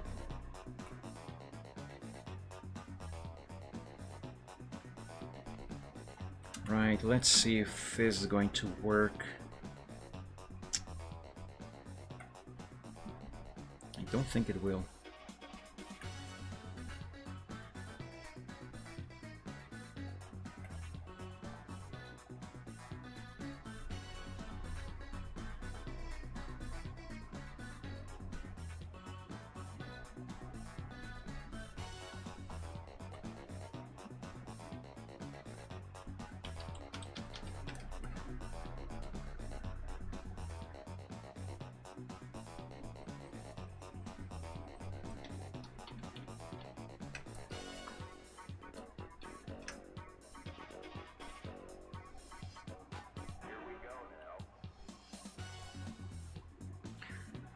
Yeah, this has a lot more features than this one.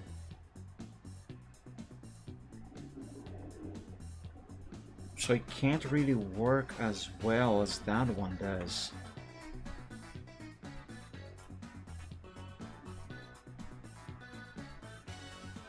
In a way, I think I can say that I over-designed these emotes.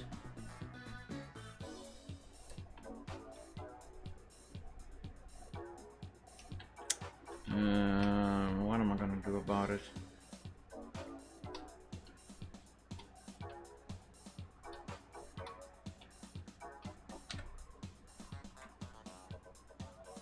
What if I color all the line arts with this shade of brown from the original?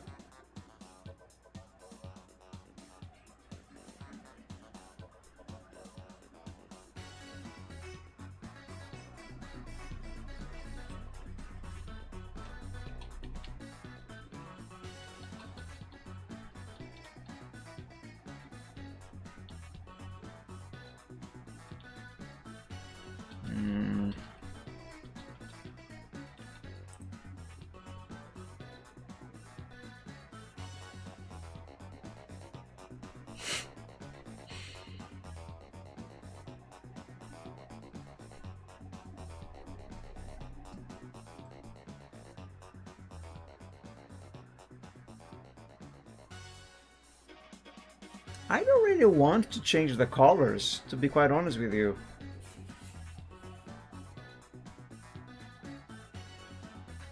And frankly, I don't really think this is going to make much of a positive difference. You know what? I'm not gonna do it. I'm gonna keep it like this, with the black line arts. Yes. I'll do it that way. Unless... Hang on, let me try one more thing.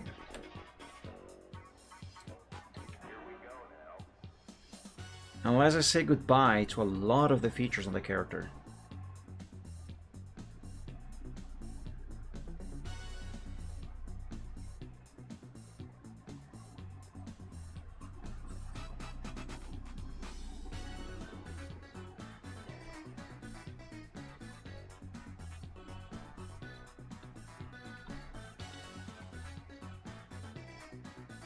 That's still too advanced of a design to work out as well as I intend.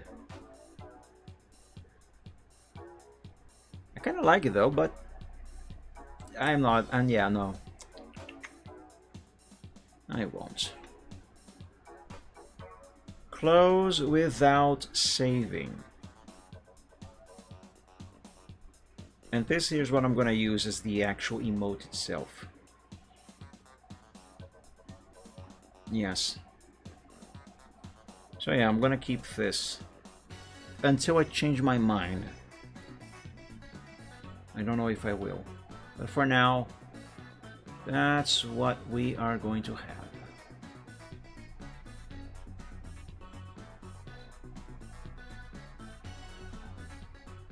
Yeah. Okay, and that's it. I think we are done, at least for today, I guess.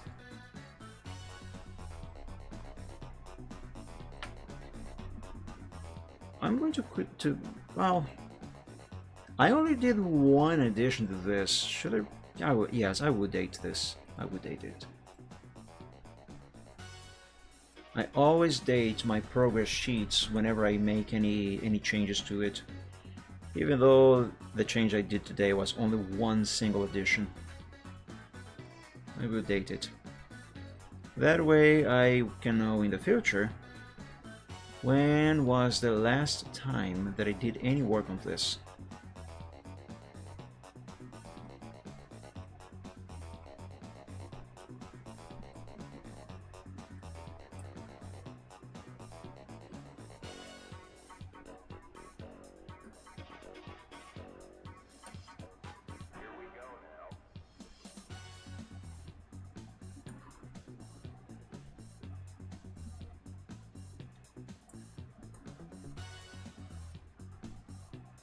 There. Save and close. I don't know why I have this open here, but I don't need it anymore, that's for sure. Okay, so yeah. I got another emote done. Awesome. I still think I should make a few more tweaks with this because I'm not entirely convinced it works. But until further notice, that's it. Anyway, I'm going to upload this to my supporters on Ko-fi so you guys can see it early. Maybe even download. I don't know why anyone would want to, but you can from there. But yeah, this is going to be early access on Ko-fi. I will either upload it later today or tomorrow. And then sometime after I will upload it to DeviantArt so anyone can see it for free. And after that, over to Fur Affinity. I really feel filthy every time that I mention that I have an account there. But anyway, guys, I could still go on for a little longer today. I have plenty of works that I gotta work on, but I'm gonna stop here because I actually didn't cook food yesterday. I got so sleepy after I took my medicine that I actually just went to bed without having dinner. So I gotta cook food, and I want to work some more on that install of Zorin OS 18 that I was working on this morning. So yeah, since I'm done with this piece of art, that's where I'm gonna end here for today. So Reptang, everybody else, thank you all so much for joining the stream. I hope you all enjoyed. I hope you had some fun. Enjoy the rest of your evening, Sunday evening, Sunday evening, and have a great week, everyone. And hopefully I will be seeing you all again very soon on the next stream, which hopefully should be on the next Saturday. I really hope I am reassigned back to the store that I was working at, that is much closer to my house than the one that I am currently at. That way I can come back home in time to do the Gaming Friday on Fridays instead of having to do the Gaming Friday on Saturdays like I am having to do now. But until that happens, I'm stuck with doing the Gaming Friday on Saturdays. So anyway, regardless, thank you all so much for joining. I hope you enjoyed it. I hope you had fun. And hopefully I will be seeing you all again very soon on the next stream, which, if God's willing, is going to happen on the next Saturday, and then Sunday with the Chill Art Sunday. But yeah, regardless, until then, God bless you all. Stay safe and healthy. Sleep well and go to bed, and as always, dream of dragons. Bye bye. See you.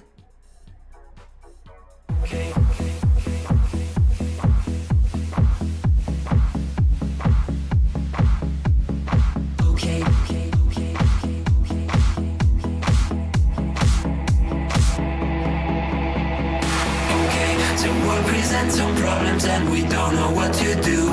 You've come to find your feelings and exactly what you knew. The odds are stacked quite poorly if without a winning hand. But bear in mind your bearing's only worse if you pretend. Be bad at taking trips because I'll turn your trips to trash. You've got to set your sights and hopes on setting not to crash. Citrus can seem quite big if you don't make your plans unfurl. But I will not let that my opinion of such bad on sinking ships because they'll turn your chips to trash. You've got to set your sights and hopes and setting not to crash. The truth can seem quite bleak if you don't make your plans unfurl. But I would not let that mark my opinion of the fact that if you could fix the failings of the current paradigm, we would have a hero who's supposed to be elusive and on time. Just on time. And then we would all contrive new conflicts, you know. So bet on sinking ships because they'll turn your chips to trash. You've got to set your sights and hopes and setting not to crash. The truth can seem quite bleak if you don't make your plans unfurl. But I would not let that mark my opinion of the show. Good bet on sinking ships because they'll turn your chips to trash. You've got to set your sights and hopes on setting not to crash. The truth can seem quite bleak if you don't make your plans unfurl. But I would not let that mark my opinion of the stipulations placed before you to get all the things you really need. Mr. Big may make things hard, but you have got to plant your seeds. Go to war, fight more. Your dreams thrive by competition. You'll find no one famous ever got there just by flinching at their foes. Cling against the torment, claw with all your might at what you know. Don't let go, just grow. Don't wait or play to indecision. Don't bet on taking shifts because you've got to be more grand. You got to think ahead and carry out the things you planned. Citrus can be obvious when you can see where fossils lay. Don't quit on hopes or dreams when you have simply got to chin up. Don't bet on sinking ships because they'll only drag you down. You've got to keep on sailing even when you want to frown. The world will keep on turning without matter where you land. You might as well be running when your feet should hit the sand.